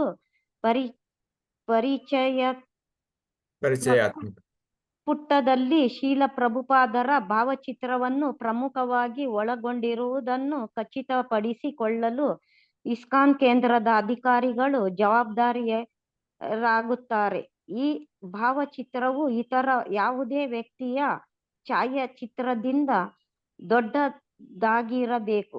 ಉದಾಹರಣೆಗೆ ಜಿಬಿಸಿ ಕೇಂದ್ರದ ಅಧ್ಯಕ್ಷರು ಅಥವಾ ಗುರುಗಳು ಶೀಲ ಪ್ರಭುಪಾದರನ್ನು ಅವರ ಔಪಚಾರಿಕ ಹೆಸರು ಮತ್ತು ಶಿರೋನಾಮದಿಂದ ಸಂಬೋಧಿಸಬೇಕು. ಅವರ ದಿವ್ಯ ಕೃಪೆ ಎಸಿ ಭಕ್ತಿವೇದಾಂತ ಸ್ವಾಮಿ ಪ್ರಭುಪಾದ, ಸ್ಥಾಪಕ ಆಚಾರ್ಯ, ಅಂತಾರಾಷ್ಟ್ರೀಯ ಕೃಷ್ಣ ಭಾವನಾಮೃತ ಸಂಘ 304 ಶೀಲ ಪ್ರಭುಪಾದರ ನಿಲುವಿನ ಮೇಲೆ ಜಿಬಿಸಿ ಹೇಳಿಕೆ ಮಾರ್ಚ್ 2013. ಓಕೆ, ಸೊ ಇಲ್ಲಿ ನಮ್ಮ ಒಂದು ಯಾವುದೇ ವೆಬ್ಸೈಟ್ ಆಗಲಿ ಅಥವಾ ಇತರ ಯಾವುದೇ ಪ್ರಕಟಣೆ ಆಗಲಿ, ಅಲ್ಲಿ ನಮ್ಮದು ಅಥವಾ ಮಂದಿರದ ಅಧ್ಯಕ್ಷರು ಅಥವಾ ನಮ್ಮ ಗುರುಗಳನ್ನು ಪ್ರಸ್ತುತ ಮಾಡುವ ಮೊದಲು ಶ್ರೀಲ ಪ್ರಭುಪಾದರನ್ನು ಪ್ರಸ್ತುತ ಮಾಡಿ, ಶ್ರೀಲ ಪ್ರಭುಪಾದರ ಭಾವಚಿತ್ರ ಹಾಕಿ. ಈಗ ನೀವೊಂದು ಭಕ್ತಿ ವಿಷಯ ಮಾಡ್ತೀರಾ, ಅಲ್ಲಿ ವೆಬ್ಸೈಟ್ ಹಾಕುವುದು ಅಥವಾ ಏನ್ ಮಾಡಿದ್ರು ಪ್ರಭುಪಾದರ ಭಾವಚಿತ್ರ, ಮತ್ತೆ ಪ್ರಭುಪಾದ ಭಾವಚಿತ್ರ ಯಾವಾಗಲೂ ದೊಡ್ಡದೇ ಇರಬೇಕು. ಅಲ್ಲಿ ನಿಮ್ಮ ಗುರುವಿನ ಹಾಕುದಿದ್ದರೆ ಗುರುವಿನ ಪೂಜೆ ಮಾಡಿದ್ರೆ ಗುರುವಿನ ಭಾವಚಿತ್ರ ಚಿಕ್ಕದಾಗಿರ್ಬೇಕು, ಪ್ರಭುಪಾದರ ಭಾವಚಿತ್ರ ದೊಡ್ಡದಿರಬೇಕು. ಇದನ್ನ ಯಾವುದೇ ಪ್ರತಿಯೊಂದು ಮಂದಿರದ ಅಧಿಕಾರಿಗಳು ಜವಾಬ್ದಾರಾಗಿರ್ತಾರೆ. ಅಲ್ಲಿ ಇಲ್ಲಿ ಪ್ರಭುಪಾದ ಉದಾಹರಣೆ ಇಲ್ಲಿ ಜಿಬಿಸಿ ಕಾನೂನು ಉದಾಹರಣೆ ಕೊಡ್ತಾರೆ. ಮಂದಿರದ ಅಧ್ಯಕ್ಷರು ಅಥವಾ ಉದಾಹರಣೆ ಅಲ್ಲಿ ಲೋಕಲ್ ಜಿಬಿಸಿ ಅಥವಾ ತಮ್ಮ ಗುರುವನ್ನು ಪ್ರಸ್ತುತ ಮಾಡುವ ಮೊದಲು ಶ್ರೀಲ ಪ್ರಭುಪಾದರನ್ನು ಪ್ರಸ್ತುತ ಮಾಡಿ ಮತ್ತು ಶ್ರೀಲ ಪ್ರಭುಪಾದರನ್ನು ಸಂಪೂರ್ಣ ಅವರ ಹೆಸರಿಂದ ಕೃಷ್ಣ ಕೃಪಾಮೂರ್ತಿ ಎಸಿ ಭಕ್ತಿವೇದಾಂತ ಸ್ವಾಮಿ ಶ್ರೀಲ ಪ್ರಭುಪಾದ, ಇಸ್ಕಾನ್ ಫೌಂಡರ್ ಆಚಾರ್ಯ, ಇಸ್ಕಾನ್ ಸಂಸ್ಥಾಪಕ ಆಚಾರ್ಯ ಅಂತ ಅವರನ್ನ ನಾವು ಸಂಬೋಧನೆ ಮಾಡಬೇಕು. ಯಾಕೆಂದ್ರೆ ಜನರಿಗೆ ಗೊತ್ತಾಗಬೇಕು ನಮ್ಮ ಇಸ್ಕಾನ್ ಸಂಸ್ಥೆಯ ಸ್ಥಾಪನೆ ಮಾಡಿದರು ಅವರು ಮತ್ತು ಅವರ ಕೃಪೆಯಿಂದಲೇ ಇಸ್ಕಾನ್ ಸಂಸ್ಥೆಗಳು ನಡೀತಾ ಇದೆ ಎನ್ನುವುದನ್ನು ಅರ್ಥ ಆಗಬೇಕು. ಓಕೆ, ನೆಕ್ಸ್ಟ್ ಈಗ ತನುಜ ಮಾತಾಜಿ ಓದಿ. ಹರೇ ಕೃಷ್ಣ ಪ್ರಭು. ಜಾಹೀರಾತು ಪಡಿಸಬೇಡಿ, ಬದಲಿಗೆ ಅನುಸರಿಸಿ. ನಾನು ಗೌರವವನ್ನು ಎಂದು ಹೇಳುತ್ತಾ ಮಹಾಪ್ರಭುವಿನ ಭಕ್ತ ಎಂದು ಪದೇ ಪದೇ ಪ್ರಚಾರ ಮಾಡಿದರೆ ಸಾಕಾಗುವುದಿಲ್ಲ. ಬದಲಿಗೆ ಮಹಾಪ್ರಭುಗಳ ಬೋಧಿಸಿದ ಆಚರಣೆಗಳನ್ನು ಅನುಸರಿಸುವವರು ಭಗವಂತನ ಅನುಯಾಯಿಗಳ ತರ ಫಲಿತಾಂಶವನ್ನು ಪಡೆಯುತ್ತಾರೆ ಎಂದು ತಿಳಿಯಲಾಗುತ್ತದೆ. ಶಿಲಾ ಜಗದಾನಂದ ಪಂಡಿತ್, ಪ್ರೇಮ ವಿವರ್ತ 8.6. ಹರೇ ಕೃಷ್ಣ ಪ್ರಭು. ನಾನು ಅಥವಾ ನನಗೆ ಮರ್ಯಾದೆ ಸಿಗ್ಬೇಕು, ನಾನು ಮುಂದೆ ಅಂತ ತೋರಿಸಬಾರದು. ಅದರ ಬದಲಾಗಿ ಚೈತನ್ಯ ಮಹಾಪ್ರಭುಗಳು ಹೇಳಿದಂಥ ಮಾತನ್ನು ಅಳವಡಿಸಿ ಅವರ ಒಬ್ಬ ಉತ್ತಮ ಭಕ್ತನಾಗಿ ವ್ಯವಹಾರ ಮಾಡಿ. ನಾನು ಅವರ ಉತ್ತಮ ಭಕ್ತ ಅಂತ ತೋರ್ಪಡಿಸುವ ಅಗತ್ಯ ಇಲ್ಲ. ನಾನು ಚೆನ್ನಾಗಿ ತಿಲಕ ಹಾಕಿ ಹೊಸ ಧೋತಿ ಕುರ್ತ ಹಾಕೊಂಡು ತಿರುಗಾಡಿದ ಸಾಲದು. ನಂದು ಹೃದಯ ಪರಿವರ್ತನೆಯಾಗಿ ನಾನು ಉತ್ತಮ ಭಕ್ತನಾಗಿ ನನ್ನ ನಡವಳಿಕೆ ಮತ್ತು ನನ್ನ ಕಾರ್ಯದಲ್ಲಿ ತೋರಿಸ್ಬೇಕು, ನನ್ನ ಭಕ್ತಿಯಲ್ಲಿ ತೋರಿಸ್ಬೇಕು. ಅದರ ವರ್ಷಕ್ಕೆ ನಾವು ಎಕ್ಸ್ಟರ್ನಲ್ ತೋರಿಸುವ ಅಗತ್ಯ ಇಲ್ಲ. ಇದೇ ಮಾತನ್ನು ಚೈತನ್ಯ ಮಹಾಪ್ರಭುಗಳು ರಘುನಾಥ ಗೋಸ್ವಾಮಿ ಹೇಳ್ತಾರೆ. ರಘುನಾಥ ಗೋಸ್ವಾಮಿ ಮೊದಲನೇ ಬಾರಿ ಮಹಾಪ್ರಭು ಭೇಟಿಯಾದಾಗ, ನಿನ್ನ ಮರ್ಕಟ ವೈರಾಗ್ಯ ಬಿಡು, ವಾಪಸ್ ಹೋಗು ಮನೆಗೆ ಅಂತ ಹೇಳ್ತಾರೆ. ನೀನು ಬಾಹಿರವಾಗಿ ಒಬ್ಬ ಗೃಹಸ್ಥನಾಗಿರು ಮತ್ತು ಆಂತರಿಕವಾಗಿ ಒಬ್ಬ ಉತ್ತಮ ಭಕ್ತನಾಗಿರು ಅಂತ. ಸೊ ನಮಗ್ ಕೂಡ ಉತ್ತಮ ಪಾಠ ಅಂದ್ರೆ ನಮ್ಮ ಹೃದಯದಲ್ಲಿ ಭಗವಂತನ ಪ್ರೀತಿ ಇರಬೇಕು ಮತ್ತು ನನ್ನ ದಿನನಿತ್ಯದ ಚಟುವಟಿಕೆಯಲ್ಲಿ ಮತ್ತು ನನ್ನ ಮಾತಲ್ಲಿ ಅದನ್ನು ತೋರಿಸ್ಕೊಳ್ಬೇಕು, ನನ್ನ ಕಾರ್ಯದಲ್ಲಿ ತೋರಿಸ್ಬೇಕು, ನನ್ನ ಸೇವೆಯಲ್ಲಿ ತೋರಿಸ್ಬೇಕು. ನಾನು ಅನವಶ್ಯಕವಾಗಿ ಅದನ್ನು ಆಡಂಬರ ಮಾಡುವ ಅಗತ್ಯ ಇಲ್ಲ. ಓಕೆ, ಈಗ ಸೌಮ್ಯ ಮಾತಾಜಿ ನಿಮ್ಮ ಪ್ರಶ್ನೆಗೆ ಏನು ಉತ್ತರ ಸಿಗದರೆ ಕೇಳಿ ಪುನಃ ಚರ್ಚೆ ಮಾಡಬಹುದು. ಹಾ ಪ್ರಭುಜಿ, ಅರ್ಥ ಆಯ್ತು ಪ್ರಭುಜಿ. ಯಾವ ರೀತಿ ಗುರುವನ್ನು ಪ್ರಶಸ್ತಿ ಪಡಿಬಹುದು, ಯಾವ ರೀತಿ ಮಾಡಬಾರದು. ಇನ್ನು ಮಾಡಬಾರದು ಎನ್ನುವುದಕ್ಕೆ ಹಲವಾರು ಉದಾಹರಣೆಗಳಿವೆ. ಈಗ ಮತ್ತೆ ಪುನಃ ಹೇಳ್ತೇನೆ, ನಮ್ದು ಮಲ್ಟಿ ಗುರು ಸಿಸ್ಟಮ್, ಬೇರೆ ಬೇರೆ ಗುರುವಿನ ಶಿಷ್ಯರು ಇರ್ತಾರೆ. ಆಗಿರುವಾಗ ನಮ್ಮ ಗುರುವನ್ನು ಅನಾವಶ್ಯಕವಾಗಿ ಹೇಳ್ಬೇಡಿ. ಆದರೆ ಗುರುವಿನ ಬಗ್ಗೆ ಮಾತಾಡ್ಲಿಕ್ಕೆ ಯಾರಾದರೂ ನಿಮ್ಮ ಹತ್ರ ಹೇಳಿದರೆ, ಸಪೋಸ್ ಗುರುವಿನ ವ್ಯಾಸ ಪೂಜೆ ಇದೆ, ಆಗ ನೀವು ಅದನ್ನು ಹಿಂಜರಿಬಾರದು. ಇಲ್ಲ ಇಲ್ಲ, ನಾನು ಗುರುವಿನ ಬಗ್ಗೆ ಮಾತಾಡಲ್ಲ, ನಾನು ಗುರುವಿನ ಪ್ರಶಸ್ತಿ ಪಡಲ್ಲ. ಇಲ್ಲ, ಅವತ್ತು ಆ ಗುರುವಿನ ಬಗ್ಗೆ ಮಾತಾಡೋ ಅವಕಾಶ ನಿಮ್ಗೆ, ಅಲ್ಲಿ ಮಾತಾಡಬೇಕು. ಸೊ ಗುರುವಿನ ವ್ಯಾಸ ಪೂಜೆ ಆಗಿರ್ಲಿ, ಅಥವಾ ಗುರುಗಳು ಬಂದಿದ್ದಾರೆ, ದೇವಸ್ಥಾನಕ್ಕೆ ಬಂದಿದ್ದಾರೆ, ಅವರ ಬಗ್ಗೆ ಮಾತಾಡಿ ಹೇಳಿದರೆ ತೊಂದರೆ ಇಲ್ಲ. ಆದರೆ ಮತ್ತೊಬ್ಬರ ಭಕ್ತರೆದುರು ಅವರ ಗುರುವನ್ನು ಕೆಳಗೆ ಮಾಡಿ ನಿಮ್ಮ ಗುರುವನ್ನು ಮೇಲೆ ಮಾಡಿ ಮಾತಾಡುವುದು, ಇದು ಅಗತ್ಯ ಇಲ್ಲ, ಇದು ಮಾಡಬಾರದು. ಓಕೆ. ಸೊ ಹರೇ ಕೃಷ್ಣ ಪ್ರಭುಜಿ. ಪ್ರಭುಜಿ, ಈಗ ಯಾವ್ದಾದ್ರು ಜನರಲ್ ಗ್ಯಾದರಿಂಗ್ ಅಲ್ಲಿ ಲೆಕ್ಚರ್ ಏನಾದ್ರು ಕೊಡ್ಬೇಕಾದ್ರೆ ಗುರುಗಳ ಪ್ರಣಾಮ ಮಂತ್ರ ಯಾವ ರೀತಿ ಹೇಳ್ಬೇಕು ಪ್ರಭುಜಿ, ಅಥವಾ ಯಾವ ತರ ಮಾಡಬಹುದು? ಸೊ ಹೆಚ್ಚಿನ ಸನ್ಯಾಸಿಗಳು ನೋಡಿದ್ದೇನೆ, ಅವರು ತನ್ನ ಗುರುವಿನ ಪ್ರಣಾಮ ಮಂತ್ರ ಹೇಳ್ಕೊಂಡು ಮತ್ತೆ ಪ್ರಭುಪಾದ ಪ್ರಣಾಮ ಮಂತ್ರ ಹೇಳ್ಕೊಂಡು ಮಾಡ್ತಾರೆ. ಕೆಲವರು ಏನ್ ಮಾಡ್ತಾರೆ, ಈಗ ಮಂಗಳಾಚರಣೆ ಮಾಡಿಕೊಂಡು, ಮಂಗಳಾಚರಣೆ ಮಾಡಿದ ನಂತರ ಅವರ ಗುರುವಿನ ಪ್ರಣಾಮ ಮಂತ್ರವನ್ನು ಕೆಲವರು ನೋಡಿದ್ದೇನೆ, ಅವರು ಸ್ವಲ್ಪ ಸೈಲೆಂಟ್ ಆಗಿ ಮಾಡ್ತಾರೆ, ಮತ್ತೆ ಪ್ರಭುಪಾದ ಮಂತ್ರವನ್ನು ಗಟ್ಟಿಯಾಗಿ ಹೇಳ್ತಾರೆ.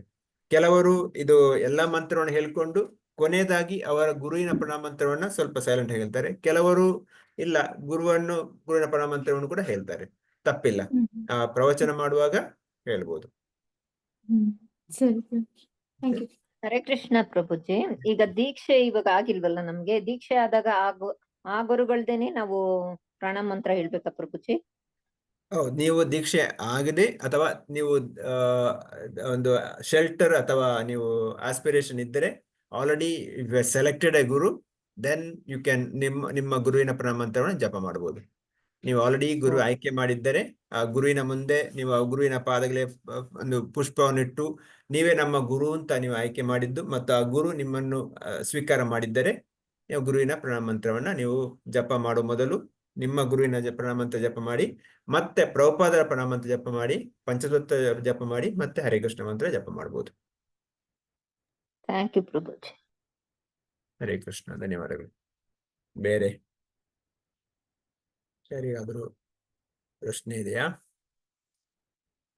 ಓಕೆ, ಯಾರಿಗೂ ಪ್ರಶ್ನೆ ಇಲ್ಲ, ಎಲ್ಲವೂ ಸರಿ ಇದ್ರೆ ಶಿವರಾತ್ರಿಯ ಶುಭಾಶಯಗಳು. ನಾಳೆ ಶಿವರಾತ್ರಿ.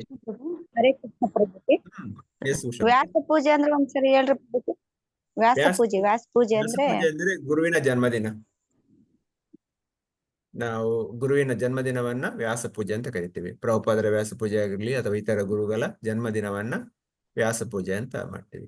ಸೊ ಅದರ ಬಗ್ಗೆ ನಾಳೆಲ್ಲ ಶುಕ್ರವಾರ ಸ್ವಲ್ಪ ಚರ್ಚೆ ಮಾಡೋಣ. 13ನೇ ಪಾಠದ ಚರ್ಚೆ ಮಾಡಿ, ಮತ್ತೆ 14ನೇ ಪಾಠದಲ್ಲಿ ನಮ್ಮ ಇಷ್ಟವರೆಗೆ ಏನು ಕಲಿತೇವೆ ಅದರ ಸಾರಾಂಶ ಮಾಡೋಣ. ಮತ್ತು ಎಲ್ಲರೂ ನಿಮ್ಮ ಅನುಭವವನ್ನು ಹಂಚಿಕೊಳ್ಳಕ್ಕೆ ಬನ್ನಿ. ಅಥವಾ ಪ್ರಶ್ನೆಗಳಿದ್ದರೂ ಅದನ್ನು ಕೇಳ್ಬೋದು. ಮತ್ತು ನಿಮ್ಮ ಅನುಭವ ಮತ್ತು ಕೊನೆಯದಾಗಿ ಎಲ್ಲ ಸಾರಾಂಶ ಮಾಡಿ ಶುಕ್ರವಾರ ಕೊನೆಗೊಳಿಸೋಣ.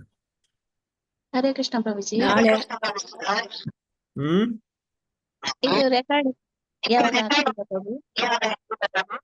ಸಾರಿ, ಕೇಳಿಸ್ತಾ ಇಲ್ಲ ನನಗೆ. ಸಾರಿ, ಯಾರು ಮಾತಾಡಿ ಗೊತ್ತಾಗಿಲ್ಲ. ಇಕೋ ಆಗ್ತದೆ.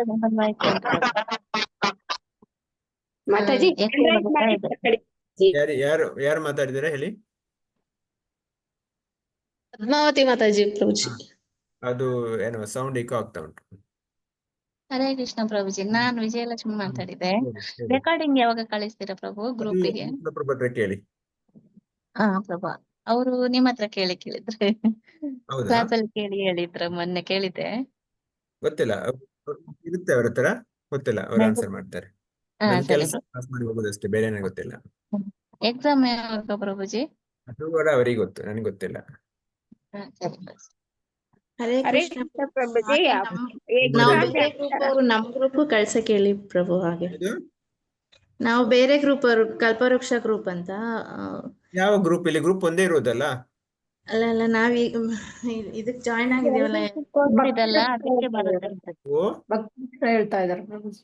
ಹಾ, ತೊಂದರೆ ಇಲ್ಲ. ಇಲ್ಲಿ ನಿಮ್ಗೆ IDC ಒಂದೇ ಗ್ರೂಪ್ ಇದೆ, ಅಲ್ಲಿ ಬರುತ್ತೆ. IDC ವಾಟ್ಸ್ಆಪ್ ಗ್ರೂಪ್ ಅಲ್ಲಿ ಇರುತ್ತೆ. ಓಕೆ ಪ್ರಭು.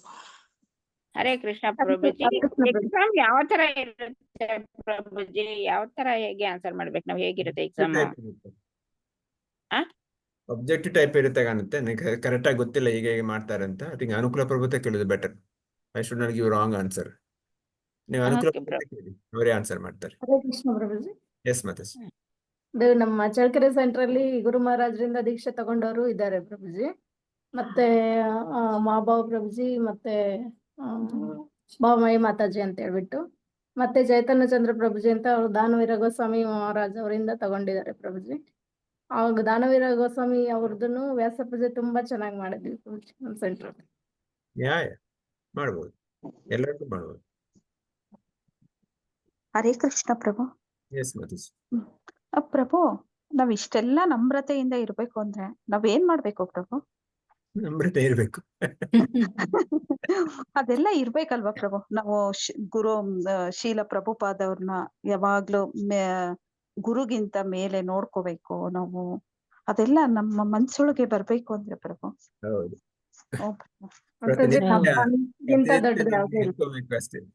ನಿತ್ಯ ನಾವು ಅದನ್ನ ಅಭ್ಯಾಸ ಮಾಡ್ಬೇಕು. ಇಲ್ಲಾಂದ್ರೆ IDC ಮುಗಿದ ನಂತರ ನಾಳೆ ನಾವು ಬೇರೆ ಲೋಕದಲ್ಲಿ ಇರ್ತೀವಿ.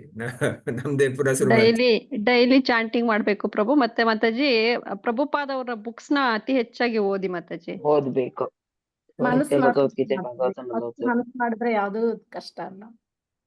ಸರಿ. ಸೊ ಎಲ್ಲರ ಪ್ರಶ್ನೆ ಇಲ್ಲದೆ ಒಂದು 2 ನಿಮಿಷ ಕೀರ್ತನೆ ಮಾಡಿ. ನಾಳೆ ಶಿವರಾತ್ರಿ ಹೇಗೆ ಆಚರಣೆ ಮಾಡ್ಬೇಕು ಪ್ರಭುಜಿ?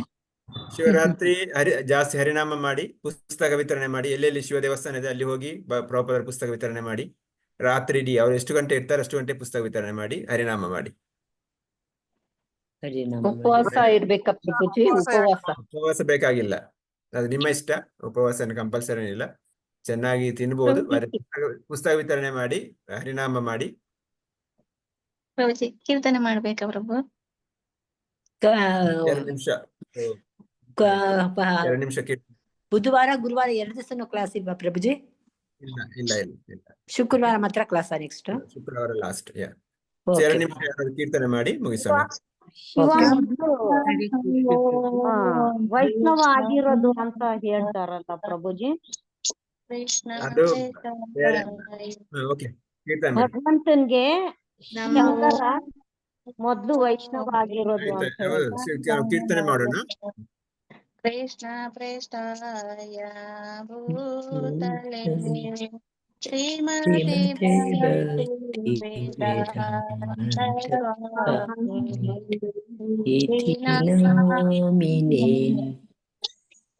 ನಮಸ್ತೆ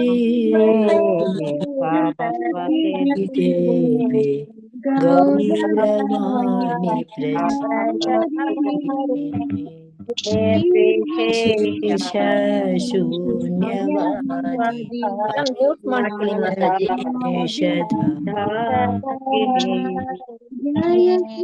ಜಯ ಶ್ರೀ ಕೃಷ್ಣ ಚೈತನ್ಯ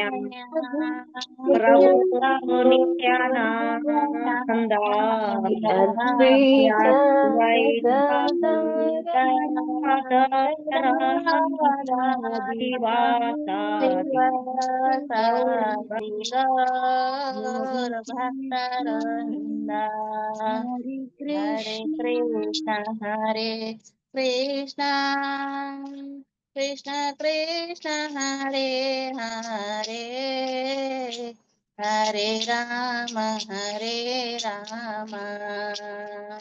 ರಾಮ ರಾಮ ಹರೇ ಹರೇ ಹರೇ ಕೃಷ್ಣ ಕೃಷ್ಣ ಕೃಷ್ಣ ಹರೇ ಹರೇ ಹರೇ ರಾಮ ರಾಮ ರಾಮ ಹರೇ ಹರೇ ಹರೇ ಕೃಷ್ಣ ಕೃಷ್ಣ ಕೃಷ್ಣ ಹರೇ ಹರೇ ಹರೇ ರಾಮ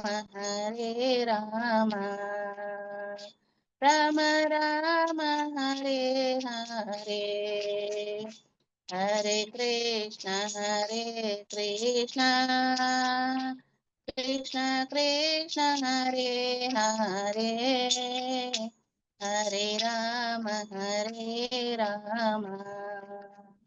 ರಾಮ ರಾಮ ರಾಮ ಹರೇ ಹರೇ ಹರೇ ಕೃಷ್ಣ ಕೃಷ್ಣ ಕೃಷ್ಣ ಹರೇ ಹರೇ ಹರೇ ರಾಮ ರಾಮ ರಾಮ ಹರೇ ಹರೇ ಹರೇ ಕೃಷ್ಣ ಕೃಷ್ಣ ಕೃಷ್ಣ ಹರೇ ಹರೇ ಹರೇ ರಾಮ ರಾಮ ರಾಮ ಹರೇ ಹರೇ ಹರೇ ಕೃಷ್ಣ ಕೃಷ್ಣ ಕೃಷ್ಣ ಹರೇ ಹರೇ ಹರೇ ರಾಮ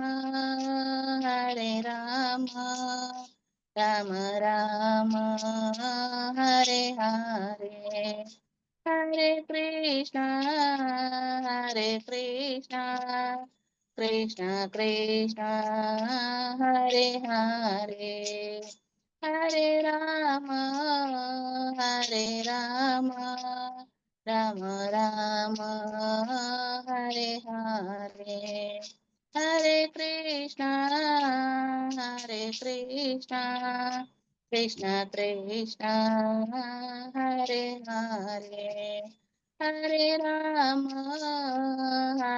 ರಾಮ ರಾಮ ಹರೇ ಹರೇ ಹರೇ ಕೃಷ್ಣ ಕೃಷ್ಣ ಕೃಷ್ಣ ಹರೇ ಹರೇ ಹರೇ ರಾಮ ರಾಮ ಹರೇ ಹರೇ ಹರೇ ಕೃಷ್ಣ ಮಾತಾಜಿ. ಜಯ ಪ್ರಭುಪದ ಜಯ ಪ್ರಭುಪದ ಪ್ರಭುಪದ ಜಯ ಪ್ರಭುಪದ ಜಯ ಪ್ರಭುಪದ ಜಯ ಪ್ರಭುಪದ ಪ್ರಭುಪದ ಜಯ ಶ್ರೀಲ ಪ್ರಭುಪದ ನಿತಾಯ ಗೌರ ಹರಿ ಬೋಲ್ ಹರಿ ಬೋಲ್ ಹರಿ ಬೋಲ್ ನಿತಾಯ ಗೌರ ಹರಿ ಬೋಲ್ ಹರಿ ಬೋಲ್ ಹರಿ ಬೋಲ್ ಹರಿ ಬೋಲ್ ಹರಿ ಬೋಲ್. ಹರೇ ಕೃಷ್ಣ. ಎಲ್ಲರಿಗೂ ಹರೇ ಧನ್ಯವಾದಗಳು. ಹರೇ ಕೃಷ್ಣ ಪ್ರಭು, ಧನ್ಯವಾದಗಳು ಪ್ರಭು. ವಾಂಚಾಕಲ್ಪತರುಭ್ಯಸ್ಯ ಕೃಪಾ ಸಿಂಧುಭ್ಯೋ ವಚ ಪತಿತಾನಾಂ ಪಾವನೇಭ್ಯೋ ವೈಷ್ಣವೇಭ್ಯೋ ನಮೋ ನಮಃ. ವೃಂದ ಕಿ ಜೈ. ಶ್ರೀಲ ಜೈ ಪ್ರಭುಪಾದ ಶ್ರೀಲ ಪ್ರಭುಪಾದ ಶ್ರೀತ ಭಕ್ತ ವೃಂದ ಕಿ ಜೈ. ಶುಕ್ರವಾರ ಜೈ. ಸಿಗೋಣ. ಎಲ್ಲರೂ ಬನ್ನಿ. ಹರೇ ಆದಷ್ಟು ಕೃಷ್ಣ ಪ್ರಭುಜಿ ಹರೇ ಕೃಷ್ಣ ಪ್ರಭುಜಿ ಓದಿಕೊಳ್ಳಿ. ಪ್ರಣಾಮಗಳು ಪ್ರಭುಜಿ. ಓಕೆ. ಹರೇ ಕೃಷ್ಣ. ಧನ್ಯವಾದಗಳು ಹರೇ ಪ್ರಭುಜಿ. ಕೃಷ್ಣ ಪ್ರಭು.